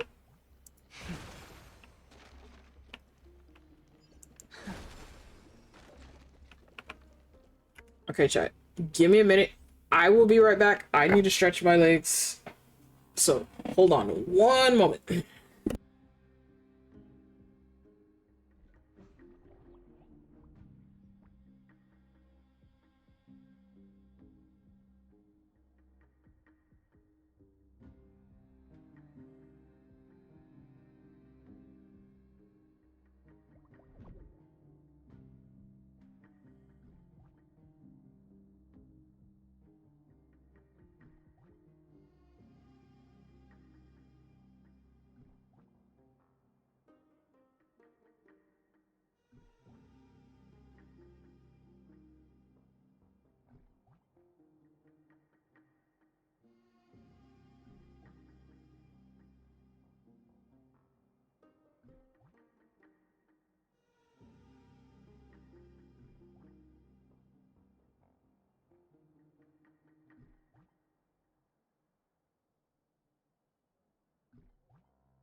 Okay, chat.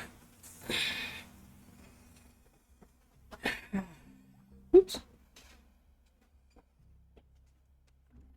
Alright.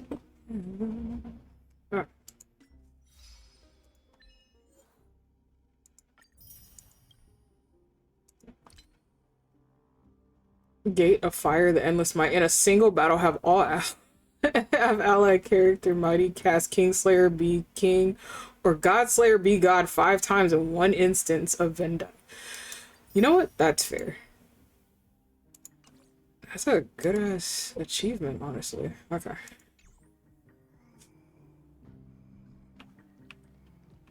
How you doing, chat? Y'all okay?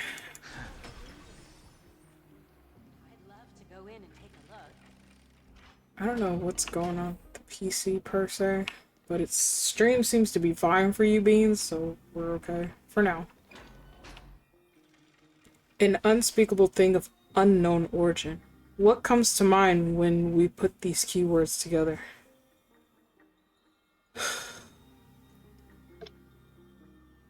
Stellaron. Tayo just barfing out a rainbow right there. Me right now. It's oh, sweetheart. I'm so sorry. Yeah, she's not feeling well.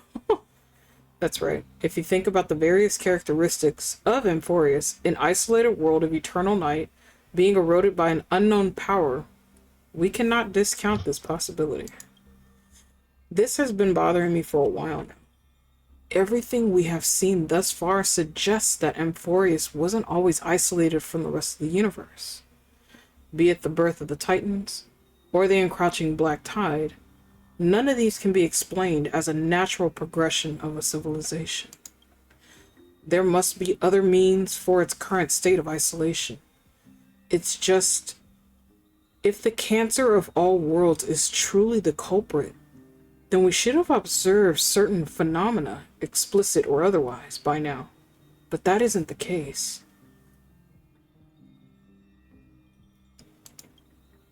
The Stellaron Hunters? That's what I was thinking too. From past experience, Stellaron Hunters are certain to appear on a world with a Stellaron. There are several other unanswered questions too. My gut feeling is that these things here are not as simple as they seem. Furthermore, what happened in Penacony also proved that the appearance of a world may not necessarily be due to the influence of just one path. No sweat, the Trailblazers could tackle even 10 paths if they must. It could be an all-star cast. Who knows? Maybe Akavilli's behind it all. Don't necessarily know. Not even the history fictionologist would dare to spin a tale like that. For now, let's just take things as they come.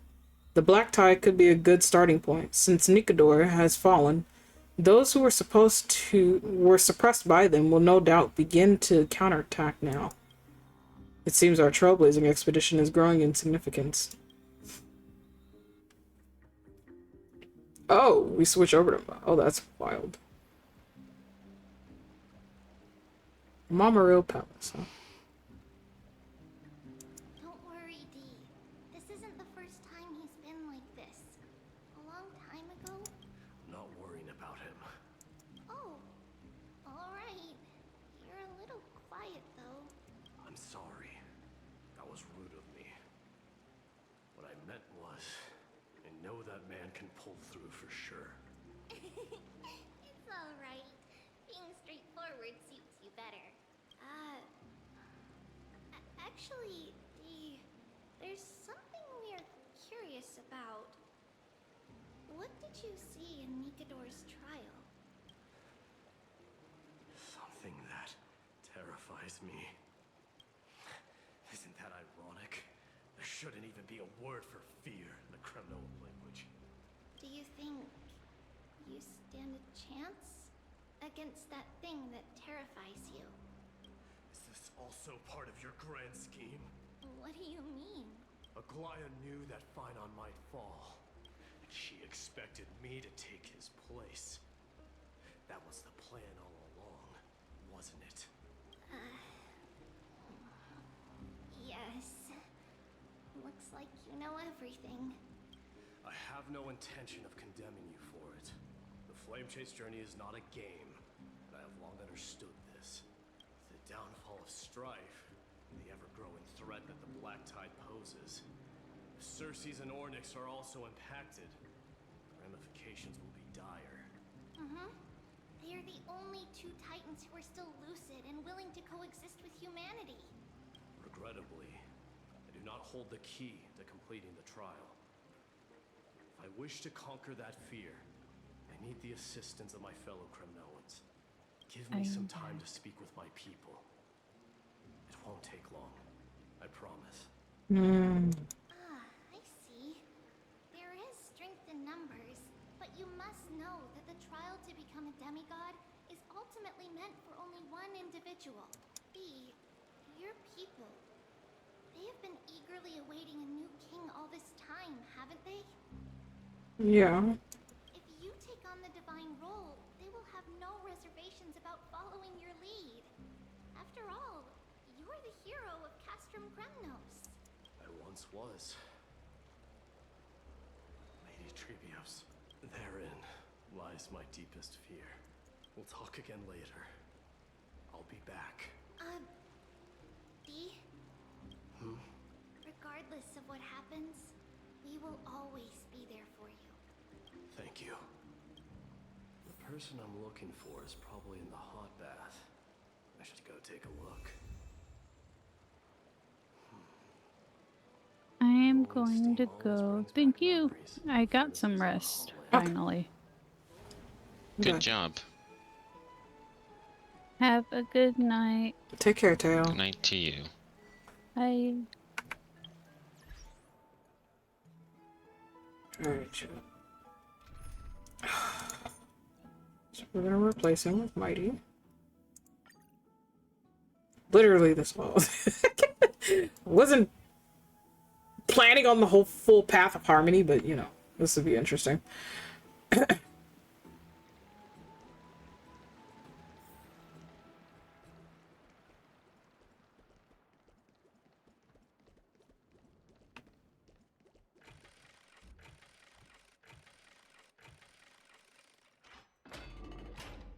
Did that take long? Children left unattended by their parents?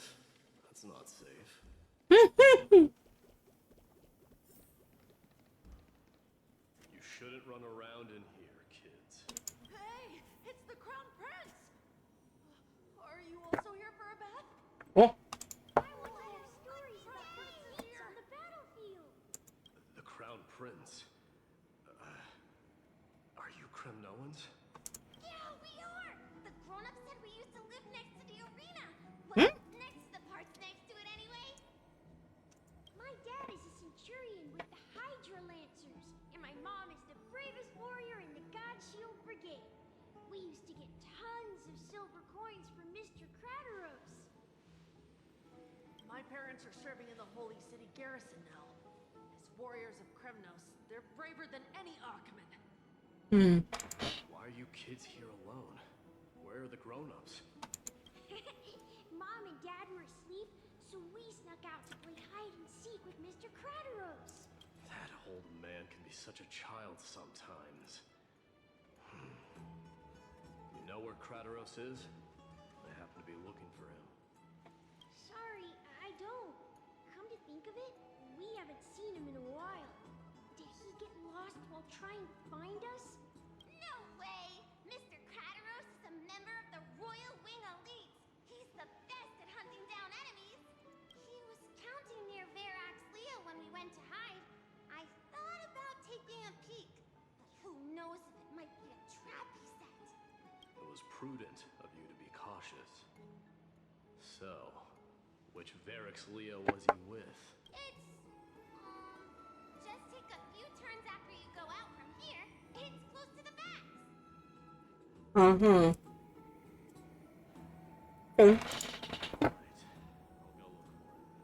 Consider the game over and head home for now. Don't play around the hot baths again. Wait, Your Highness! Is there something else? I heard you retrieved Nicodor's core flame. Does that mean we get to go back home soon? Have you ever been to Castrum Kremnos? You We were all born in the holy city, and are living lives no different from the Akamans. Everything you know about our people comes only from the tales of others. You have never even witnessed the blade in the sky with your own eyes. How, then, is a city you've never seen your home? Because this place is definitely not home. Mom and Dad told me that the children of Kremnos are born to wield swords and fight on the battlefield. They also said that the Kremnoan detachment led by the Crown Prince is the bravest army across all of Emporius. No one can defeat them. The kids in the Holy City don't play with us. The moment they find out that our parents are Kremnoans, they shun us. We don't care. We all know that the Crown Prince will take us home one day. That time has not yet arrived. But, young men of Kremnos, heed my command. Return to your parents at once. From here on, you are to dedicate yourselves to rigorous training and a healthy diet. You must not neglect these two aspects if you are to become a brave warrior of Kremnos. Only by following this path can you be deemed worthy of returning home. Yes, Your Highness! The future of Kremnos. I should find Krateros. Bro.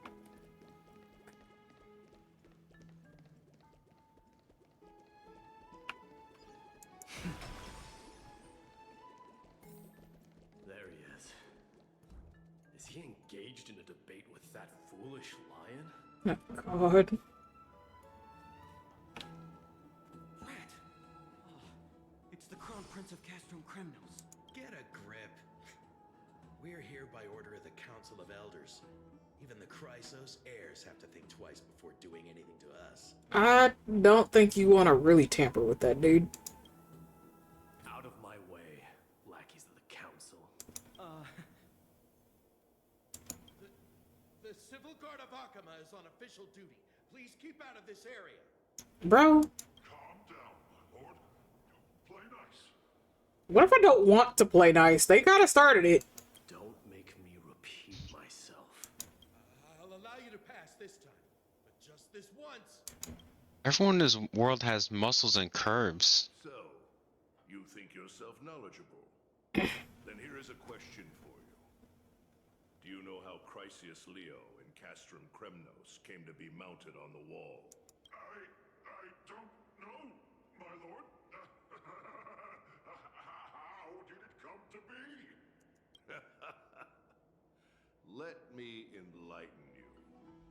A long time ago, the founder of Castrum Kremnos led a group of warriors to hunt down a lion on the outskirts of the city of Tritos. That vicious beast had been a menace for years, and the bones in its den were stacked even higher than the peaks around Akama. But do you know what happened? Nary a moment had passed after the beast's head peeked out of its den, when the Kremnoan warriors surged forward and brought it down within the blink of an eye, shattering its knees with a single strike. And then, why are you red-faced already? We haven't even gotten to the best part yet. It's your storytelling, my lord. You're weaving such a captivating tale that it got my blood pumping. Please, go on. Well, if it isn't Lord Mighty. It's been a while. Oh, what in Akama is happening? To what do I owe the pleasure, son of Gorgo? Krateros. My esteemed teacher. Let's talk somewhere else, Mighty Mos. I'm tired of speaking with this silly lion. What about the Council's informants? Those two hyenas are nothing but scavengers of rotten meat. They couldn't bite even if they tried. They can follow us if they want to. Let's go. Wait, so how in the world did Chrysius Leo get mounted on the wall? Not him still asking. Keep up with us, you hyena. Oh, sorry. I meant officers. Nah, you meant hyenas. I meant hyenas. How dare you? Calm down. Calm down. Bro.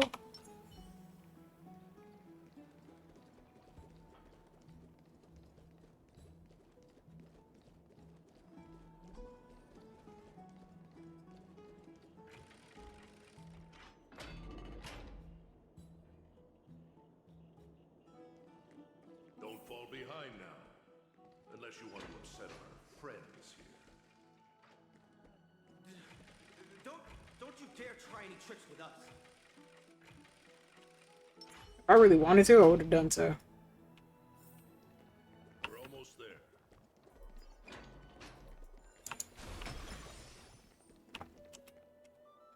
Why have you stopped? This is a nice spot for a private chat. Shall we, sir? Let's do it. What are you up to? Someone help me! Privacy at last. So, tell me, why have you come to seek this old man's counsel? I came to discuss the future of the Kremnoans. Interesting. I heard the core flame of the Lance of Fury has been restored, though not by your hand. And you're even considering giving up Nikador's divine power. Is this true? Those rumors are not entirely groundless. In other words, you did entertain the thought of giving up the throne of Kremnos and forsaking your people. The divine power is not equivalent to the throne. The path of strife is also not our people's only way. Enough with the word games. You, of all people, should understand the plight of the Kremnoans. Think about all the warriors of the Kremnoan detachment who left their homeland with you. Think about their children. Only the yearning for our former glory days has kept us going all this time. If they ever learn that the crown prince they look up to so much is actually toying with the notion of stepping down, think of the disgrace it would bring upon your departed mother, Martimos. You best remember that she died for you because of Europon's schemes to restore the glory of Kremnos. Since you've brought that up, tell me, who is responsible for my father's death?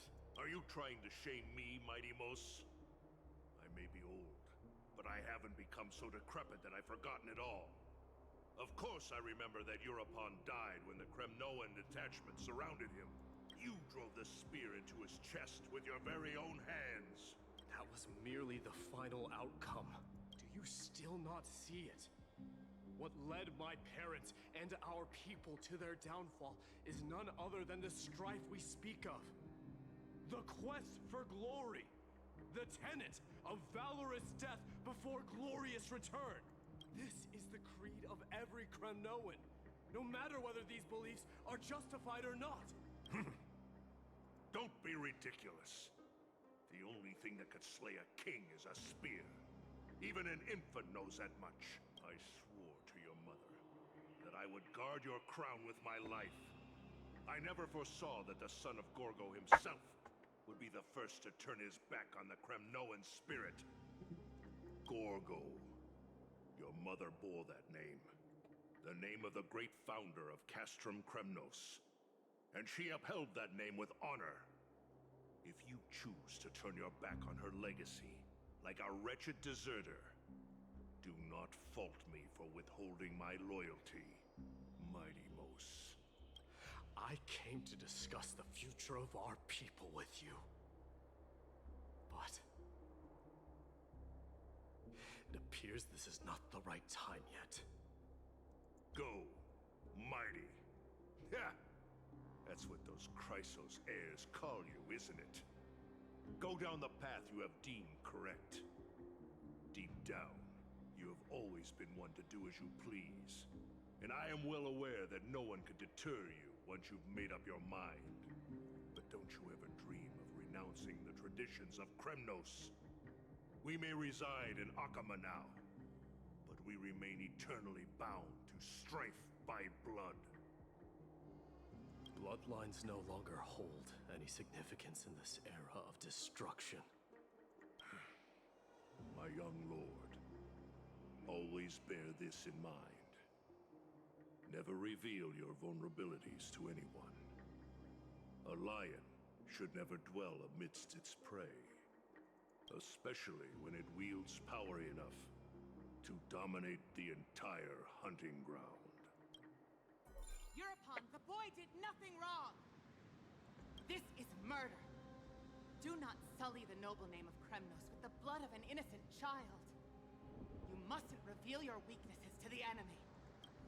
Enough! My decision is final. We must use this child's life to preserve the soul of the great Nikador. We must save Castrum Kremnos. Don't be absurd! Those tiny hands lack the strength to even lift a spear. Do you truly believe him a threat to Castrum Kremnos? You'll be ending the bloodline of Kremnos if you do this. Our millennia-old glory will become nothing more than a joke. Have you forgotten that we Kremnoans place no value in bloodlines? It is through pure bloodshed and slaughter that the kings of Kremnos have ascended to the throne. As for our millennia-old glory, it has always been a joke in my eyes. Glorify it all you want, but it will not alter the nature of slaughter. Those who revel in it are but murderers. They are no more noble than the most monstrous beasts in Amphorius. Enough with your words! Among all the kings of Kremnos, which one did not inherit the crown only after plucking it from the lifeless body of his father? But listen to yourself now. Do you truly believe you can cleanse the blood from your hands through mere words alone? Nay, quite the contrary. I will end this cycle of bloodshed, starting with this child. With these blood-stained hands, I will end it all. Your failure is inevitable, Euripon.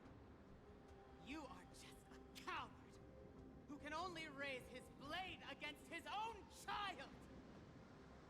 A beast that murders his own kin. Royal wing elites and efforts of Kremnos! You cannot sit idly by and watch this atrocity unfold. If you consider yourselves the honorable sons and daughters of Gorgo, then take up your spears and join me in putting an end to this bloody charade! Does anyone else have any objections? If so, come forward with your spear and prove your mettle. Understood. 5, 4, 3. No one dare stand by my side. Cowards! Has that crown stripped you of your courage? 2, 1. It appears there are no objections. Then, in accordance with the Kremnoan Council's principle of tacit consent, the decision is final. With all present as witnesses, this child shall descend into the Sea of Souls, where he will nourish the Lance of Fury and join the fallen heroes. May fate and the gods await your arrival, my son. Mighty Mos. Stop! If you have more to say, then speak. On account of the life we have shared together, I grant you this one final chance. With the blade of fury above us and the council bearing witness, I, Gorgo, hereby move to challenge the crown in accordance with the laws of Kremnos. O unworthy king, in the name of the Council of Elders, I demand that you duel me! Very well. We shall see who the Kremnoan blade strikes down. Mos, my son. They all tell me to forget. But how could I ever, the son of Gorgo, will be crowned in blood? If there is no Kremnos without the crown, then I shall seize the crown and smash it to pieces to bring the people to their senses.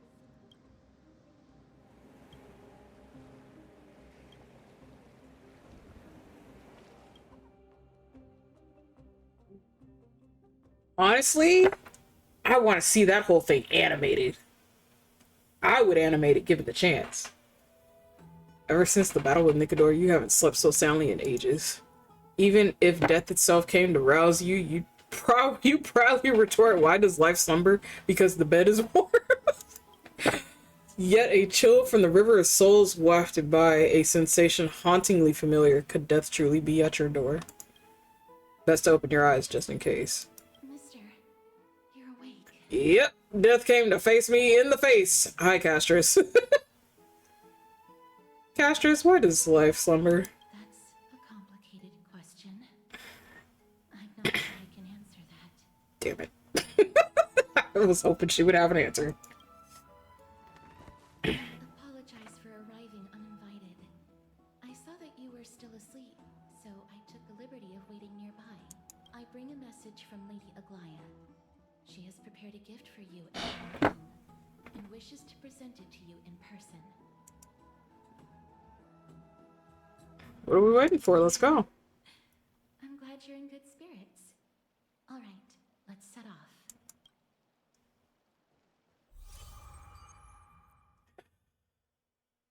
The Crown Prince of Kremnos revealed the past in their trial of hypothesis. The past gained through your travels.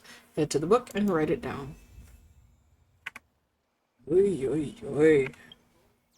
Oh, how mighty is this need.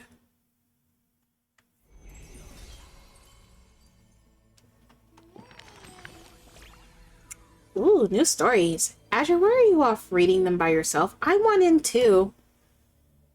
I knew you'd show up. Where there's a story, there's Mem. Could I be a memory spirit? No, that name's not cute enough. How about Pink Memory Spirit then? No. Absolutely not. Anyways.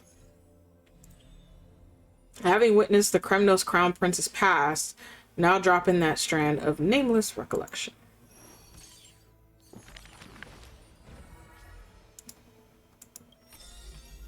Alright. More of this is probably going to be covered.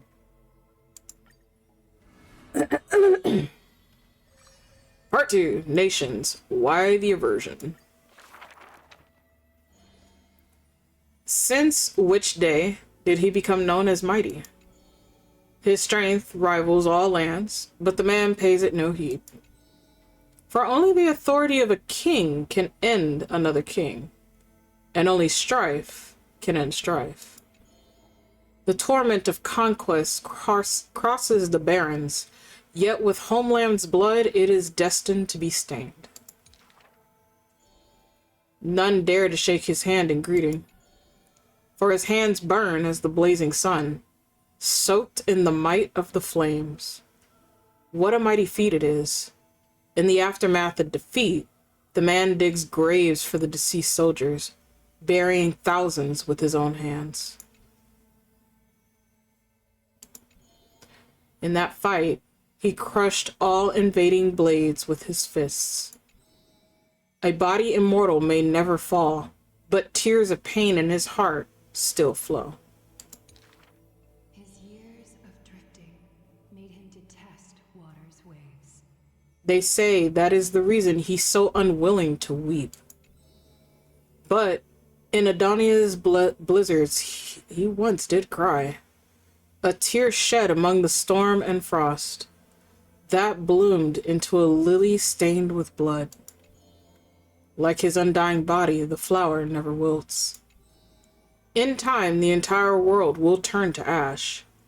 This hardy man shall be the one to leave behind the world's final beauty, though none are willing to believe. Unlike his kin, those patterns are carved with his blood, a matter so suspicious it stirs the ambitions of the mundane. A blade that can cut through the mighty must be enough to slay gods. The people to this day still seek it, yet it is simply a tradition he follows closely. Do not let your enemy notice that you're bleeding, and thus convince them that you are someone unsurpassed, a warrior supreme. Apart from Kremnos' traditions, what do you have left? A white-haired friend once asked. The The man goes silent, and still his gaze burning into the horizon, looking for a distant past. In his days of wandering, this same question was asked by thousands upon thousands, and he never denied. That is why I walk on this path.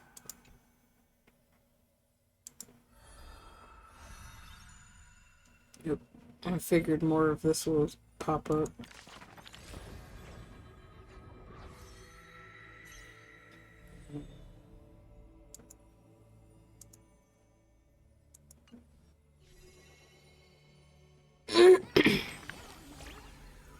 Did you know that Okama is full of stories about Mighty Mouse? He's just bursting with tales. Are all princes like that?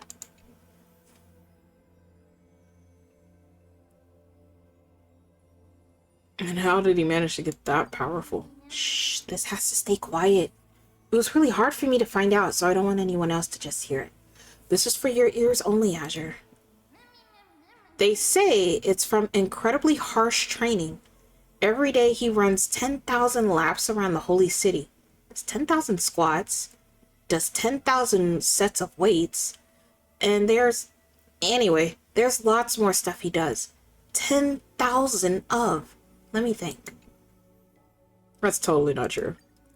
No way! And how are you so sure about that? Still, there really are way too many rumors about Mighty Mouse flying around. If they were all true, he wouldn't even have time to eat, would he? I wonder who's spreading all the stories. Sure is mysterious, don't you think? Bro.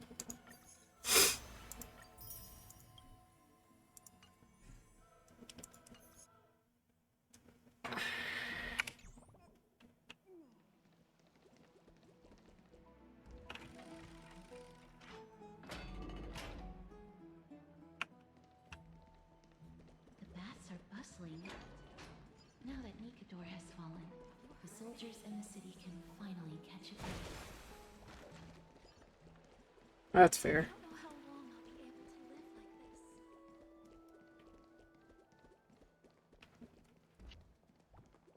Is that Lady Treby and Lady Trianne? You must have forgotten. This is a precious relic from our hometown. We definitely all saw it back then. Trianne, this is a counterfeit. We both know it's impossible for something this fragile to have survived all those years in one piece. Nothing is impossible. We are fragile too, but we still got through those sad times. Look at that color and how it glitters in the light. It's exactly as we remember it. Why won't you buy it? If someone else gets to it before us, we'll miss our chance forever. Calm down, Trianne. You need rest. Please, there's no need to fret. If you need more time to make a decision, I can put this aside for you until tomorrow. Or until you're ready? No, it's all right. Trianne is just... She'll come to her senses tomorrow. We'll be off first. Trianne is just... what? Trianne is super mad, that's what! Jesus. You forgot all about Mama! Mama gave us something just like this before! Trianne... Oh, damn. See you tomorrow? I hope you two patch things up soon. See you tomorrow. May the winds of fortune bless you. Poor Trivy.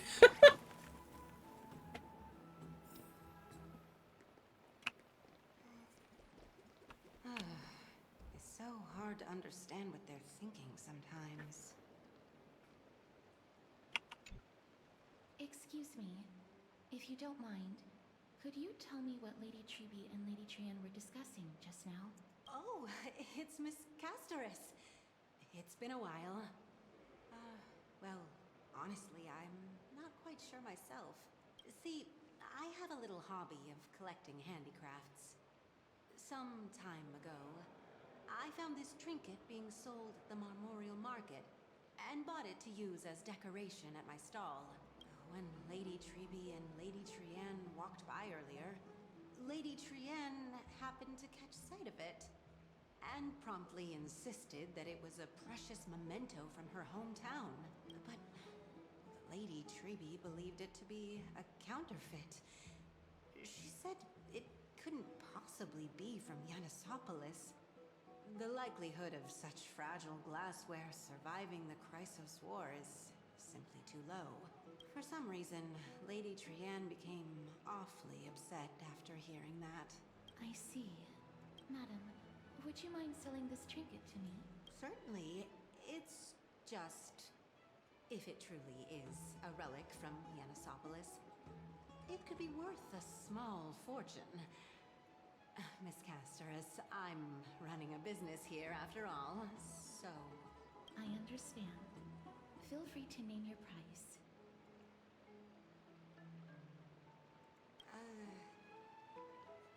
I suppose I can sell it to you at cost as a sign of goodwill, Miss Casterus. Just promise to support my business in the future. Much appreciated. We're lucky that she has a good heart. I'm not one to venture out often, and while I have some savings, it takes a lot out of me to even talk to people, let alone haggle. Had it been another merchant, I would have been set back plenty. I mean, I have a bat. That's a useful tool for conversation. The piece isn't important. What matters is that it holds special meaning for Lady Trienne and reminds her of her hometown. I've long wished to show my gratitude for Lady Trienne's care, but I haven't been able to come up with any ideas for a suitable gift. This chance encounter today feels like divine intervention. Perhaps this is the gift I've been searching for. Maybe. Still, this trinket is admittedly rather fragile. I will have to make some adjustments and stitch it onto wool felt to protect it. That way, no matter how much Lady Trienne runs around, it won't break easily. Alright, back to business after that. Hi, Noaki. What? How are you, dear? Don't stray far now. Are you still at work? I believe you should be off now, right? But how are you doing, lovely bean?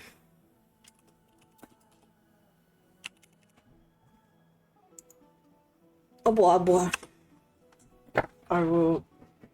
Nope, I am indeed. Oh, God. Well, hopefully work ends soon. Like I had a water bottle. I'm an addict. You know... I'm a workaholic, so I can't really say shit. I can't say anything. About to get his face. Oh, God. Musty hunty. Musty hoo-ha.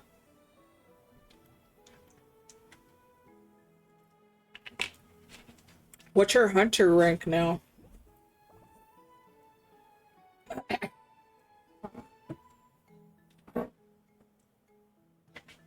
I saw yesterday you got to Otogaron. It is the puppy, one of the puppies. I'm really hoping they bring my toe beans in there. I want to see toe beans. And the pickle. Capped at 20. Ah, okay. I was wondering if they actually did cap you guys or not. Because they already knew some of us are fiends, so they were like, man, y'all just go past level 20 real quick. So, no, I figured they probably cap it. Alright, now to go to the groves. Yeah, they cap us progressively. Yeah, I figured they probably would. Bro, you know, I'm not even gonna ask how the fuck they got up there. Where am I going? I'm going the wrong direction is what I'm doing. I know how to read a map, I promise. Thank you for the food you give us, great Circes.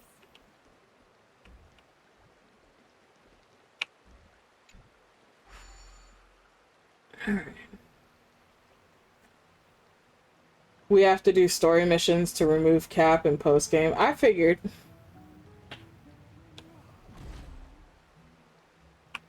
Alright, casters. There we go.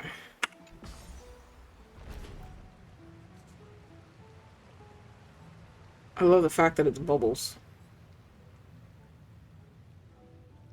Alright. Oh, Don Hung's already here. Old friends. It seems your friend arrived before us.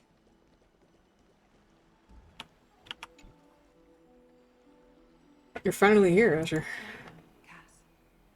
And you as well, trailblazer from beyond the sky. I didn't expect you to call me that. Your companion here kindly explained the meaning behind the name to me earlier. I see. Why you gotta open your mouth? Through him, I've come to understand that you and your friends walk the paths of Kefali and Yanis in places beyond the sky. Addressing you appropriately is the least I can do, as a show of respect. Now in search of my fix, I close my browser because CPU heavy. You know what? Yeah. For all that has happened, it was never our intention to drag you two into the battle against Nikador and jeopardize your safety. To express our gratitude for your kind, trailblazing endeavors, we would like to present you with the highest honor of Akima. Huh? This is the dew of divine blood, brewed from crops nourished by the blood of the Titans. It is said that only 12 bottles existed. The last 3 bottles are now being kept in the treasure vault of Akima. Back in the days of prosperity, cities fortunate enough to acquire it regarded it as one of the greatest treasures ever. Unsealing it during a ceremony held in honor of 2 cities' diplomatic ties was the highest form of respect one could show the other. And now, in keeping with tradition, Akima dedicates this drink to our esteemed guests from beyond the sky, in appreciation of what you have done for us. My hand is trembling under the weight of this gift. I'm not drinking age yet. I would say I'm not of drinking age yet. That would be fucking funny, honestly. Isn't Callus like in his early 20s or something? In technicality, yes. Looks wise. This precious gift isn't simply a token of gratitude, though, is it, Lady Aglaya? Very perceptive, Mr. Dunhung. Your heroic deeds have proven that you come in good faith. With the dew of divine blood as testament, we wish to forge an alliance with the Trailblazers. With all due respect, won't forging an alliance with the Chrysos heirs embroil us in the conflicts within Akima? I'm sure you can understand where our misgivings come from, Lady Aglaya. Right, we need to think about this first. Having said that, Lady Aglaya, please don't misunderstand. We will still do what we can to assist you in the flame chase journey. It's just, I've heard of the friction between the Chrysos heirs and the Council of Akima. As outsiders, we are weary of getting caught up in this conflict. Wow, Gray and Danny have sharp eyes indeed. You'd make outstanding members of the Twilight Courtyard. Who the what now? No need to worry, by the way. I can tell from Lady Aglaya's tone of voice and micro-expressions that she's being genuine. Not only are you guests from beyond the sky, but you've also done so much for Akima. You're practically heroes to us all. Lady Aglaya would never subject you to Aquila's judgment. Now that makes me wonder. Are you? Hyacinth, thank you for taking care of the wounded of the past few days. Oh, it's no trouble at all. The patients are very cooperative when we attend to them. I'm just thrilled to see them all going home healthy again. Oh, it's Cassie. Oh, I've missed you.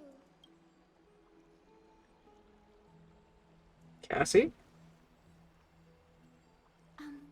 Miss Hyacinth, about that nickname. Could you... Oh, don't be shy. It's a cute nickname. Bro. This girl, she's a natural at making friends. She reminds me of an old pink friend with pink hair. I'm wondering now. As an acolyte of Aquila, I'm here to bring healing light to the world. Plus, I've heard you're also children of the distant skies. Fate must have brought us together. Oh shit, oh okay. That answers 3 questions off the bat. Alright. Can we be friends? I'd love to hear your tales of the sky. And it's a rare occasion that Akama presents such an invaluable gift to guests. Lady Aglaya, may I have the honor of tasting it too? No. Of course you may. Esteemed guests of Akama, please believe me when I say that this gift carries no hidden agendas. As for the matter of the Alliance, you need not give me an answer here and now. Do I have to go to work tomorrow? I'm sorry. I would love for you to keep your home. I would love for Witchy to come visit you and you two being spend time together. I would love for you to have food on your table. So yes. The unfortunate answer is yes, you would have to go to work tomorrow, my dear. I'm so sorry. Oh, she pretty. Yeah, I bet. Oh, she's here to help Aglaya recruit us. I'm an asshole. You're mistaken. The capable Lady Aglaya doesn't need my help with things like this. I see. In that case, we will accept this gift from Akama. We welcome the chance to talk with you, Lady Hussey. Oh, yay! Then I'll get started on my questionnaire. Oh, this bitch got a question. Bro, pardon the question, but I've been meaning to ask this for a while. Micro expressions, tone of voice, questionnaires. Are these all part of the usual skill set for Aquila's priests? Allow me to do the honors. This young lady is Her hair looks like cotton candy. assistant lecturer of the Newsporists at the Grove of Epiphany and head nurse at the medical institution known as the Twilight Courtyard. Many of the Chrysos heirs suffered injuries during Mikado's attack on Akama, so the Grove sent Lady Hyacinth to treat the wounded in Akama. But what I'm really good at is helping people sort out what ails their mind and spirit. If you're ever feeling troubled, come find me. A little sunbathing in the courtyard will chase all your worries away. So, you're a therapist. Thank you. We'll keep that in mind. Well, it looks like everything's sorted out now. The patients have also all recovered. I think it's time for me to head back, Lady Aglaya. I would love to keep you in Akama for a few more days, but I would hate to provoke the ire of the Grove. As it happens, Akama intends to send a messenger to the Grove for updates about the research on the Black Tide. We also want to communicate our desire to discuss the retrieval of Circe's core flame at the earliest convenience. That sounds pretty serious. Lady Aglaya, you can't be asking me. No need to fret. We won't put you on the spot. Trian will be going there as the diplomatic messenger of Akama, and Castros will be accompanying her. I happen to have a few questions for Professor Anaxa as well, regarding the missing Titan Thanatos. Since it involves Akama's diplomatic affairs, we'll give you some privacy. Let's go out and play. If you're not keen on just sitting around, Mr. Trailblazer, why not go with them? The Grove is a picturesque place, perfect for sightseeing. That's a wonderful suggestion. Come visit the Grove Grade. I'd be delighted to show you around. Sounds good. Gaining more insight into the customs and geography of different regions of Amphorius is also part of trailblazing. In that case, do bring this spindle along with you. Oh god. This tool, called the weft, is used to spin thread and has been passed down in my family through generations. though it doesn't see much practical use nowadays. It's become a symbol of great significance. In this respect, it is the perfect token to represent my will. If you encounter trouble at the Grove, just take this out and show it to them. While you're in the Grove, the golden thread of the weft can also render all things around you visible, regardless of whether they're corporeal or not, allowing you to see things as I would. Castros knows this too. Make good use of it. Trian is already waiting for you at the outskirts of Okima, so I won't keep you any longer. May your journey be smooth.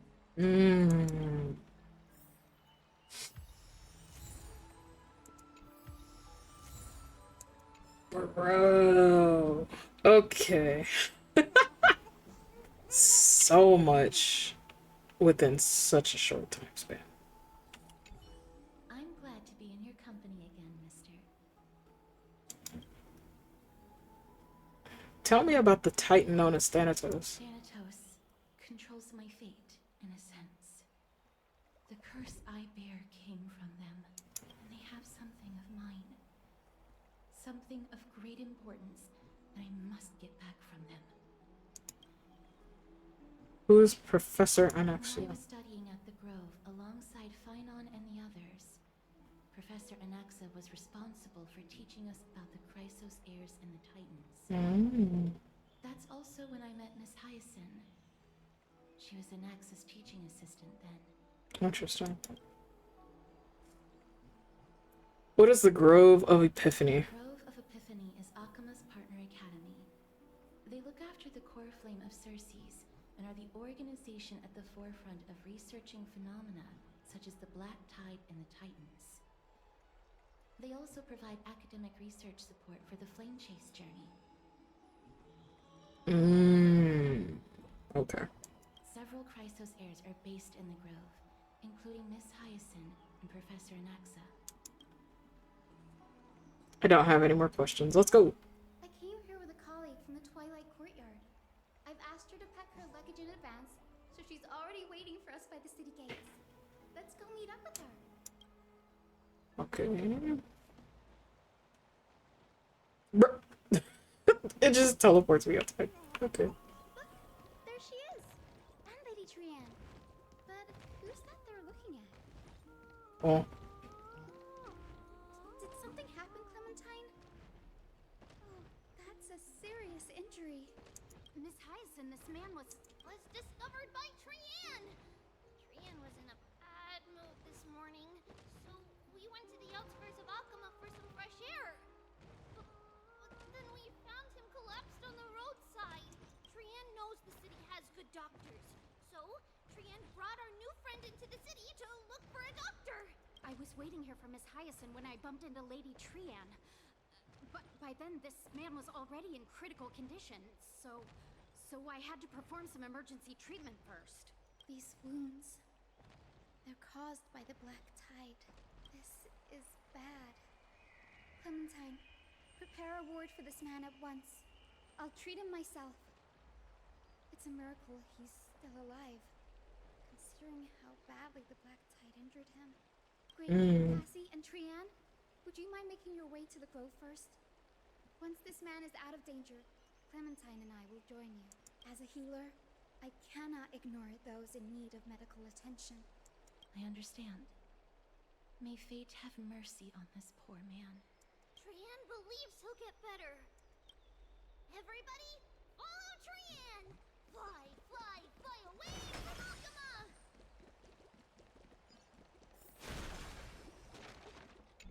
Alright, Trian. Road we go, to the skies we fly, leaving Alchema behind! Little Cass, little Gray, are you ready? Are we not using the sentry gate? I like how small and angry Trane looks. But using the Yeah, that's Trian. significant toll on Lady Trian. Ah, got it. Right, that's right. Trian promised Treeby that we wouldn't open the gate unless we had no other choice. Alright. Let's go. I'm ready too. Okie dokie. Everybody, let's hold hands. To the Grove we go!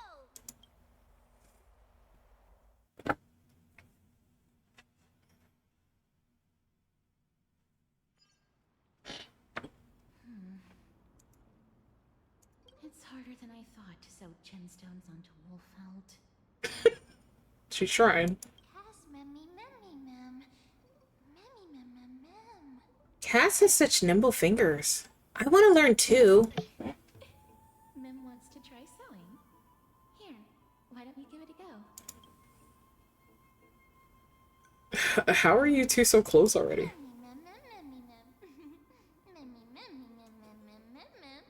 Cass and I are now good friends after traveling together for so many days. It's hard not to like Mem when they're so adorable.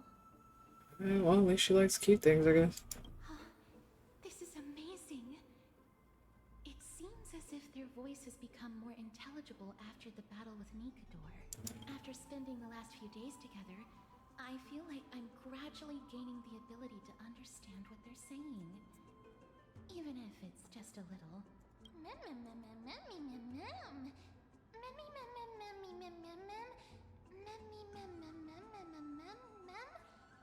This shows that I'm learning new things. Once I obtain the memory of poking Wolfelt, will I grow hands that are as pretty as Cass's hands? That just sounds weird. That's horrible. You can't say that to a girl. The fuck I can.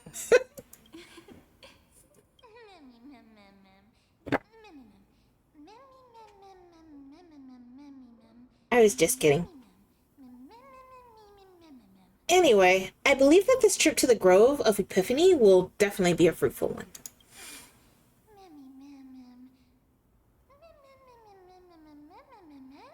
How exciting. I wonder what changes I'll experience next. You'll learn a powerful new ability. You might become fluffier. Transform into a cute girl now, bro. What are these options? You know what? I'll treat her as a Pokemon. Hold on.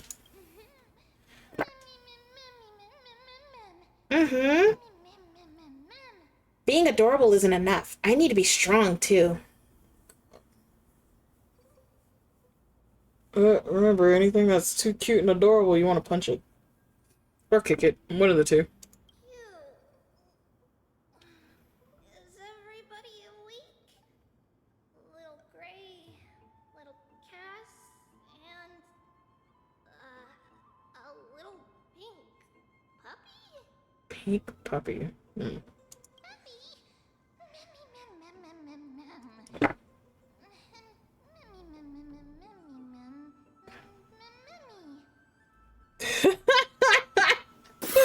Hello? Jorvy, hi! Hello, welcome in, Raiders! My name is Azure Mystic Flame. I am a shape-shifting sky dragon who owns this island resort that is deep within a pocket dimension known as the Mystical Oasis.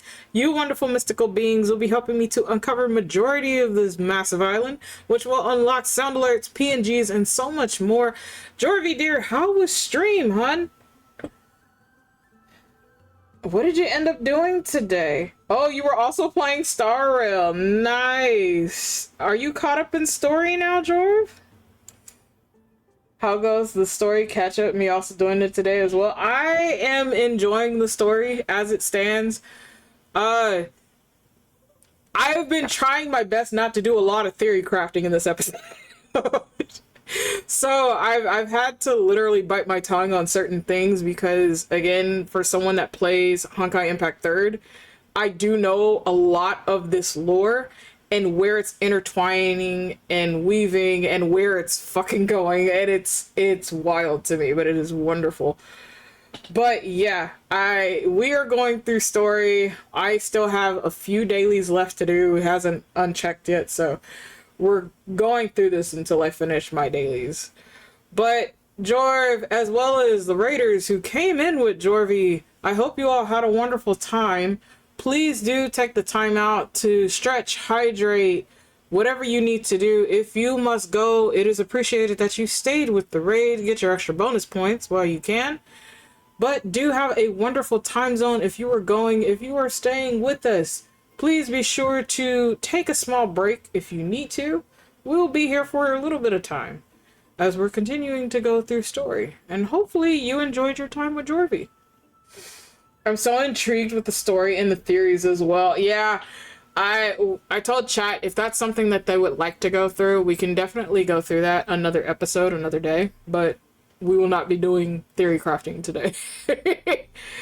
But I did explain certain things that have already occurred in the story that they have witnessed. So if you're curious on that, you should be able to see this episode much later on during the day, tomorrow. But we've gone through a lot. So I've broken some things down. Some people who do love lore are probably looking up some of this information as well. But yeah, I hope you enjoy story. Did you finish story or you're still going through story currently? Puppy? I've become a different species altogether. And here I thought she would just give me a nickname like Little Mimi. It's already action hour. Lady Trian, I hope you're well rested. You were talking in your sleep. Did you dream of many things? Sleep talking? What did Trian say? Something like, Mommy, all with sword. Let's fight together. We'll be brave. Ugh, it's so embarrassing. Please don't make fun of Trian. Just a bit further in story, but almost at the end so far. I just can't tell yet. You know what? That's fair. I hope you're enjoying it though.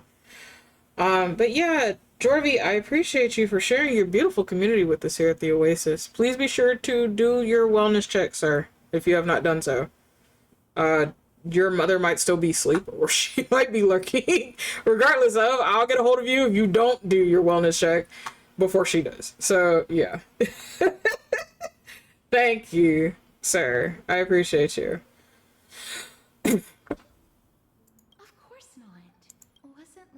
Thank you for checking in. You're at 11. Nice. And I appreciate you for the lurk, hun.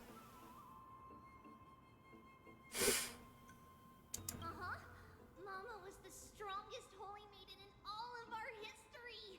She also gave us the prophecy of deliverance. And she had red hair that looked like a cute red mushroom. But Trian can't remember what Mama looked like anymore. Not even in the dream just now. That's how you know you live a very long time.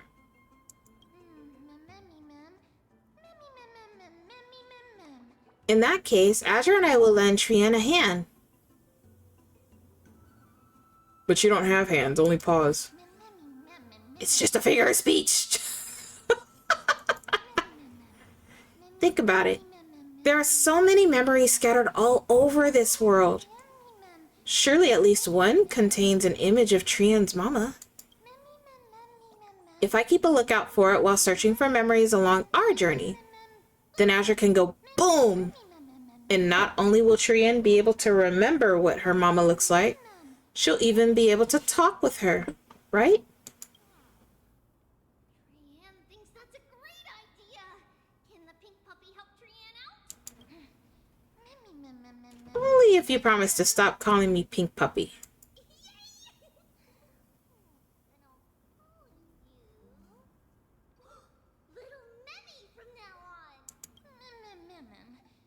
That's much better. Sure, I'd like to know what exactly I am. That's just a name I came up with on a whim. Oh well, it doesn't matter, because I'll be sticking in my word anyway. Now that Trian has cheered up, shall we get going?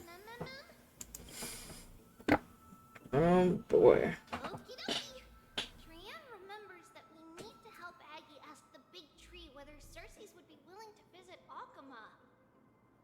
If we follow this woven trail and keep going upward, we'll reach the grove in no time. Bro. Woven Trail? Where did it get its name from? Whenever they requested an audience with Circes, Nestia would always come to the meeting in a long white dress. As the warps and wefts of the dress came into contact with the ground, they turned into paths and stairs.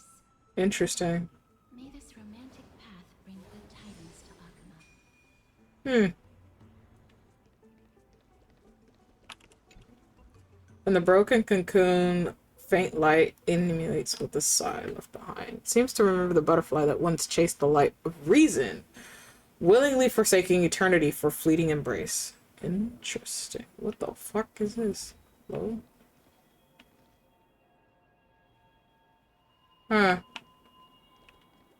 Oh, that has a sound and I don't like it. Look, a huge tree. It's huge. Oh.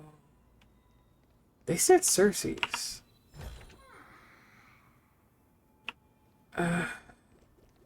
Tree of Life is different. Wait, am I investigating? Oh, okay. It's just that.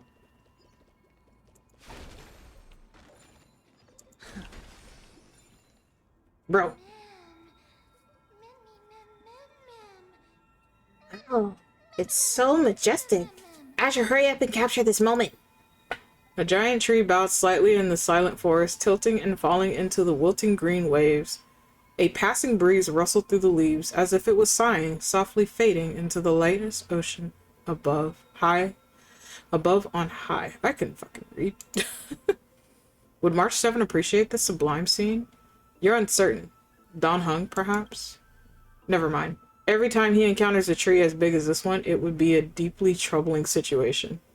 Take a photo of this picture. Why are we thinking on this?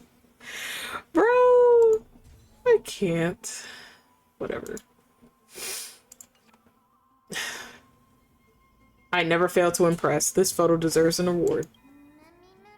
What is this huge tree, though? It's the bough of Rift, the divine body of Circe's. Flora began to grow where they planted their roots, and this flatland basin upon which we stand gradually became a large, verdant forest. A long time ago, Felicis, the first scholar, led the masses to build a garden and courtyard in the forest, naming the site the Grove of Epiphany. There, people sought mental clarity, knowledge, and enlightenment. Oh, Trian knows this. Everybody says that was how this big academy came to be. But is the academy supposed to be this quiet? Something feels off. The Grove has always welcomed scholars. So too would Circe's give us her delicate leaves and extend her branches in greeting. Yet, it seems both the Grove's messengers and the Titan are indifferent to our arrival.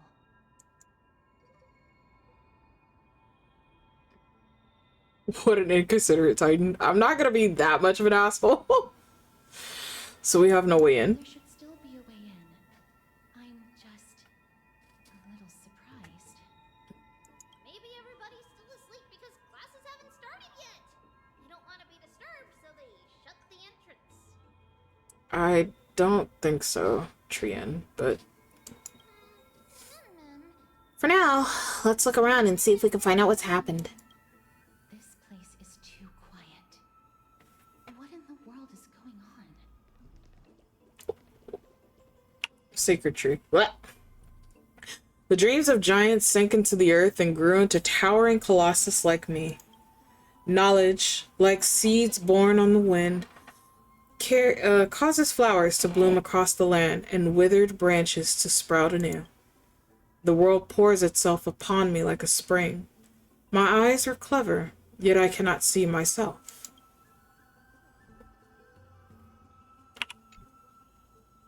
Observe our greatest master Circe's, such nobility and holiness in that august presence. Wow, it's actually Circe's. That's right, marvel and praise freely. Such reverence is exactly what the master deserves. These little nymphs are fucking hilarious. Okay. Trian found it! Everybody, fly across to the other side! Oh. There's a grove report. Why does it come in the name of a discus? Hello? It's on the other side. Where could it be? Trian, calm down.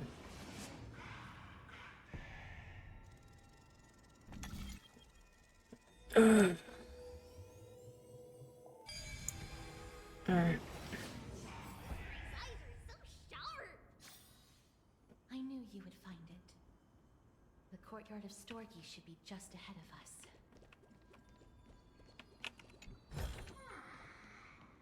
Bro.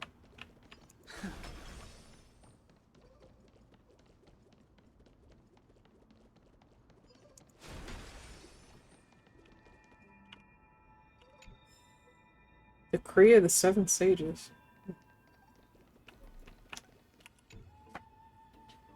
In memory, it was a golden rain. Itoria, full of the world's love, returned at dawn, transforming into butterflies that scattered glittering scale dust, blending the bloodlines of those they touched. From that day forward, there was you and me, and I and you. Interesting. As I expected, something's not right here. Even though we're not scholars, someone should have come forward to receive us by now. Not to mention that this whole place is also eerily quiet. Maybe something happened. That's possible.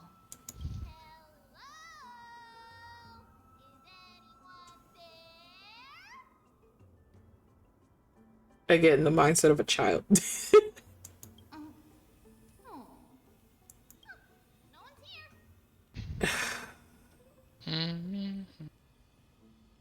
That scared me.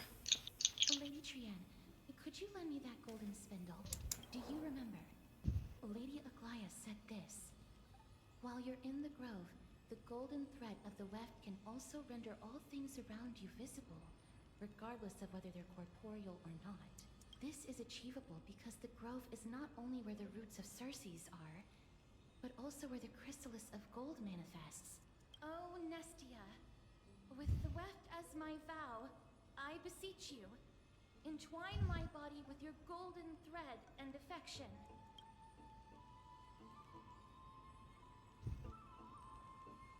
Who came up with this? How unique. These lines are documented in the Handbook of Nestia's priests. So, if I'm not mistaken, we should be able to draw power out of this butterfly exuvia with the golden thread. Interesting. So, Mystic, I thought you guys were lying. I joined someone's chat, used my booba emote, and they immediately recognized the emote. My booba really is everywhere.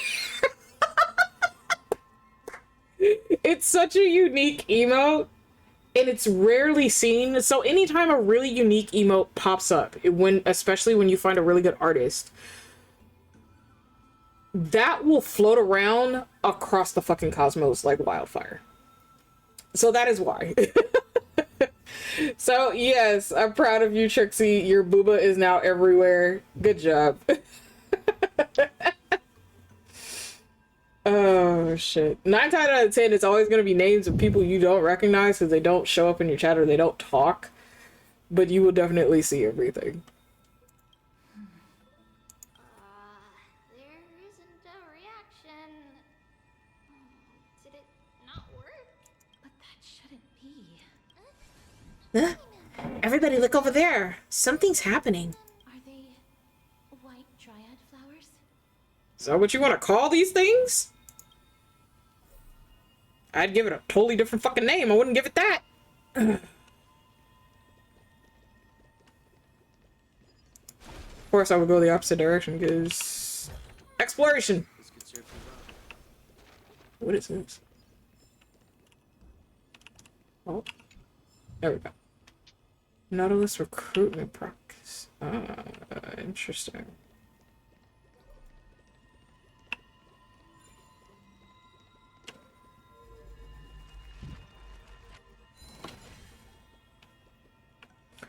But let's find out what happened here. White Dryad. What a cute name. No, these aren't white dryads. These are shadows of dead white dryads. Okay. Dead White Dryad? Strictly speaking, These white dryads are still plants. They only gained sentience as a result of Circe's blessing of equality. But their sentience is minimal when compared to that of humans. These flowers have already died. What you see here are just faint afterimages of their souls. However, this also means that the golden thread has definitely connected with the Titan's presence. Without the golden thread's outlines, we would not have been able to see them at all. But what happened to them? Why are there only tiny shadows of them left? Tiny this is tiny? You know. Can you read their memories? Let me try. Let me try. Oh.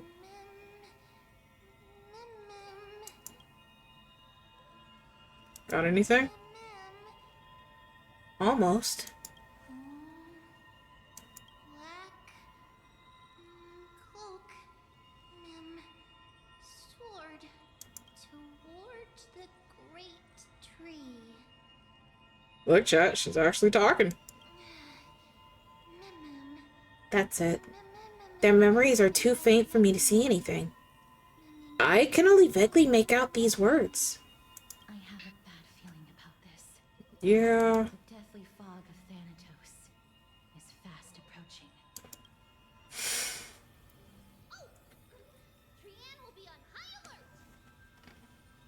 Good. As you should. Is, anytime you come near anything and it is deathly quiet, and there is no aspect of nature or anything around, you are to go the opposite direction.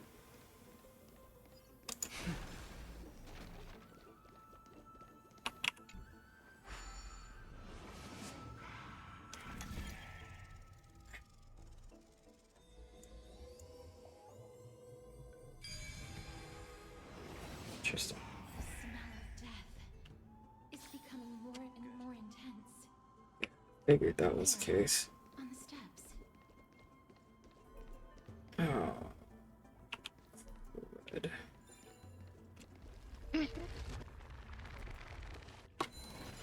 Okay. This looks really scary. What kind of beast is this? Or is it the Death Titan's kin? No, it's neither of those. This is a creation of the Black Tide. Such creatures are formed when living beings are corrupted and turned into deformed hollow husks of their former selves. Everybody, stay alert. Regardless of what has happened to the Grove, the fact that we're seeing the remains of a Black Tide creation here definitely doesn't bode well. Should we inform Aggie about this? Wait. That black thing seems to be moving. Oh, that is garble. I don't speak garble, sir. The monster is alive. Trianne will protect everybody. Trianne, please hide behind us. Mister, let's do this. Oh. Certain enemies will inflict ally units with the corrosion state. Attacking enemies will restore corroded HP. The more targets hit, the more is restored. As expected. The words black, sword, and cloak. They're talking about the Black Tide. Guide you on your path. Here, there's thunder. Nap time. Rise! World-cleansing dragon. Trinity is before me. Conflict is pitiless. Show no mercy.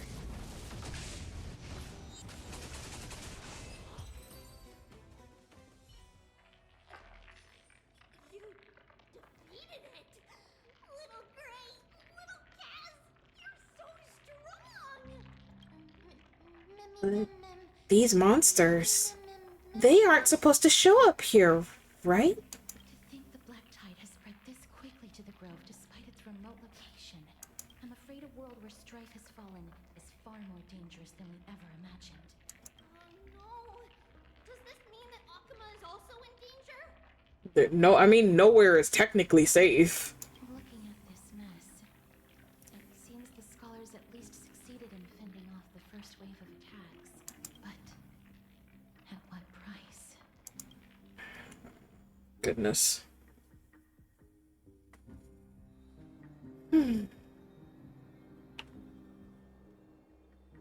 Lady Aglaya, after a few days of surgeries, both major and minor, we were able to save the life of that patient found on the outskirts of Akamat. After a few days of surgeries, they had to perform multiple surgeries on them. Thank you again, Hyacinth, for your hard work. The scarring of his organs was especially severe, the result of the Black Tide's corruption. It's a miracle he's even survived. I can't say for sure when he'll regain consciousness. Don't stress yourself out over this. You've already done everything in your power to save him. There's no need to hurry to the Grove either. You deserve a good rest now. Treeby, I have some things to tell you as well. There's something strange about where that patient came from. He is not Akaman. The way the stitches on his clothes are hidden is quite unique. Such craftsmanship is undeniably from the Grove. The Grove? You mean... Now that I think about it, Castris and the rest should have arrived at the Grove by now. Trianne just got in contact. The Black Tide has invaded the Grove. We haven't detected any survivors, even with the help of the Golden Thread. What should we do, Aggie? The Black Tide is posing an even greater risk to us now. I did not expect the Grove to be the first to be impacted, though. Can they tell where the core flame is right now? We see it. The core flame is still there, but... But... what? But they can't say for sure whether the Titan has also been corrupted by the Black Tide. Please let them know that for now, the most pressing task is to identify the core flame and transfer it to a safe place as quickly as possible. We must also search for survivors and find out exactly what happened to the Grove. Oh, and find Anaxa. Unless something went terribly wrong, he should still be alive. They've set off. Please, stay safe, everyone. I pray for their safety too. Aggie, how do you know that Anaxa is still alive? I know that man all too well. If that blasphemous performer knew that he was not long for this world, he would most certainly try to seize the core flame and drag the Titan down with him. Is this a joke as well? No, I'm being serious this time. We're facing threats from both within and without Akama. The merciless carnage may have ceased, but Akima's nemesis continues to sharpen their blades even now. They may have even prepared the gallows from which to hang us already. You mean... Even if the divine authority of strife is as yet unclaimed, the Black Tide is advancing more rapidly than I expected. I fear this tragedy is more than a mere natural disaster. Alas, it's too late. The Council will likely take this opportunity to do something... I will try to keep this under wraps for now. But you must also take care and be prepared for anything that may happen. All right. Should I inform Hyacinth about this? Not for now.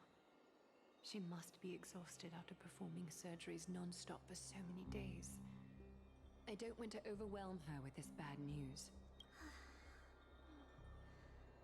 We can only hope that the Grove weathers this crisis with as many survivors as possible. That being said, based on the condition of this patient, Treeby, we should prepare for the worst.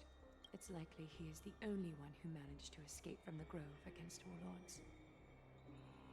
Yeah, but my gut feeling is telling me something else too, so... Everything will be fine. The people at the Grove are really smart. They'll definitely be able to chase away the Black Tide.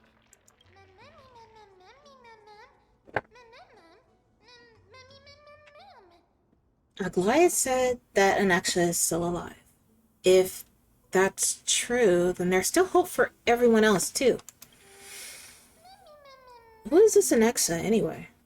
Why does everybody seem to have some kind of trust in him? How should I put it?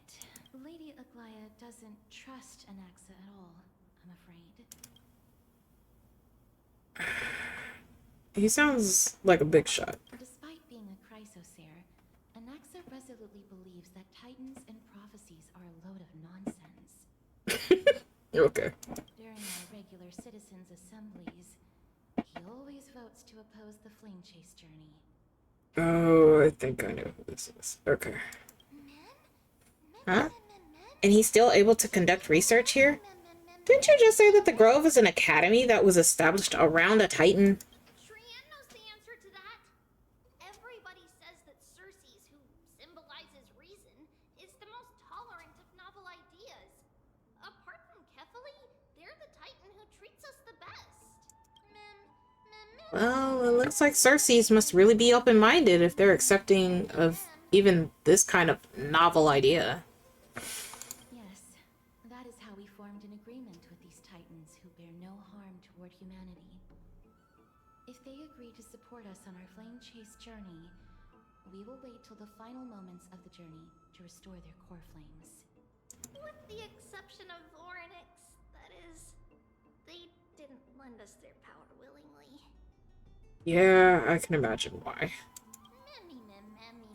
I don't think Orynyx was as reluctant to help us as you put it, or they wouldn't have deemed Azure worthy and allowed me to journey alongside all of you.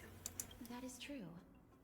It's also fortunate that these gods weren't corrupted by the Black Tide and did not descend into madness. Because Orynyx is not within the realm. He's actually looking over. Trian believes Circes will be alright.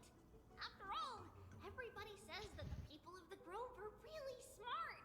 So, Little Gray and Little Cass, just leave the task of finding Anaxa and everyone else to Trian. It's easy for Trian to look for people because we can fly.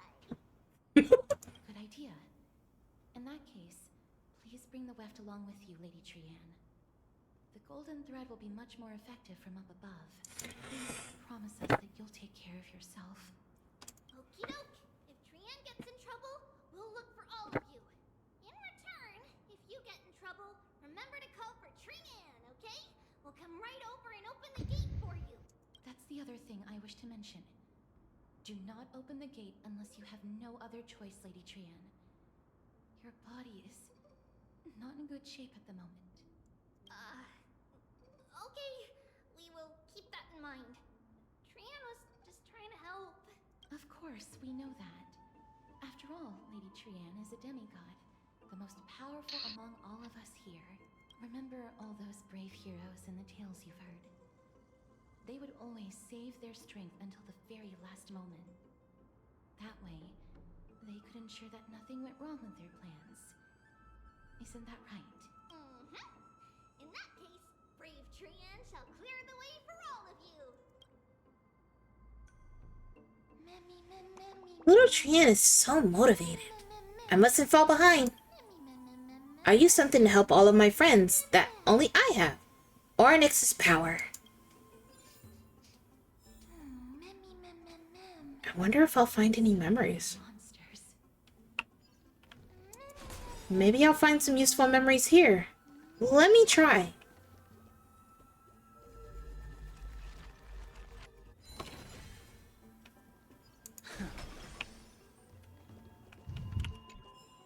Beyond the veil.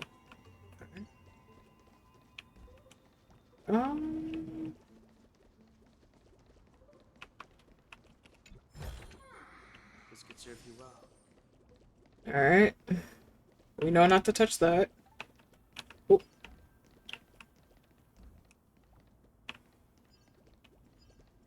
Oh, here we go. The monster's body is twisted like brambles, not allowing any living being to approach. Let me see. Ow, that hurt. And I didn't even detect any memories. Oh, so the answer is no. Alright.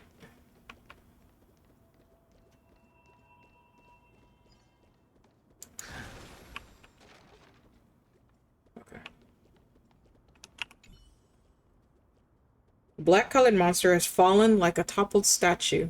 Within its body lie golden ashes, perhaps the same substance as the golden blood that is commonly seen in Amphorius.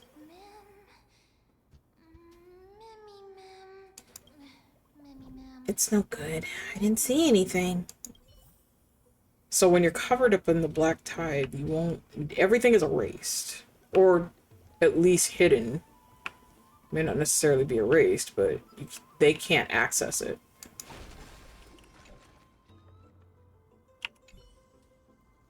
A despicable, twisted life form. If it was once a living soul that could mourn pain, but now I could only turn its head to others, until its soul drifts silently out of its shell. Maybe this monster will show us some useful memories? Shouldn't have gotten my hopes up. She's trying so hard. I've really tried my hardest. Why can't I see even a sliver of a memory? It could be because when a life is devoured by the black tide, it loses its soul. That is their theory. Not a bad theory, though.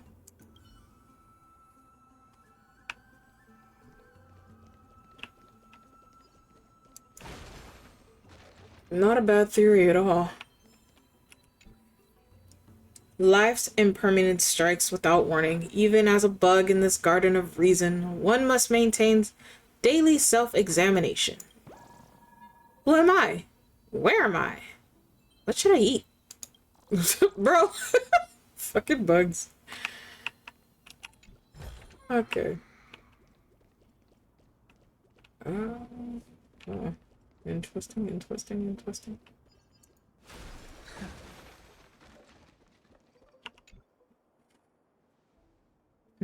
It's locked. I can't open it. It was probably sealed in order to ward off the black tide. Flaming lance charge? No, we're not gonna... There's no keyhole in this door. Most of the doors in Amphorius are sealed using the power of Yanis. Since this door is a creation of the three titans of fate, maybe the eyes of Ornyx will help me find a way to open it.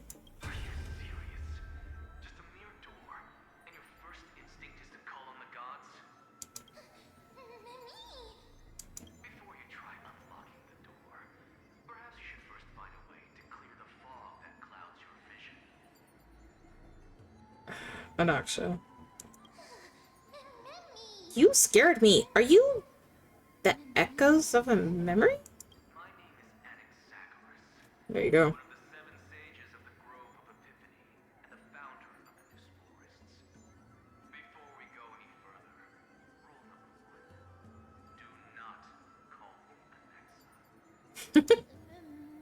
Anexico, Annex. I'll just stick with the next. Now, can you tell me?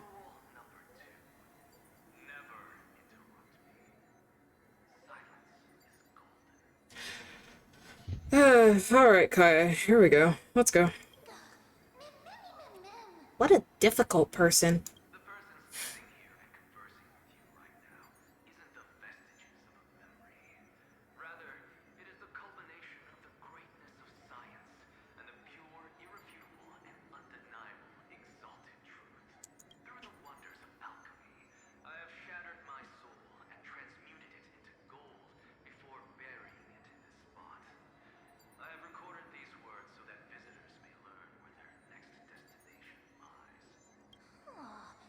Alchemy can do that?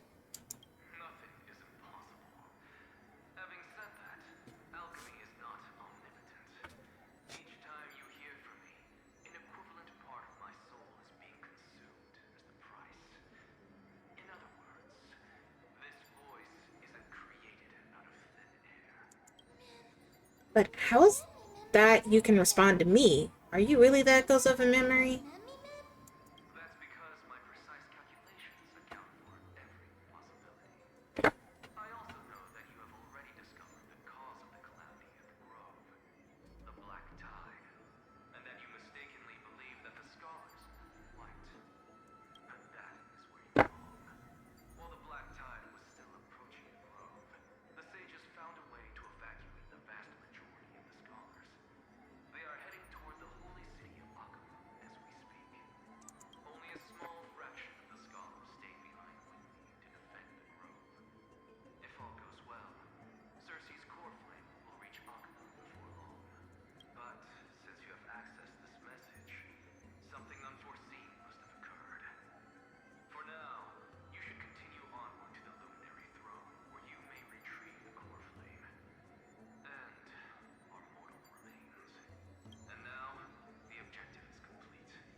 He disappeared again?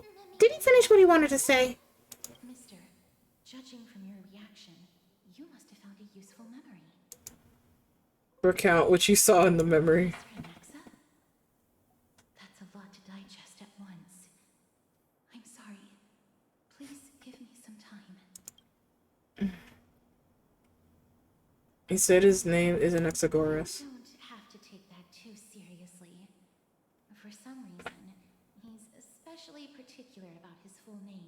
I mean, his name actually has a meaning, which is why he's probably as fucking headstrong about it. Nesporist and alchemy refer to. That all beings originate from the same source and have a similar composition, which in this case refers to the soul. He calls this theory Nesporism. Not wrong. It is an extremely complicated theory. You should get him to explain it himself if you're interested. You know, I feel that's a subject that he would talk days on, and my brain would just probably dribble out of my ear. Let's not. Provided that he is still alive. Everyone seems to have been evacuated. Yes, that seems like the only good news so far. We can just focus on retrieving the core flame then.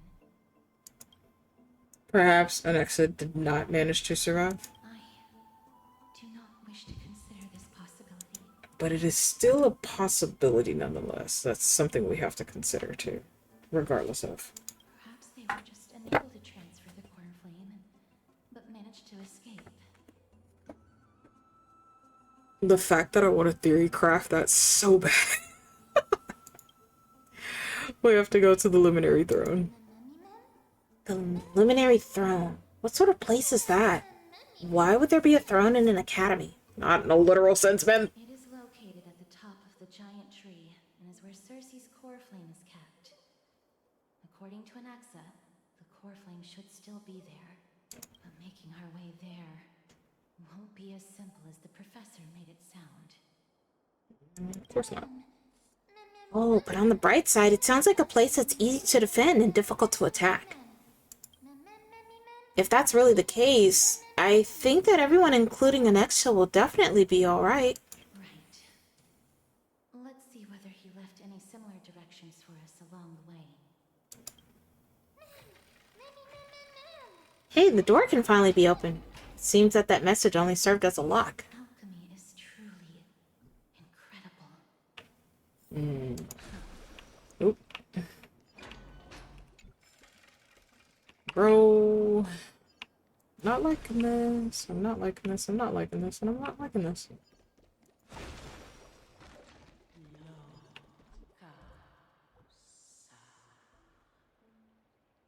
Happiness abound in this lush land by gods.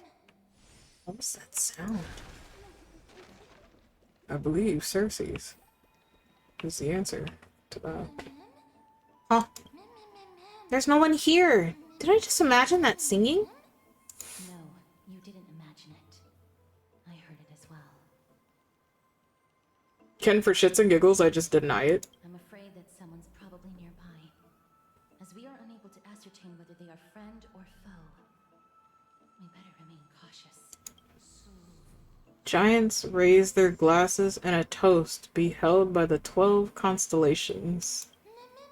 It's that voice again. This time it's coming from... I have no clue where it's coming from. There's too much echo in this library. Child, we're in a tree. That's why you're supposed to keep quiet in the library. Don't be afraid. I have experience in ghost hunting. What are these answers? I know. Also, I wasn't even the one singing. Found it. Nope. The voice is coming from over there. The heart? How can a heart possibly speak? It's not even lit up. I think that something supernatural must be at play here. No. It seems to be coming from somewhere even further that way. Let's go check it out. Not that it did not want to be found. Slow down, we don't want to alert them. Bro, y'all need to make up your fucking minds. It's either I go to it or I don't. Oh.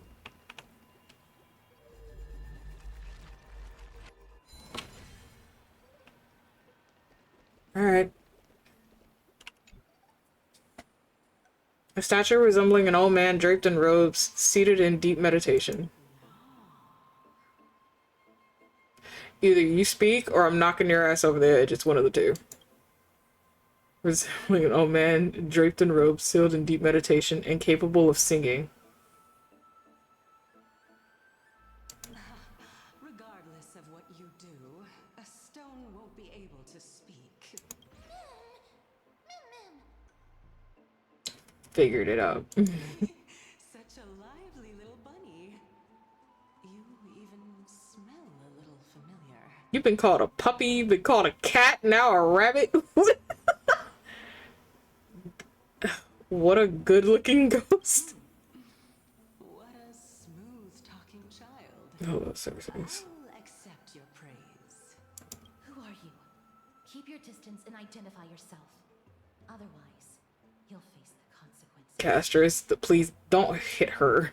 The scent of Thanatos. I recognize you. Idonia's renowned goddess of death.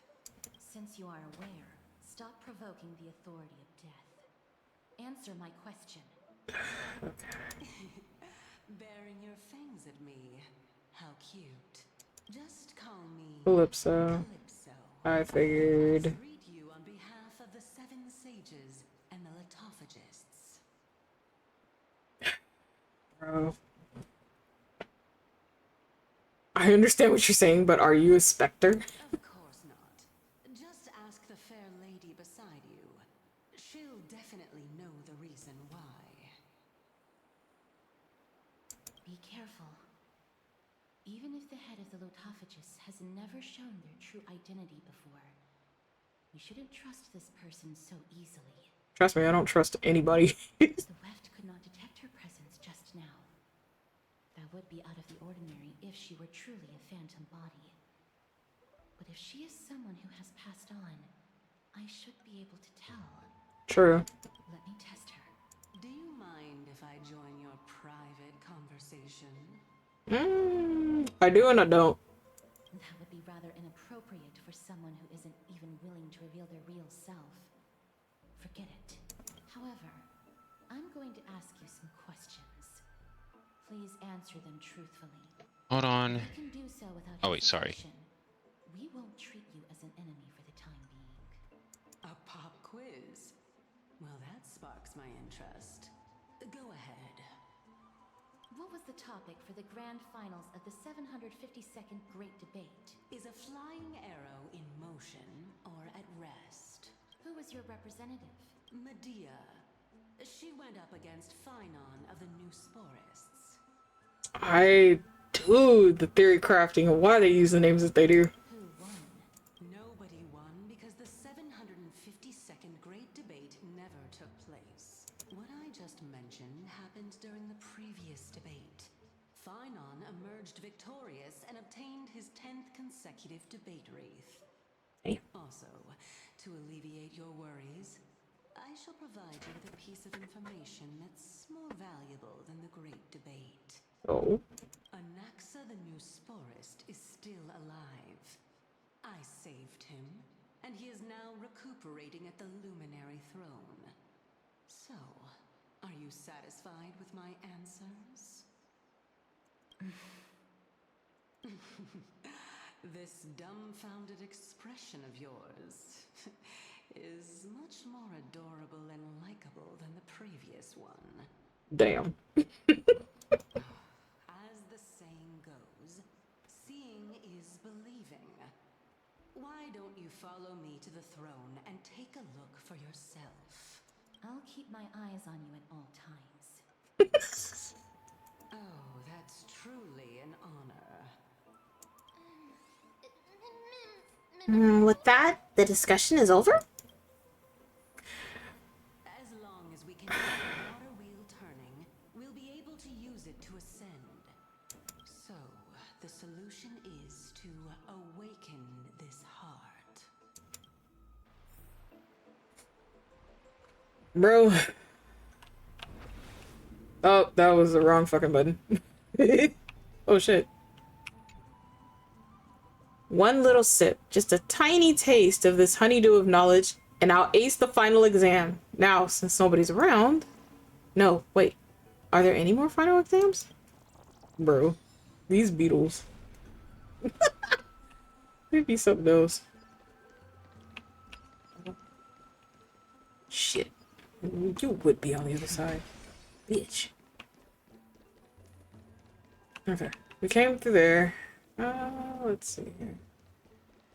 Oh, garment maker. Hello. Here you go.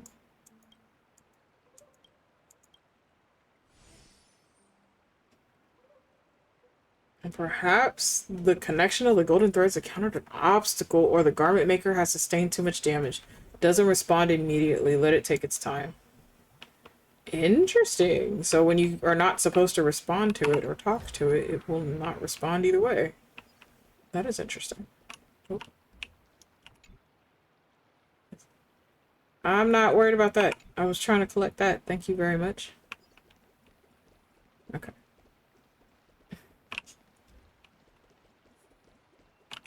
Library affiliate. To the soul that seeks understanding, love and wisdom are but one life. The thirsty approach the water, only to dissolve in the moon's reflection. Oh. Library affiliate. Okay. That name does have significance, but I'm trying to theorycraft where that correlates to. Who it correlates to. Alright, since we have to make this run, let's go through here. Oh, they're connected. You have found 3 nymphs so far. Okay.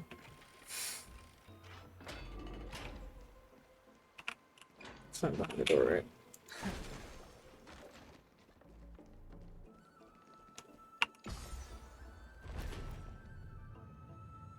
Their elevators are cute. Is that the Chamber of Purifying Tears? You have a good memory.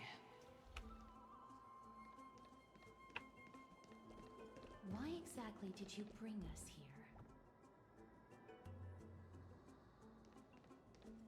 here? You gonna answer that? My intention should be obvious. See that shallow pond over there? Water lilies grow there.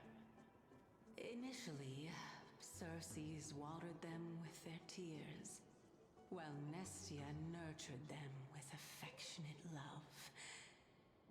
They are a token of the eternal companionship between the 2 gods. All the 2 of you have to do is to cross the deep well and retrieve the golden bough of vows for me. Al, you're making things sound too complicated. All you want us to do is to retrieve the flower, right?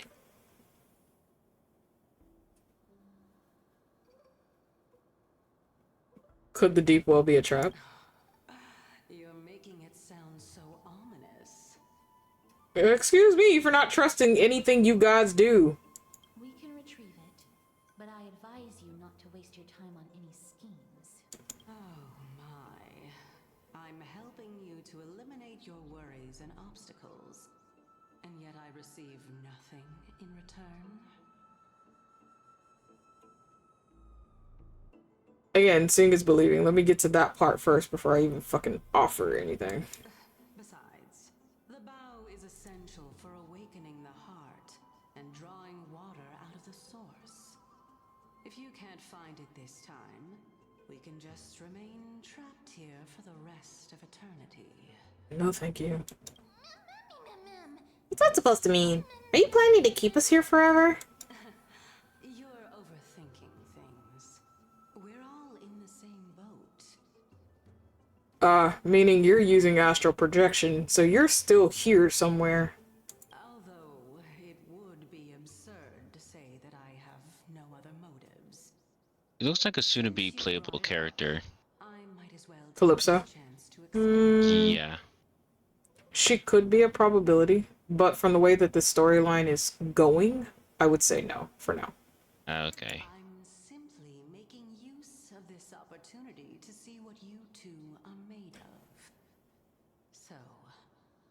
truthful enough for you? See what we're made of. Could you have phrased that any more directly? Now is not the time for me to elaborate further. So please proceed. As a student of Anaxa, equivalent exchange should be something that you are familiar with. I cannot deny that. Mister, since our interests are aligned right now, it's better for us to do as she says. Besides, she knows about my past. Even though I'm not able to elaborate much, I can tell you that she has reasons to fear me. If you unfortunately turn out to be her ultimate target, please don't worry. I will promptly intervene. I don't think I'm her target. It's so reassuring to have Cass around. I should put my brain to use too then. The time dimension revealed by the orb shows water lilies growing there. Bro. The flower looks so soft and fluffy. Watch this. Honestly, where are you? I see. Alright. Have the character stand in the cognitive bloom to reach a higher location with its growth and cause it to go back down via the rewind ability. Interesting. Cognos bloom sometimes becomes corrupted even after it's been rewound and will still return to its state before the ability was used. Adonis's elevator. Hi. Not in that mood today.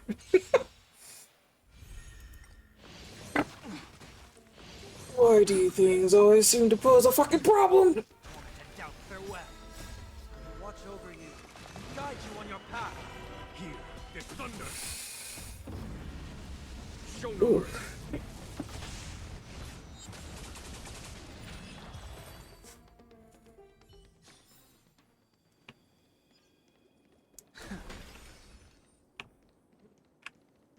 I can't swim.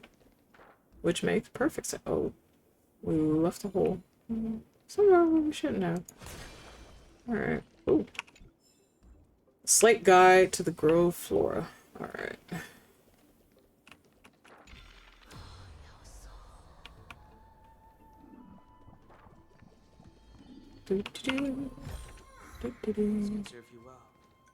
Demigod treasures. Alright, let's see here. What are you?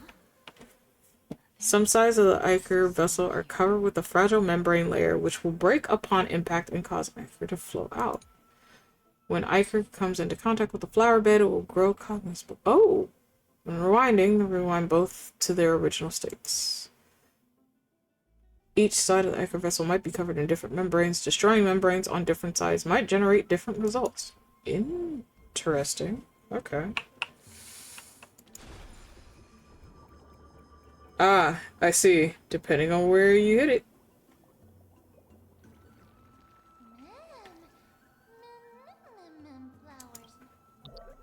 Yep.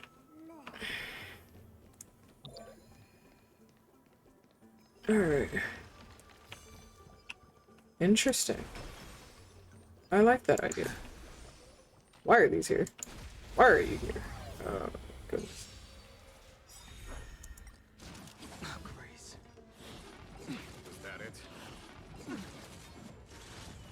Serenity is before me. Conflict is pitiless. That's better. I'm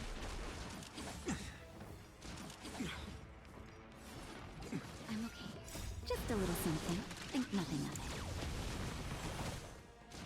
It's of no consequence to doubt farewell. Watch over you, guide you on your path. Show no mercy.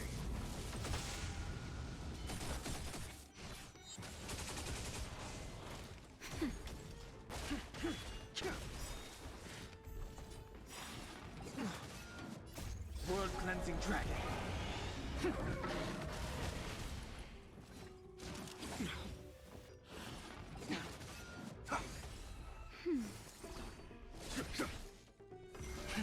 Rise.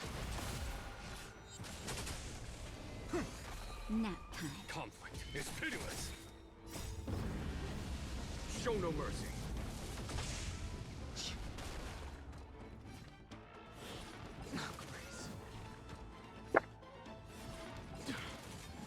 Just a little something. Think nothing of it.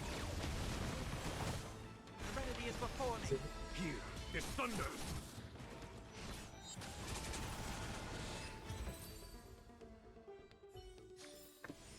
The consequences are mine to bear.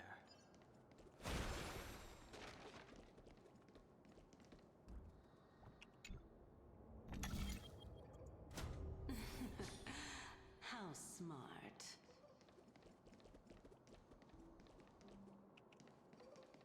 I'm wondering, my brain is like, did you expect me to not be? I'm guessing.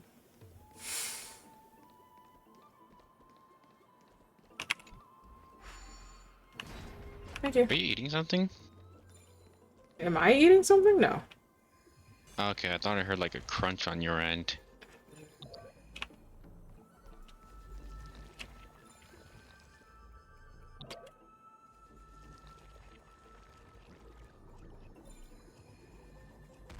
Oh.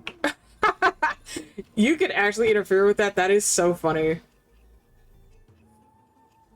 I'm surprised there wasn't an achievement for that. That kind of makes me a little sad. I did that too. Honestly, I'm surprised that there's no achievement for that. That makes me a little sad. I'm not gonna fucking lie to you.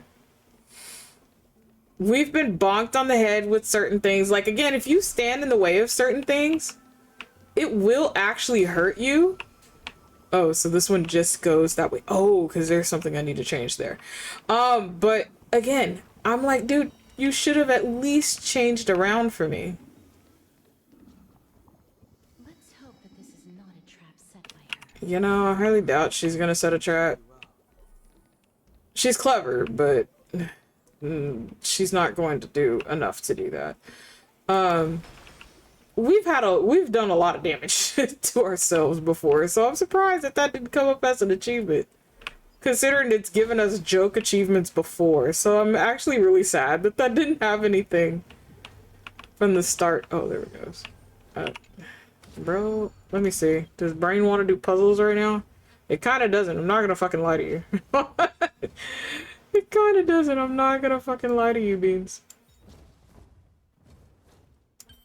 Which I'm surprised that it just, yeah, my brain is like, no, fam, I don't want to do this right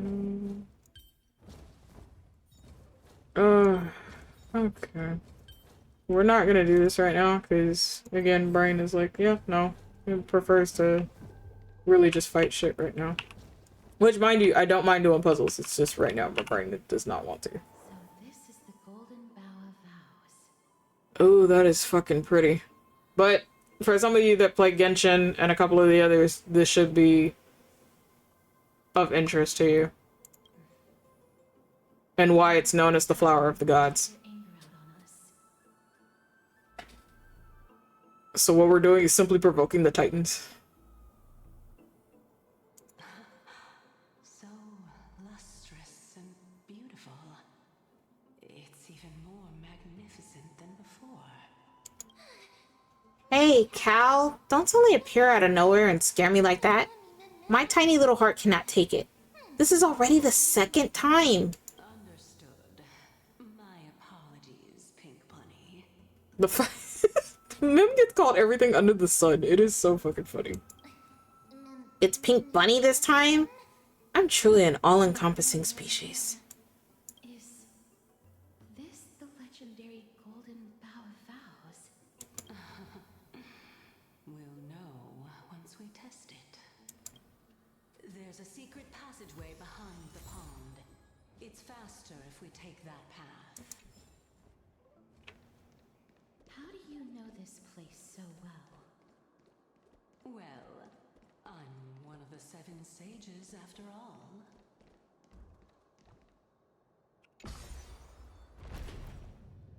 Oh, goodbye, little guy. Hello, little guy.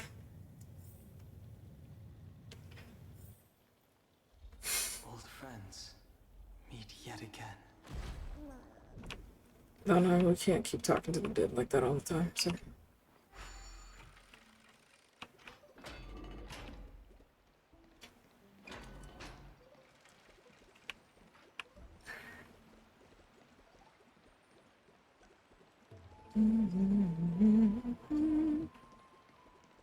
Alright.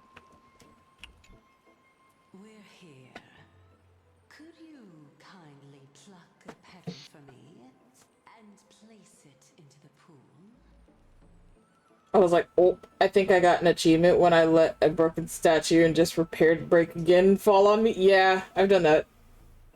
Fenrir really said, I want y'all to suffer.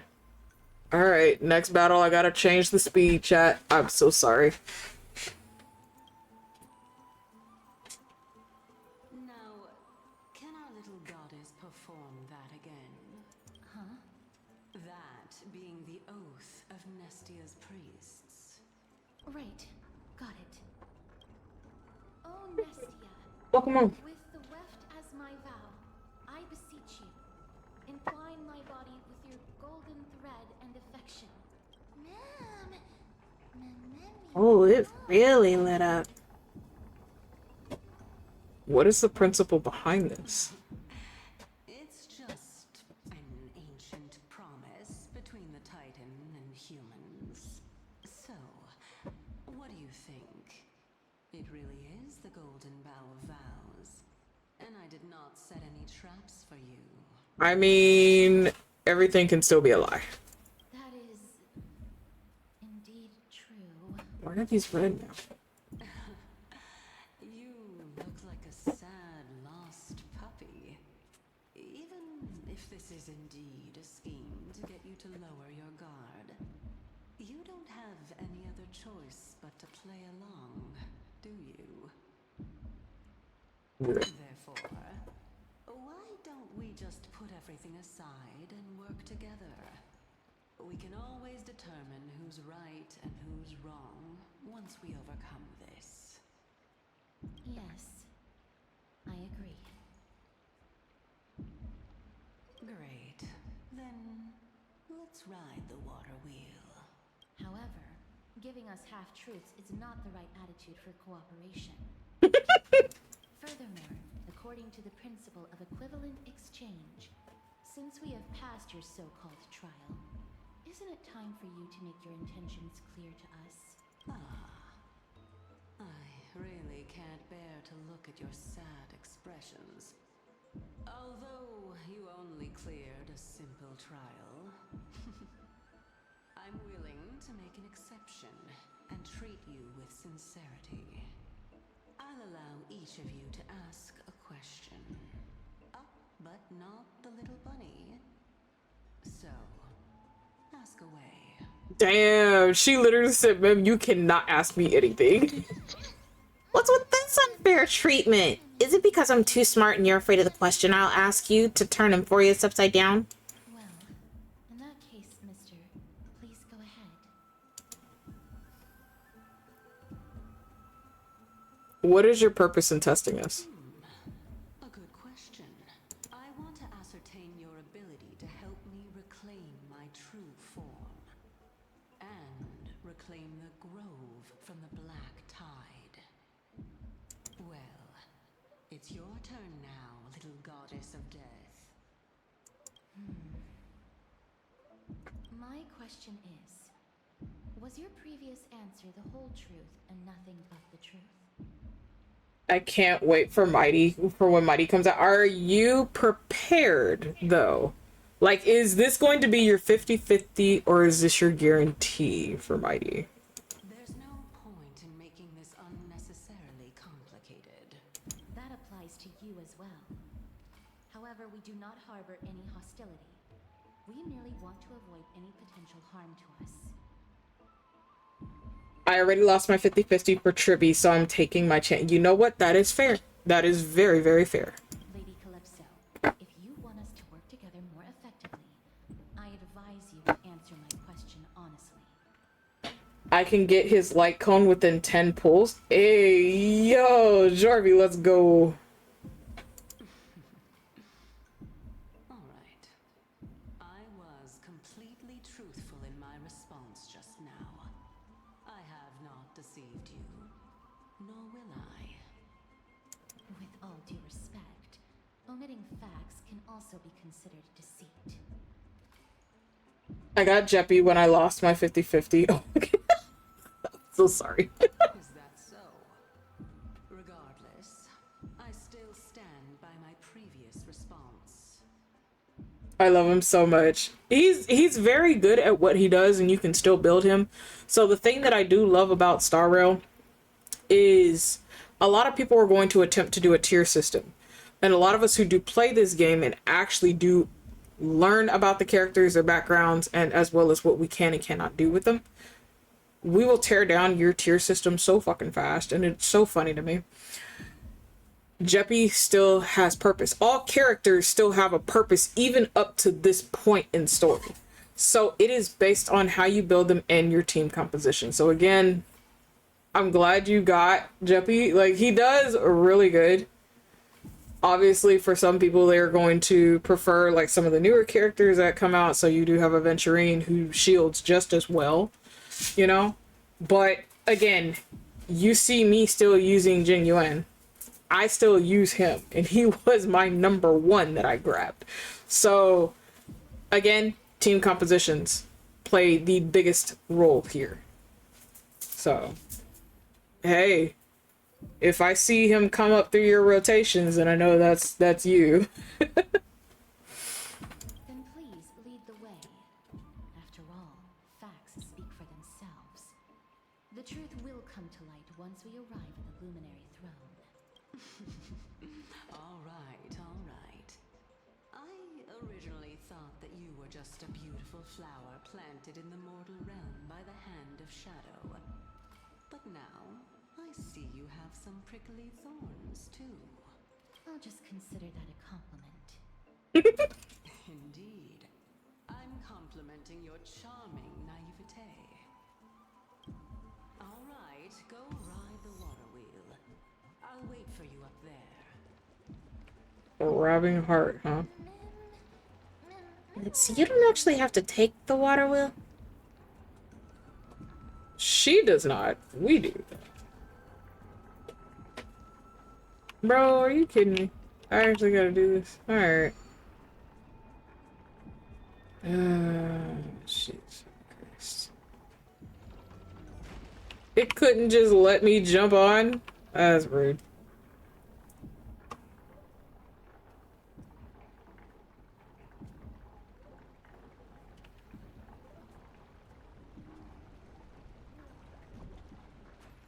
Me off! Jesus.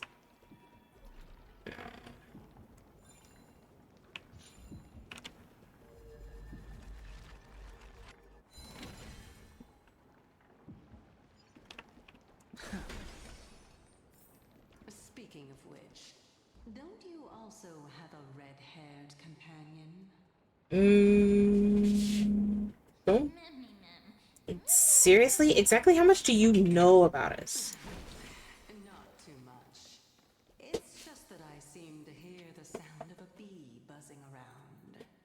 Again, gods when they're fucking bored. Your metaphors are not worthy of praise at all. I mean, she's a tree. She's a tree. You can't say anything else after that. Oh. Our senses alone can fulfill our souls, while cold reason only kills them, like a blade destroying pure, tender buds. When facing true beauty, any thoughts are but sacrilege.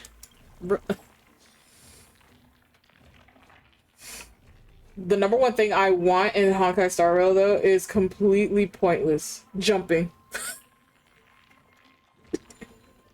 Okay, if they give you jumping, what is the first thing you're going to do with that? That is my question. I jump on top of Sparkle. You jump on. Okay. Like, if they do implement jumping, just jump. Activate fragments of recollection. Oh, whoa. I wanted to listen to the old man. Thank you very fucking much. Okay. Oh, Titus. We must get moving. The courtyard of storage has been lost. We must leave now before it's too late. But you're planning to stand your ground as well, Annex. Just call me Anaxagoras. Second, what do you mean as well? Do you mean you want to die here in the grove? Have you gone senile? Anexa, I may not mention this in my previous debates with you, but I vowed to dedicate my life to the grove long ago. I temporarily gave up on this ideal when I was young because I had a family. Fortunately, I had the opportunity to reignite my wisdom here in my old age. Now that the Black Tide has come to destroy it, I have nowhere left to go. Your logic makes no sense. I know your son is getting to be pretty well in Akama. What do you mean you have nowhere to go? Then tell me, Anaxagoras. You and I both know very well that legs like mine will only slow us down. Alright, I'm going to go to sleep now. Been fun. Have a good night. How many unnecessary wounds did you suffer just escorting me to the library? The Black Tide descends with brutal ferocity. Even a great Chrysos heir like Calicus lost their life to it. I don't expect that I would be able to leave. I simply wish to sit and read in the Grove Library one last time. You stubborn old fool. Have it your way. We were never able to decide a victor in our debates. Let's count this final one as your victory. Let us meet again in the Netherrealm, old Titus. Take care. Finally, it's quiet again. Let me see. I wonder if these brats have been sneaking impure content into the collection. Bro!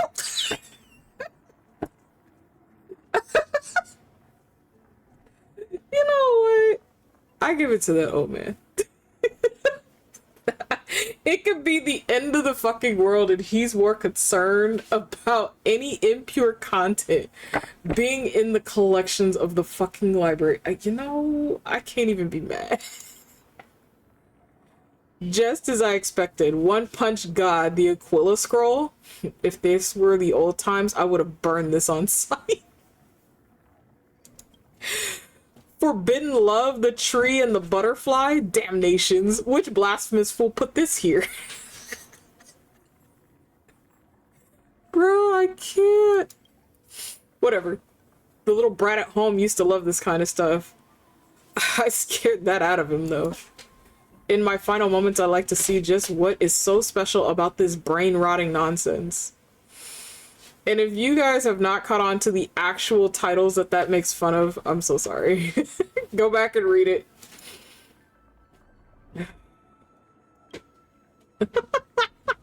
Scandalous, just scandalous. Beasts of the Black Tide, I won't allow you to touch our collection. Bro, that is crazy.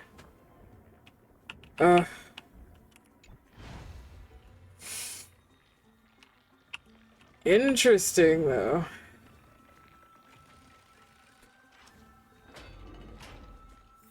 Oh.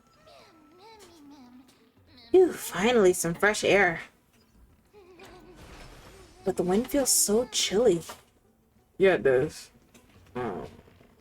Hi.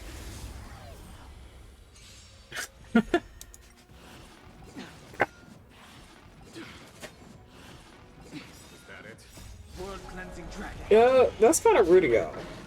Considering I smacked the shit out of y'all first. Watch over you and guide you on your path. Show no mercy.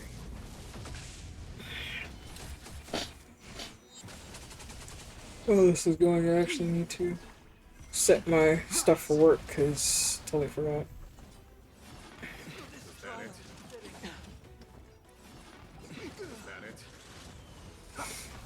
That's better. Just a little something. Think nothing of it. Here, there's thunder. I'm okay.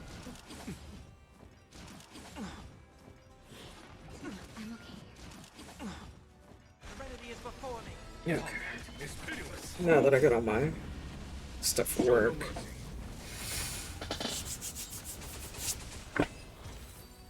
Alright. The consequences are mine.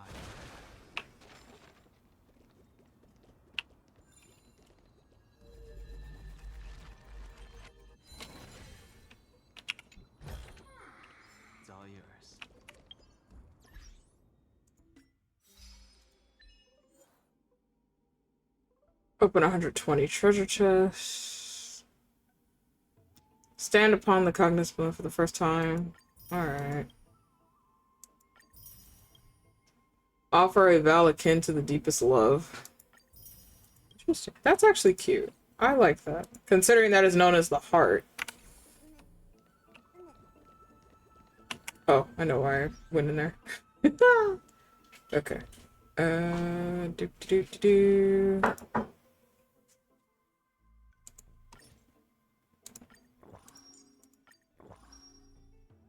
She's fine.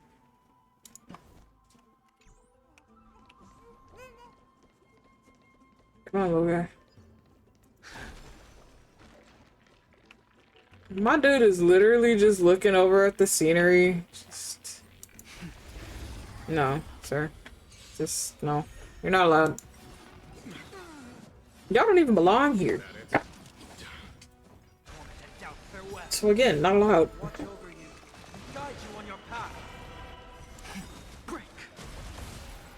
World-cleansing dragon.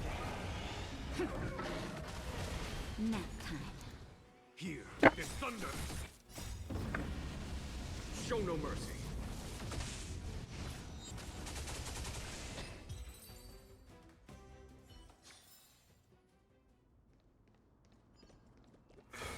I found a flower. What are the treasures? Which one are you?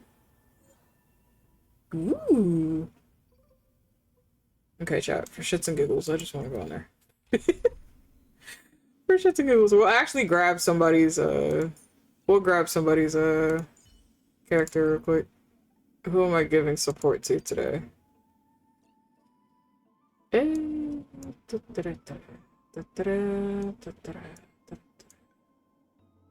know, let's see here. Yeah. We'll do Vasu. We'll do Adventuring. I don't have Adventuring, so we're literally going with a whole harmony. That's fine. This is fine. But, chat, I have to take the speed off, so y'all get to suffer for a bit. So I'll be right back. Y'all can thank Fenrir for that. Nap time. Can't lose this one. No dirty tricks, alright? Torment and doubt, I bid you farewell.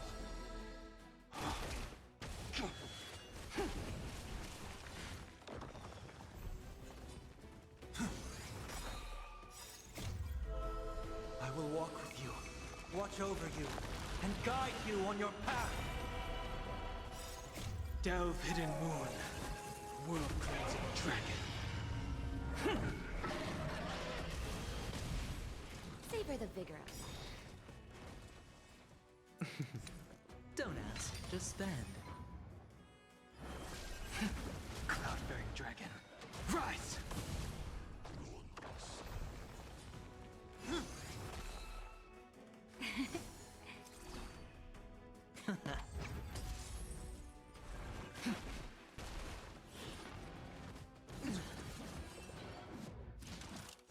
It's of no consequence. Watch your head.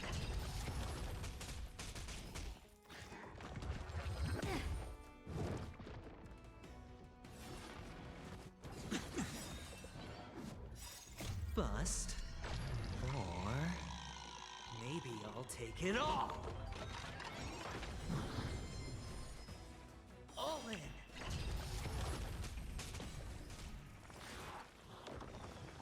Serenity stands clear before me. Celestial dragon. Break!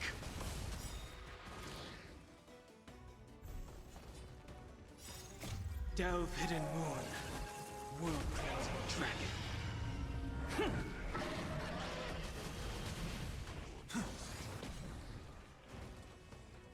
You're in bad shape. Can't lose this one. Cloud-bearing dragon. Rise! Torment and doubt, I bid you farewell. I will walk with you, watch over you, and guide you on your path.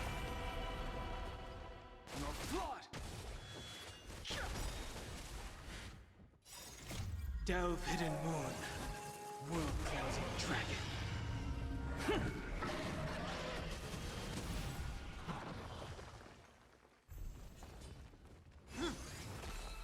Nap time. Going all in. Tabs on me. Celestial dragon. Break! Okay, I am back. Hi. Alex decided he wanted to save y'all from that. That is so funny. Ooh. Ooh. Oh, that's cool. I like how that has that in there. Okay. Alex was like, yeah, the next 5 battles, y'all not about to suffer with that. Nope. Ooh, but with that, that completes our stuff. We'll continue with story for a little bit. I'll continue, and then I'll eventually raid you guys out. Yes, so SPD is speed. The original speed is what you just had, that entire fight. That is the original speed. That is by 1.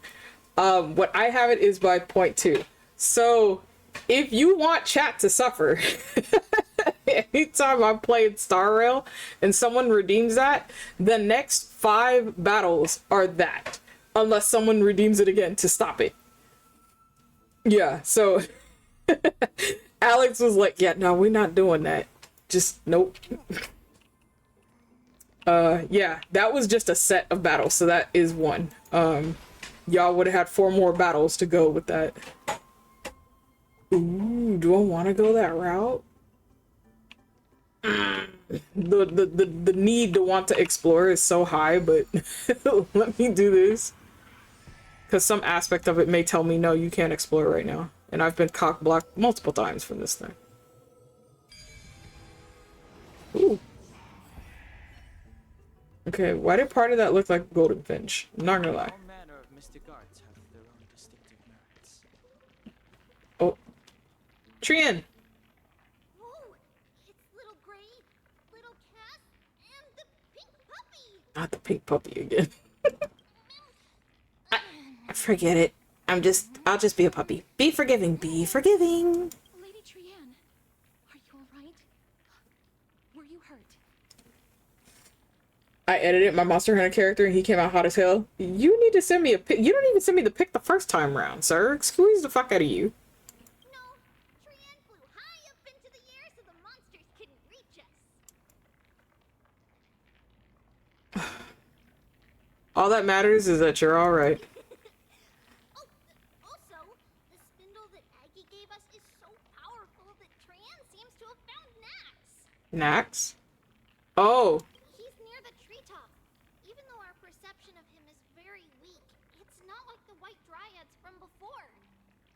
Well, first time around he was just some bearded guy. Now he's like, oh, no, he's my brother. Bruh. Also, are you trying to get Mighty Azure? I'm not sure. I want to attempt to get him. I'm going to also try for Castrius as well when she drops. So I'm kind of torn. Regardless of at a point when the reruns do happen, I'm going to attempt, obviously. But as far as first time round goes, I'm honestly fine with either one. Is Mighty out, or are we still 10 days out? We still have some time. But since Trian was alone and afraid that it might be dangerous, we did not fly there to take a look.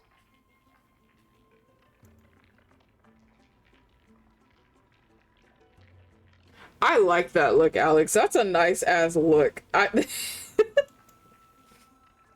is a nice look, sir. Hello?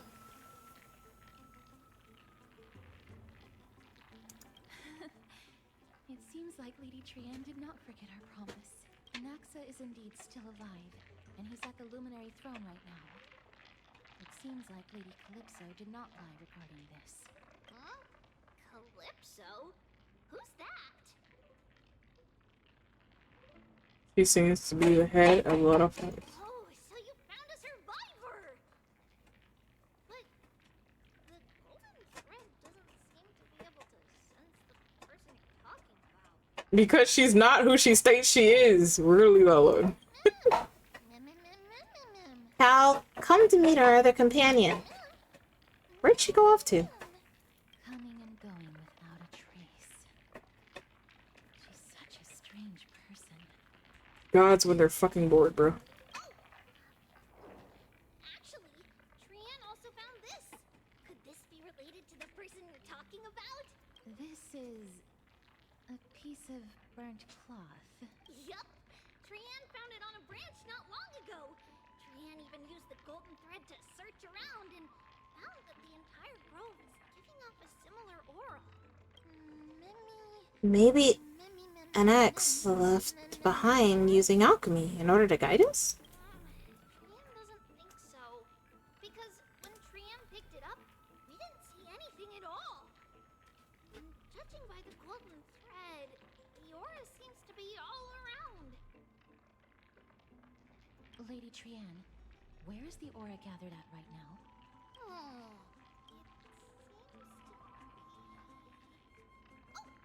a little higher and a little ahead of us.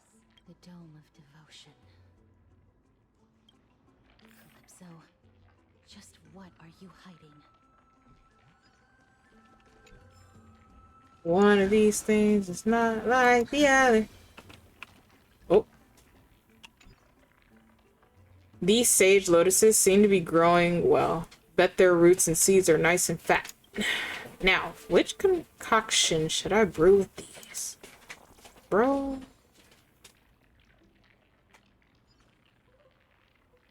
I want an extra overcastress though, because the weakness at like Star Wolf is so nice. Oh, you know, that's fair.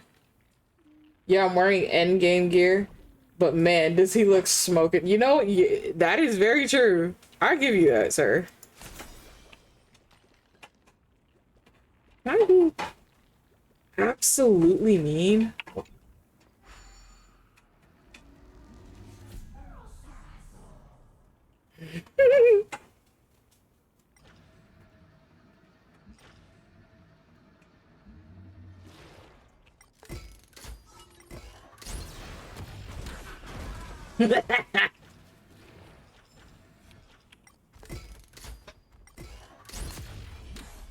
Bro. Because of that being in the way, that's crazy. Do, do, do.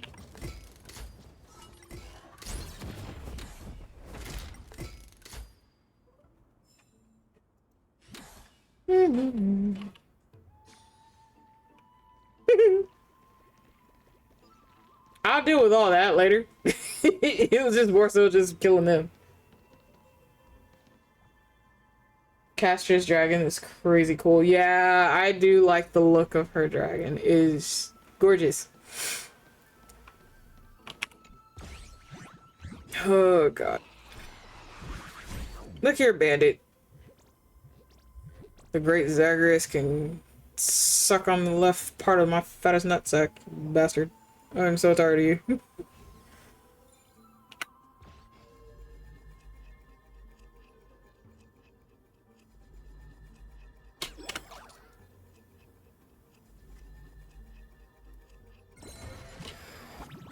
You done being a bitch? Oh, let's bring it. Indeed, as I said, the tricks are still under the Titan's nose. However, tricks must involve surprise attacks. Surprise this bitch. Turn 90 degrees, then yeah, I hate these stupid things.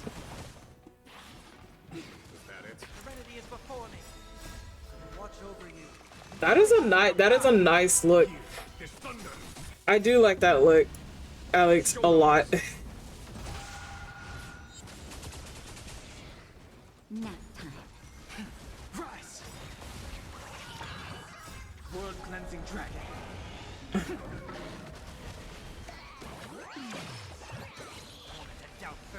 Tag Bartholomew. Alright, Bartholomew.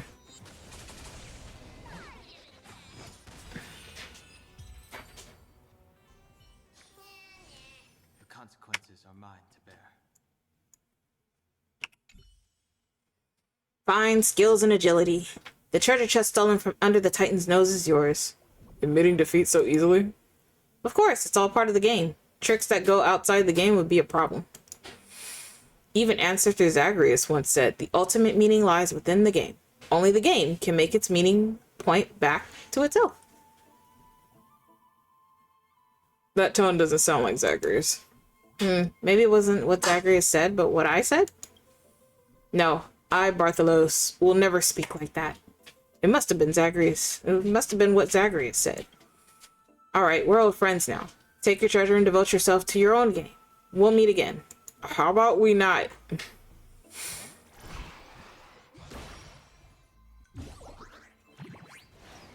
That is a creature I would happily use the bat against any god-given day.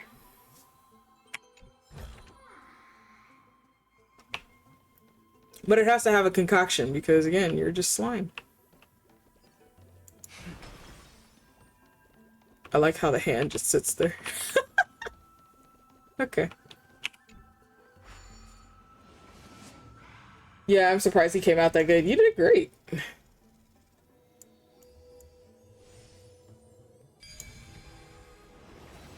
Again, that thing kind of reminds me of the Golden Finch. Everyone, let's be even more cautious. Not that the threads are vibrating, bro. Wording. Ooh, hi.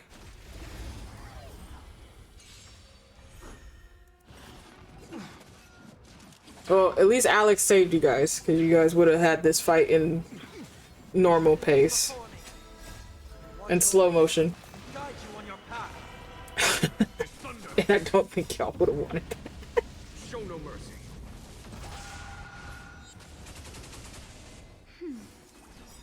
Just a little something. Think nothing of it. I like the fact that Nat can dispel that so nicely. Is that it? And the irony, I still have a lot of characters that are level 1. I just haven't I haven't gotten to the point where I can like work on them right now. World cleansing dragon. But I know I need to at some point, so it's gonna get to the point where I like reach end of story, so I'll just be working on them until I need to, you know, Just a little something. Think nothing. do story again and come back. But I have other team compositions just saved up. I just haven't worked on them yet. That's better.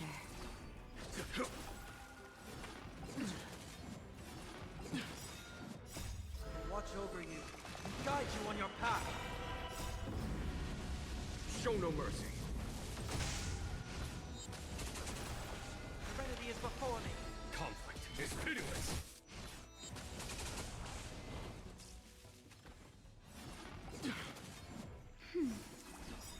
Just a little something. Think nothing of it.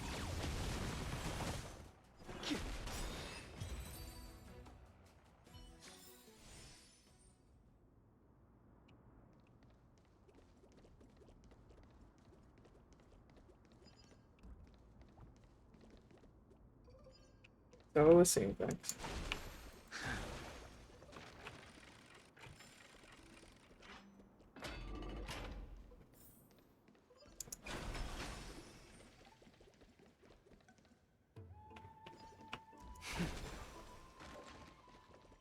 There's no one. Hold on. The butterfly of divine mind is gone? Okay, that's not a good sign.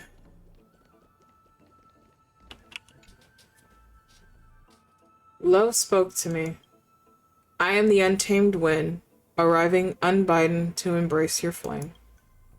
A gentle entwining, I stoke your fire to brilliance, then let it slowly die down. Interesting. I call upon miracles of reason. Interesting. I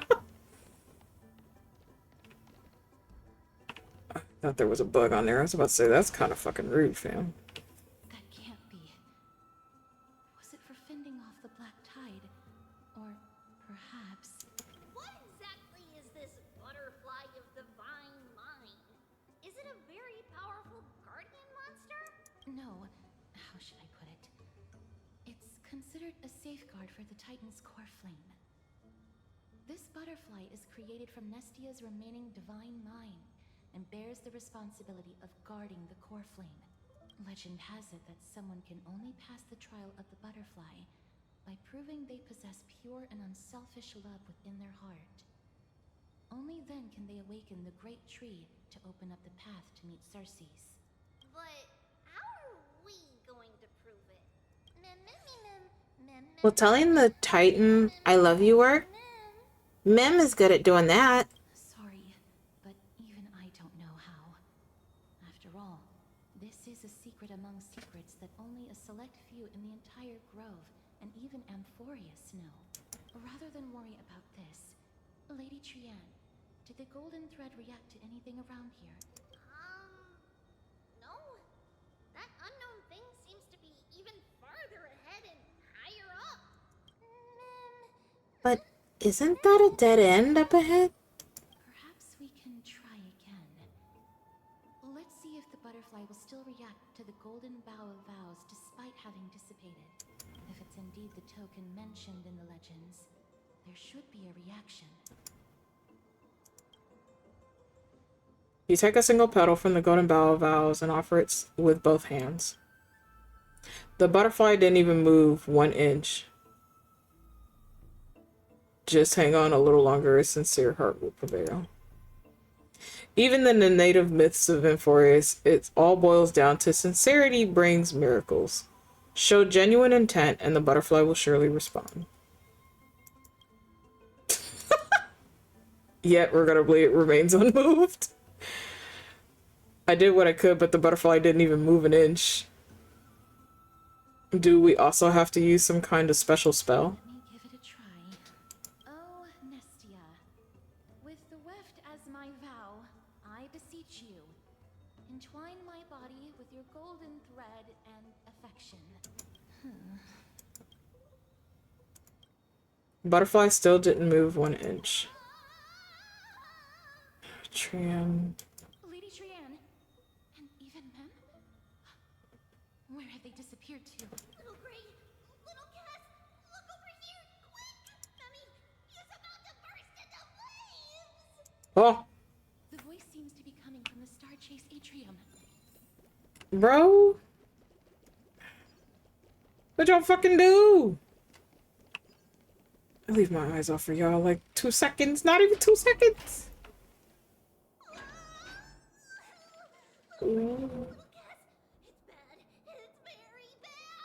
Bro, don't worry, friend. I'm fine. I just feel a little warm.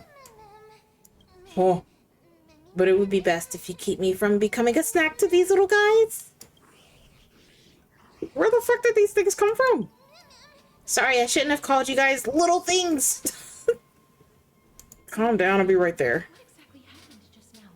Trianne and Mummy were looking around to see if there were any mechanisms nearby. Oh. Just as they went to take a closer look at that big piece of amber, they were surrounded. I see. Let's get a move on. The orbs belonging to Ornyx's priests should be nearby. Hopefully they'll be of some use. Leave it in your capable hands. Before I'm cooked, let me first think about how to apologize. Bro, I can't. Oh, Jesus fucking Christ. Alright.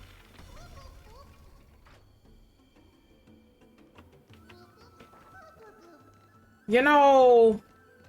Alright. Shit, mechanism. It's not. It's on the other side.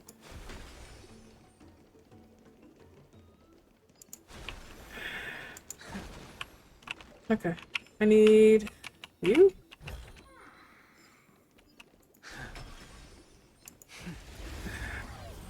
I kind of need that turned this way. Safekeeping. The fact that you bitches give corruption. I shouldn't be surprised, but damn, that's annoying. Watch over you and guide you on your path. Ooh, what time is it? Show no mercy.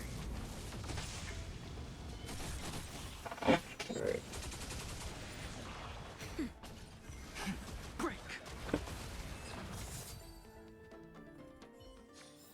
Alright, chat. We're gonna rescue Mim. Then I'm gonna get to a save point at some point. And then I'll have to raid you lovely beans out. You know, Mim, I'm sorry, sweetheart, but you're just really gonna have to give me a fucking fighting chance here. Where is it just the one? Oh, okay.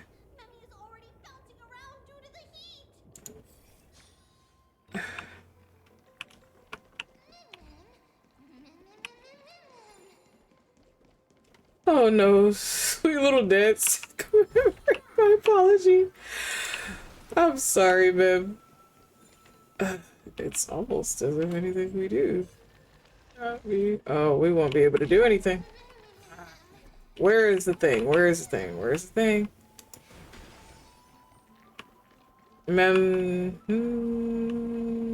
Fuck. The one thing I need, and it's not up here.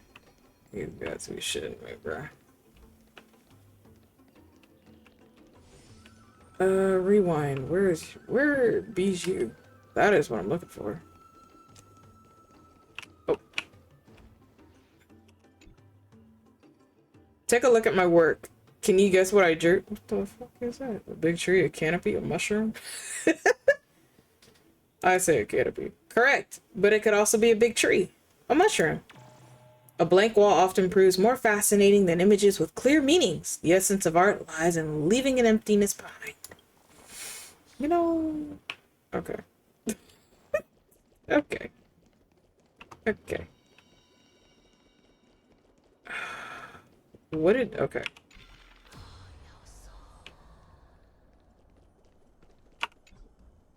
It's path of... Huh! Y'all, this is wild. So where the hell is the thing at? I hate it here. Okay. Yeah, that's not there. Okay. I know I'm not crazy.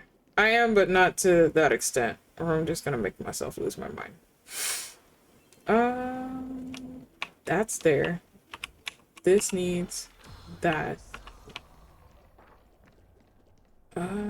We are losing something else. It says to use that, however, I need something else in play.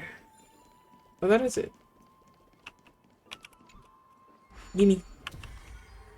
Thinkies. Okay. Come on, Flower, you're taking way too fucking long. Thank you. Bro. We're not doing that right now. Oh. Unlock door. No more locked doors. Thank you.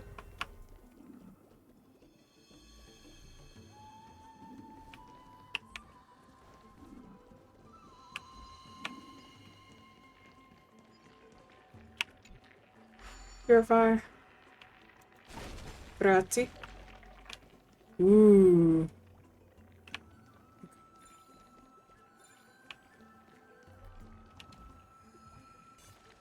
Come on. Oh no. I'm starting to smell something. Delicious. Not you wanted to eat Mem. You're finally here, friend. I've been waiting for a while now. No shit, Charlotte. Let's surround them. It's time to give this bunch of ungentlemanly fools a taste of my fiery and fatal allure. Good lord. It's burning hot right now. Feels like I've reached medium well. No, perhaps I'm on the verge of becoming well done. You'll be fine. That's better.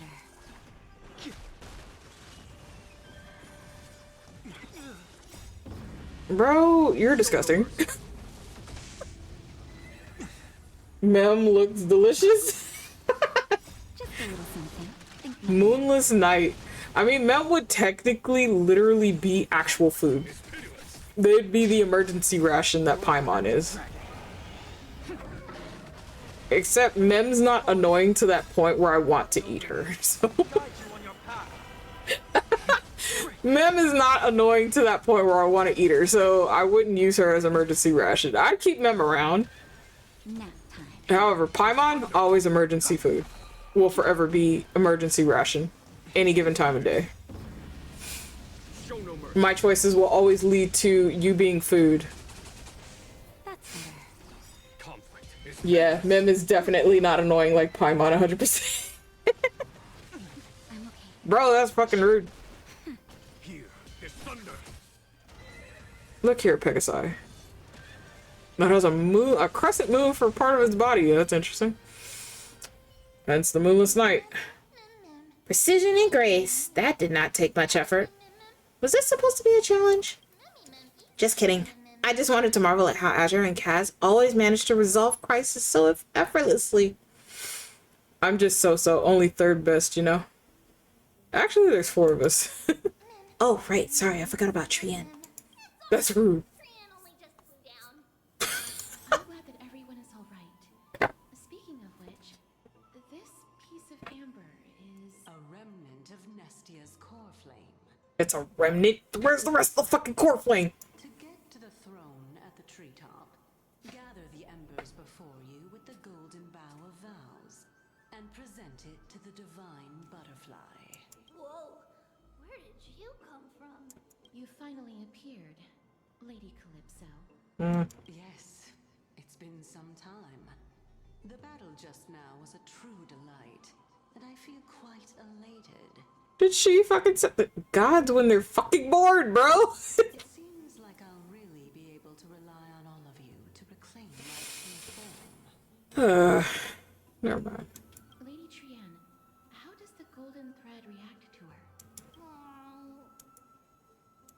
Huh. There's no reaction at all.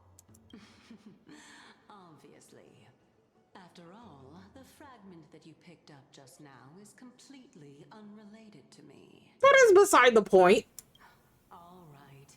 Just do as I say. If you're able to pass the trial, I will tell you everything truthfully. I've heard that before. Another trial. Come on, I hate people who don't finish their thoughts. But we have to go to the treetop to find Nax anyway, right? I've got a hunch. Come, let's collect the embers and go confront her. You have a hunch and I have a theory. Let's see if both of them add up to the same premise.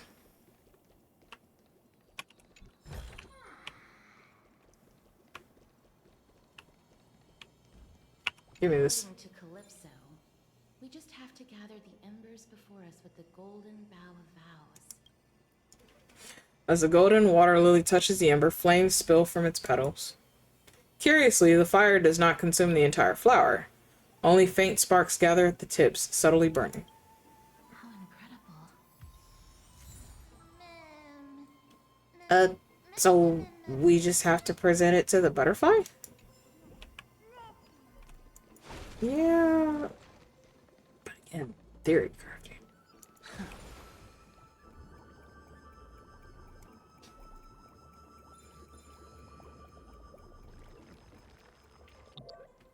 Could you be any slower?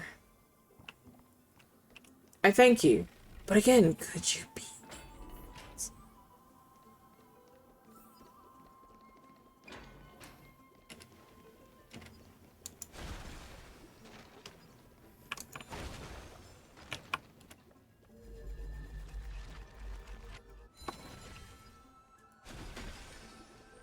Alright. Try this again. It seems like you managed to gather the embers. In that case, just offer it to the divine butterfly. It'll be fine. Let's just do as she says. Oh. It's a success! Path has appeared. All of you have indeed passed the trial. Oh. The sound of a butterfly's wings. I'll be back shortly. Of course, our promise still stands. But now, it's time for me to sacrifice myself.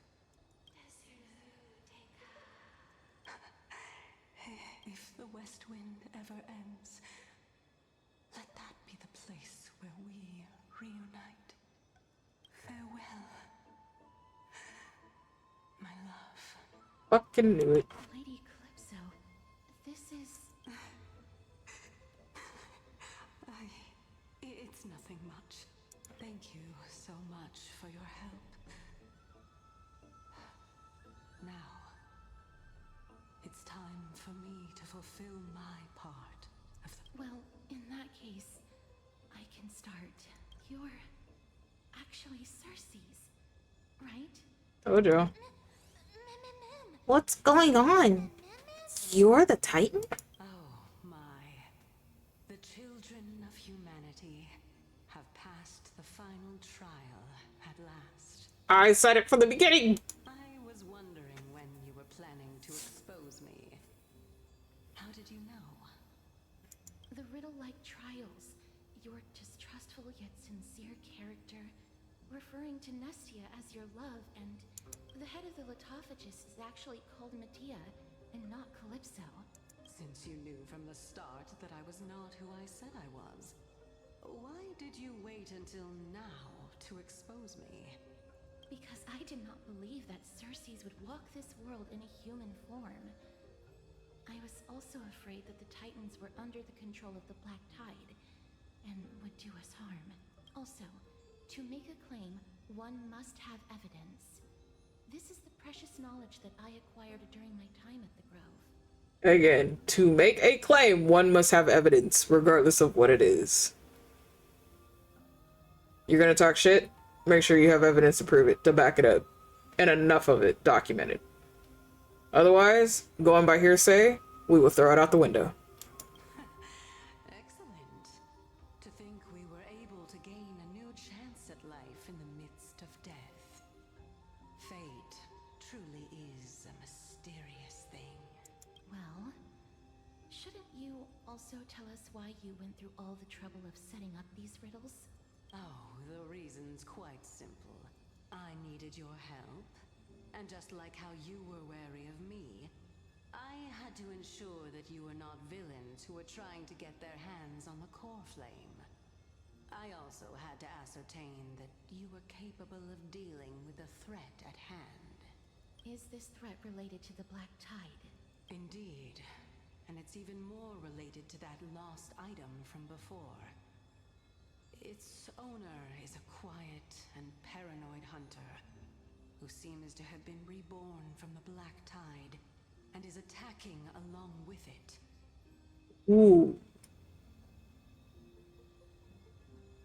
I think, theory-wise, I know who she's referring to. As I could not do anything about him, I split my body up and escaped to avoid harm. I bided my time for a chance to seek assistance. Unfortunately, this was not a sustainable long-term plan. Oh, what do you mean? Is that you hid your own core flame? Yep, she would have to in order to prevent it from being corrupted. Indeed. I split it into three. I hid one within the golden bough of vows, and sealed another in the amber, along with Nestia's remaining embers. As for the last one, it's currently in Anaxa's body, which is in dire need of repair. What? Do you mean that you're using such a method? After all, the scholars of the Grove have always been willing to lay down their lives to defend my core flame. As a respected god, it would be too embarrassing if I were to do nothing and simply watch the children of humanity give up their lives for me. Especially that heretic named Anaxa. He did not even hesitate to tear his soul apart and use it to perform a miracle. He trapped all the creations of the Black Tide within the Grove so that they would not be able to harm others. His way of thinking was so out of the ordinary that I felt it would be a waste for him to meet his demise in the Black Tide. And so, I decided to save his life. Of course, this also meant that I was able to conceal myself and remain hidden. Well, that's also an equivalent exchange, right? Correct. I finally understand. So you want us to lend you a hand in piecing your core flame back together. We'll also be able to save an exo that way? What a smart little bunny. This way, I'll be able to regain my true form. And you will be able to bring the core flame and your teacher back to Akama. We'll also take down the black-robed swordmaster at the throne. Together, in one go. Oh.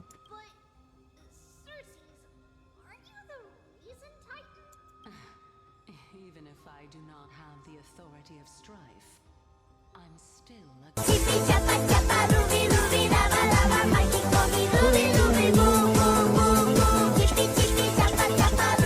Hi, darling. Thank you for the cheapy evolution. How are you doing, darling?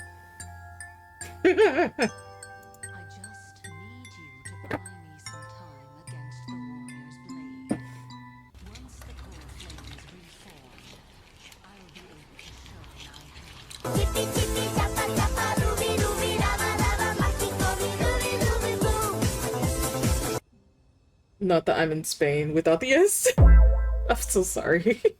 Little_Miss_Deerling played Chippy Evolutions for 100 channel points. I hope you feel better soon, dear. Oh. Oh. Leave it to me. Buying time is my specialty. Incoming transmission. Makorai played Star Trek, incoming transmission for 100 channel points. Wifey, why? Ow, ow, ow, ow, ow, ow, ow, ow, ow, ow, ow, ow, ow, ow. Wow, ow, ow, ow, ow, ow, ow, ow, ow, ow, ow, ow, ow. Why? Why? Why? I go perish. I'm awake. And now I go soak away the pain. Oh my god. Good morning. Jesus Christ. Everything's been slow. I don't know what's running in the background. I have to double check that. Turn the golden bough of vows into firewood to reignite the core flame of reason. Butterfly adores flower. Yep. Yep, yep. Alright. Oh. Alright, chat. Oh.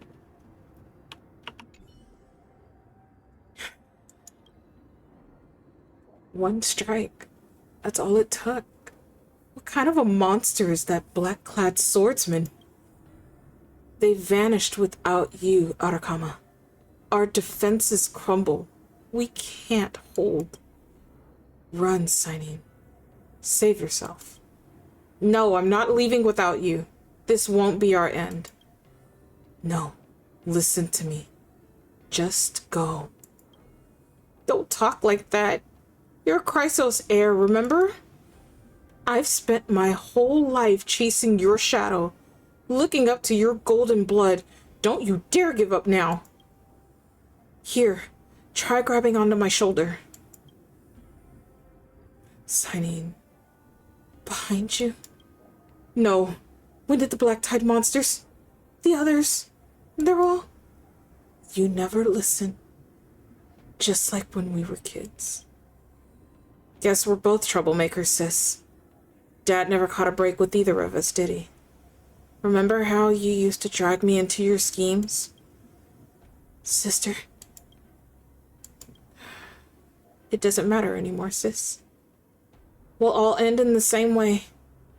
Dad would be proud of us. Monsters of the Black Tide, you want to harm Arakama? Why don't you just try it? It looks as if Cyanine is taking something from her sister's body. You imagine it must be some kind of weapon. Bro. Ooh. That sucks. I'll leave it to you, children of humanity. May you be blessed with good fortune. It seems like a fierce battle will be inevitable. Oh. I love Trian, I do. She's so determined, bro. Oh.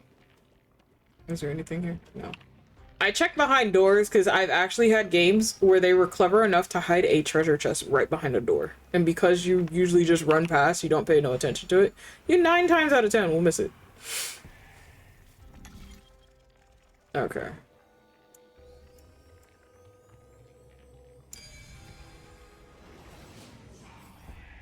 Ahead lies the Luminary Throne, and also the battlefield that we're about to step onto. This... Friends, can you feel it?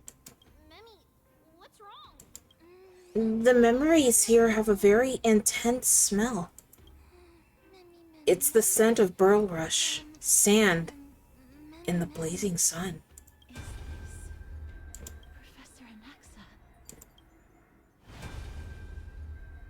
Oh, bro, that's never a good thing. Come on, little guy, wake up. Bro?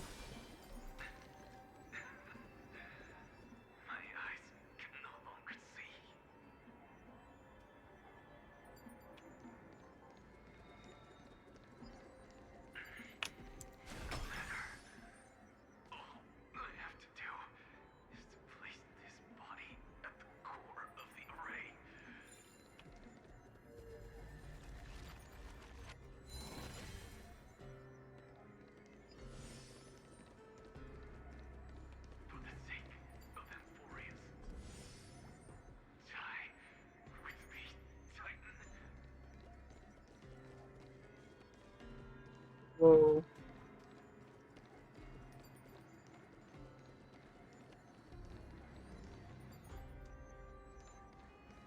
Bro? The fuck is that? Oh, there they are. Cersei's was right. He's indeed here. Who is this black-robed guy? This person is the source of the smell and the memory.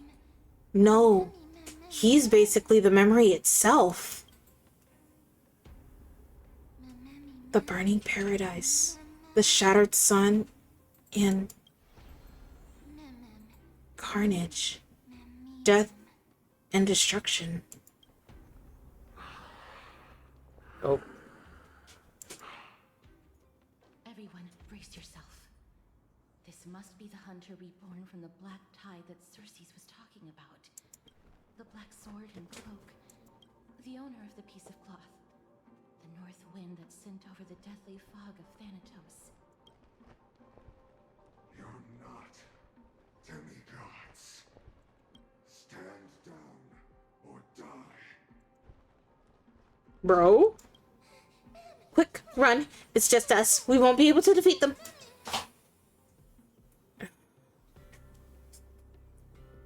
Things get better when the Titan attacks. That's right. Let's do our best to buy time for Cersei's. Trian will also protect everyone! Trian is brave! Mister, only this time, may death protect us.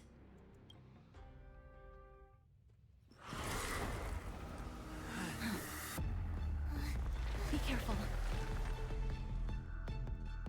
One slash. Bro? Ooh.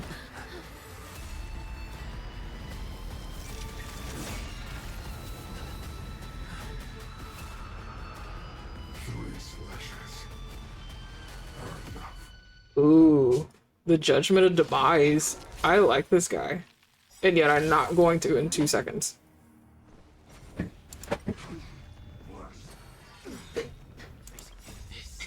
Bro. Guide you on your path. Awaken dormant skin. World cleansing dragon. And again, if we lose this, it's fine, chat. Because I will just go into casual mode for it. Oh my god, look at that. Jesus Christ. Alright. Conflict is pitiless.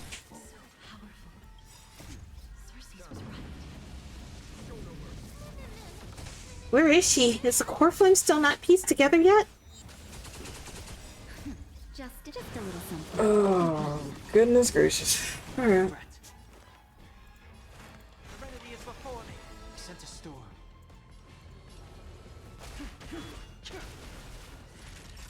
Nap time. There's no time to lose. Yeah, we'll go with that.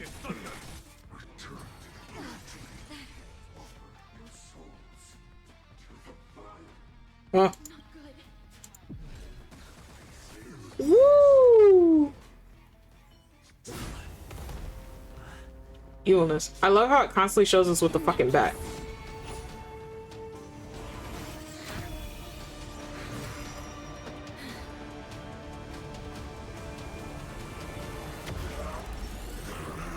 Thank you.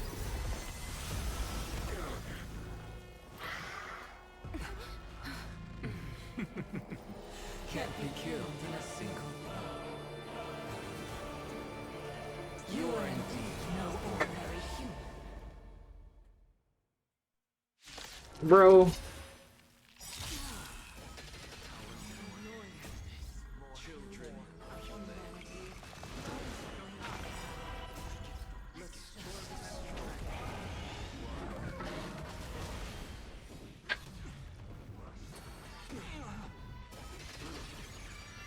Since the ambush failed, it'll be difficult to find another opportunity. Professor Nusa?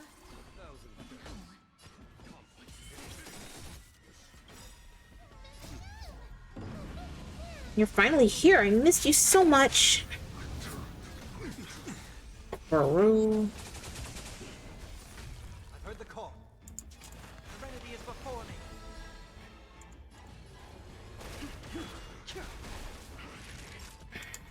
That's better.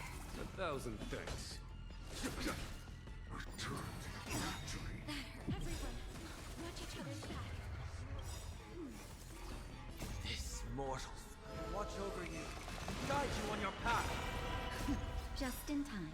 Just a little something. Think nothing of it. 1,000 thanks. Awaken dormant scales. World cleansing dragon.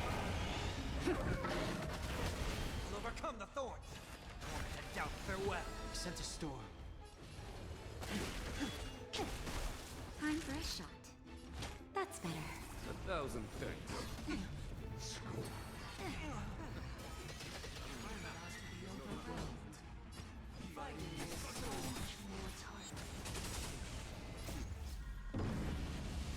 Show no mercy.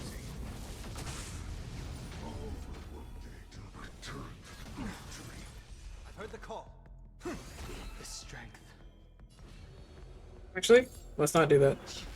Naughty child. Because of that. And now that. Just a little something. Think nothing. I was like, let's be smart about this gameplay real quick.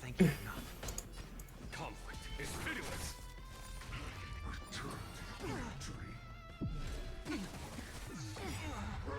Bro, that's fucking rude, man. This mortal. Watch over you. Guide you on your path. Awaken dormant scale. World cleansing dragon.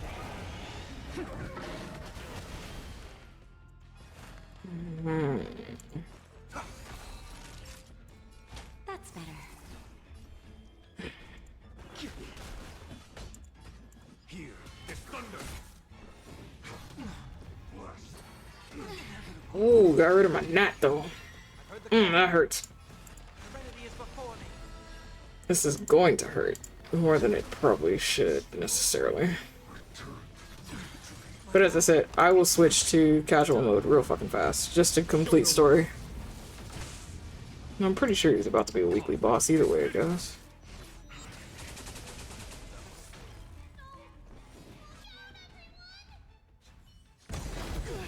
Oh.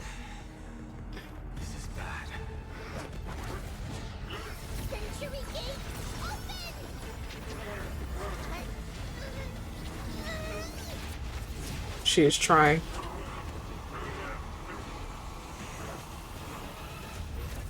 Oh.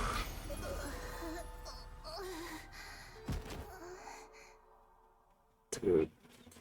That shit takes a lot out of her, too. I know it does.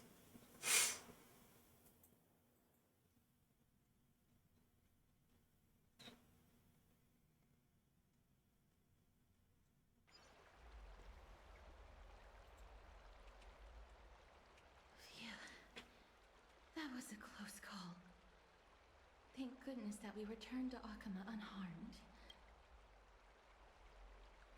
unharmed. I never want to leave the Holy City again. Little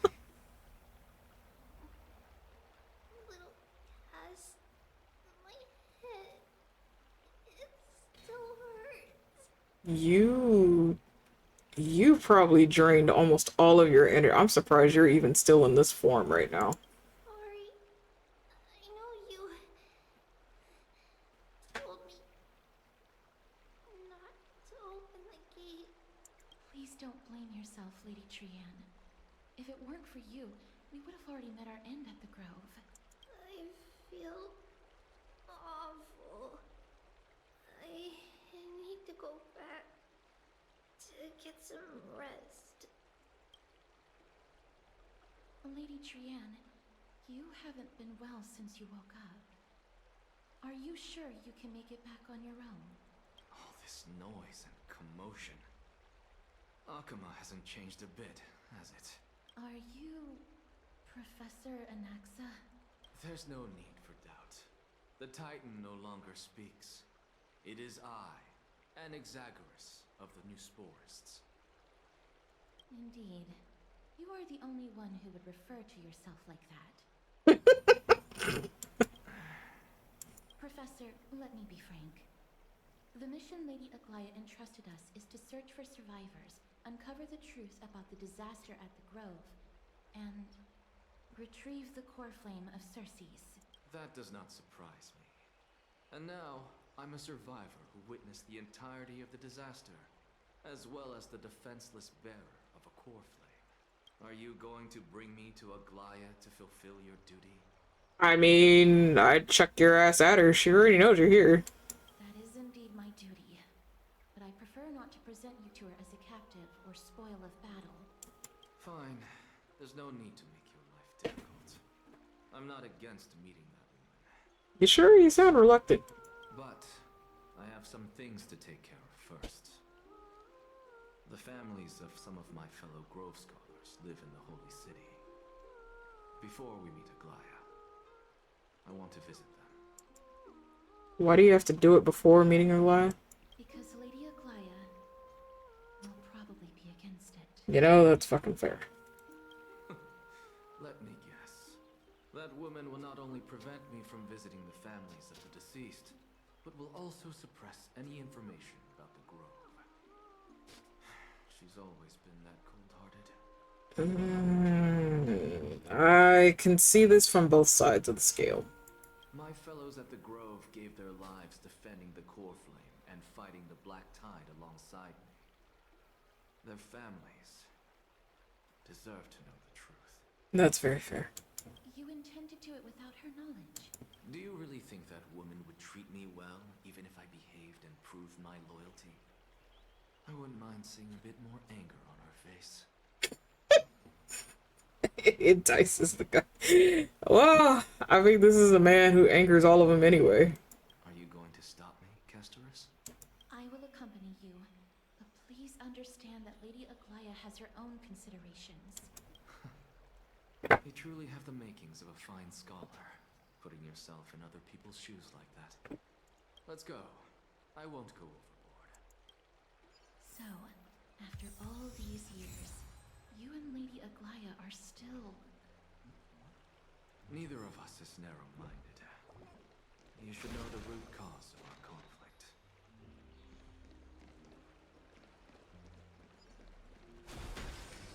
I mean...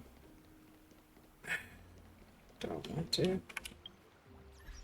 Would it achieve anything or nothing? Read all enlightenments and murmuring books. Oh, cool. Didn't even know there was a thing in here. Let's see. What's this one?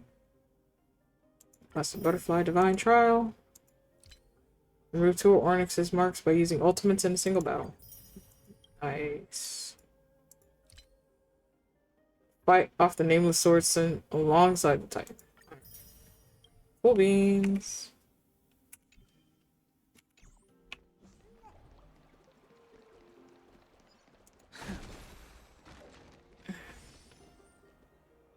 Did I come across the damn thing? Not yet. Hello. And you are? Hello. If I'm not mistaken, you are Kalinicus's wife, right? Yes. Oh, are you a messenger? No wonder I haven't heard any news for so long. There's been a change in personnel, hasn't there? Ma'am, Kalinicus passed away a few days ago, defending the grove against the Black Tide. So, did he manage to defend the grove? Hi, LJ. Welcome back. Huh? This is the first thing you ask after hearing of his passing? Yes. He managed to protect Cersei's core flame at the cost of his life.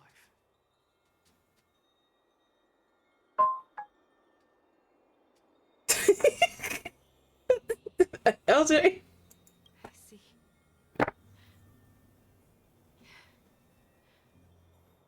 I'll select some of his possessions and pick a nice resting place for him. Please let us know if you need any help, ma'am. I come from Kremnos. Death and sacrifice are things I've learned to face with composure. You know, Kalinicus, even though he was a scholar, he'd always ask me to teach him how to fight whenever he came back. Isn't it funny that a Chrysos heir like him wants to learn from an ordinary person like me? I've been prepared for this for a long time. In times like these, any ordinary goodbye might just turn out to be a final farewell. Not wrong. I'm really sorry. There's nothing to be sorry for. I was once a warrior, and I'll find my way back to the battlefield someday. With the coming coronation of the new king of Kremnos, I'll take up my lance against the creatures of the Black Tide and seek vengeance for my husband.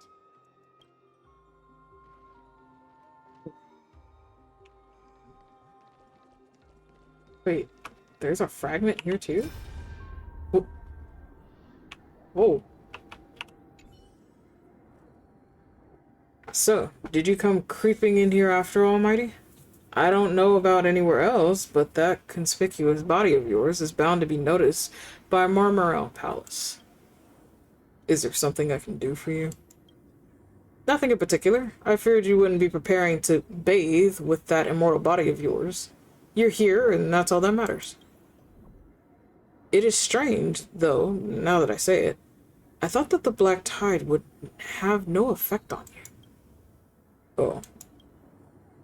It seems that power comes from the gods, after all.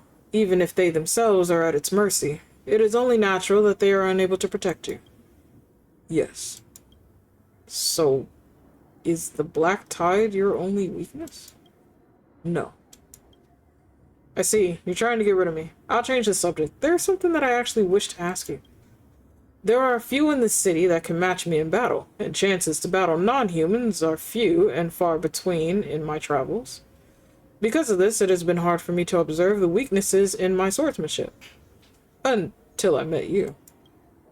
When I crossed swords with you before, I lacked endurance, and your powerful blows nearly knocked my blade from my hands. If it weren't for my slightly superior technique, I fear you would have defeated me. Technique? You mean your laughable little tricks? I knew how to relate to you now. As we have fought before, how about we share some of our insights? Oh. We have battled for all this time, yet I have never seen you fatigued. How do you train? Would you consider teaching me? I fear you will be disappointed, hero. This is not due to my training. I am simply more capable of enduring pain and suffering than you are. Damn. But I mean, in a way, Mighty is definitely not wrong. Okay. Oh. You know, there shouldn't be anything in there that I need to buy. We're gonna break this old man's heart. Is there anything I can help you with? Are you the father of Kenani and Artakama? Oh, the sisters. Ah, yes. Or, Caused trouble at school again. not that they caused trouble at the... Bro. Alas, forgive this old brain of mine. Both of my daughters graduated long ago, and they are now scholars at the Grove. As I get older, memories from years past tend to... No. I here with my Chewy collection. Hi, Mugi. Welcome back. What's the matter, young one? Why so quiet? Did my daughters really get into some trouble? You go ahead and you do it. If they refuse to apologize, just let me know. Their old dad can still talk some sense into them. What should we do? I really can't tell him. Don't ask me. I'm getting all teary-eyed as well. Mr. Fabio, the Black Tide took Kenani and Artakama. What? They fought until their last breath against the Black Tide to defend the Grove. As the Chrysos heir stationed at the Grove, I failed to protect them. Mr. Fabio, if you're upset... Don't put it that way. Even if my Artakama wasn't one of the Chrysos heirs mentioned in the prophecy, she was still a heroine, wasn't she? That is true. As one that has had to do this on more occasions than I ever want to fucking count in my lifetime, telling anyone that their child has passed away is probably one of the most difficult things to ever do in anyone's timeline.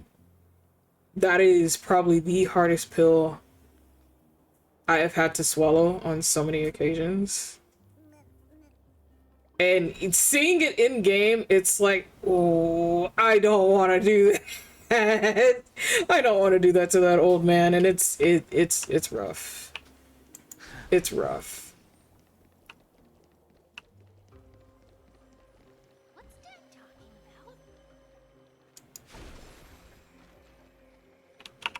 about? All right, last one. What's wrong? I'm busy. There's a lot going on in the city, and I've got my hands full. You're talking about you're busy, and you're sitting up here facing the statue. You know what? Let me not. Let me be nice. Let me be nice. Let me be nice. Mister, we're sorry to bother you, but... Wait, Lady Casters, did Lady Aglaia send you because of some mistake I made at work? This man is worried about what...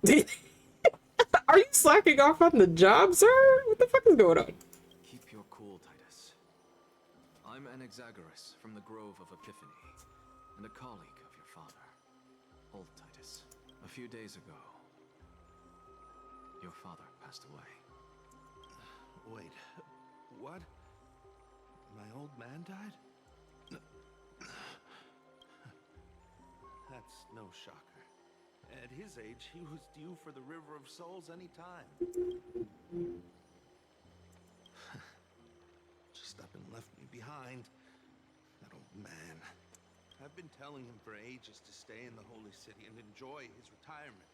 But no, he just had to go off to that grove and mess around with those scholars.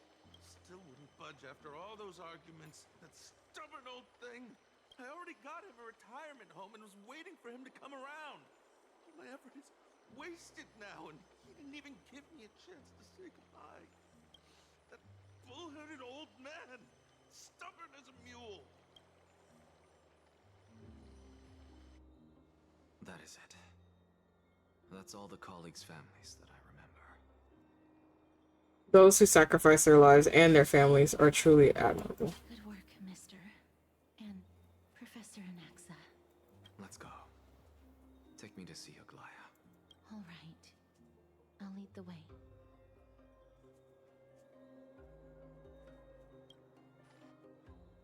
I like how you have a nest in your room somewhere. Good night, Moogie. Congrats, dearly. Am I surprised? No, absolutely not. But I'll eventually get to the battle pass and go around through it. I think like a good chunk of us are just waiting for Midas to come around. And so when he does, that's just when a lot of us are just gonna come back to doing everything.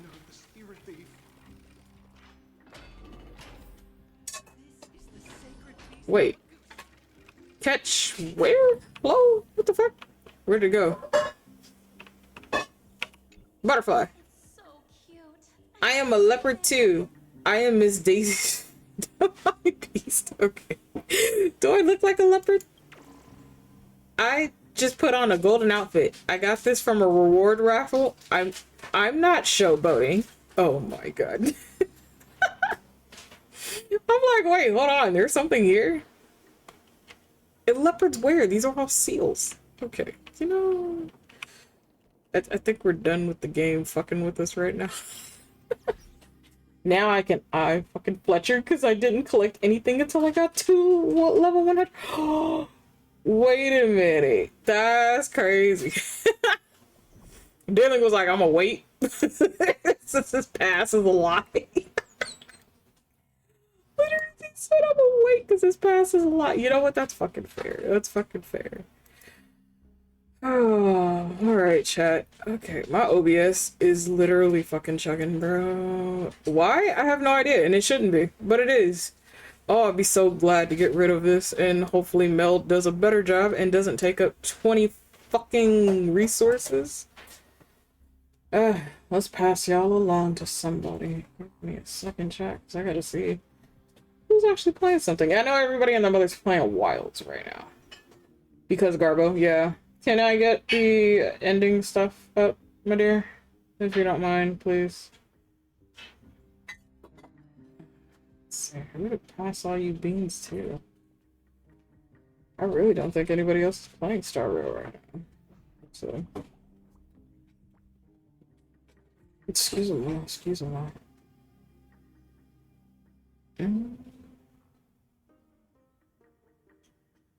Let's see.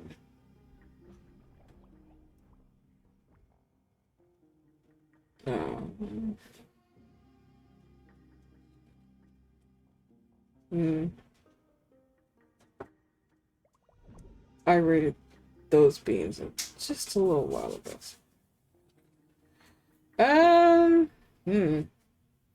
Oh, I do see a couple of people I have not rated into at all for quite some time. So we're gonna go give a few beans some love. How's that sound, chat? Let's see. Give me a second.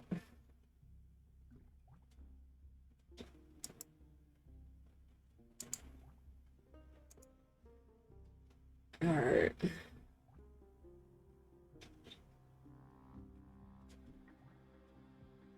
Let me see, is this bean still going?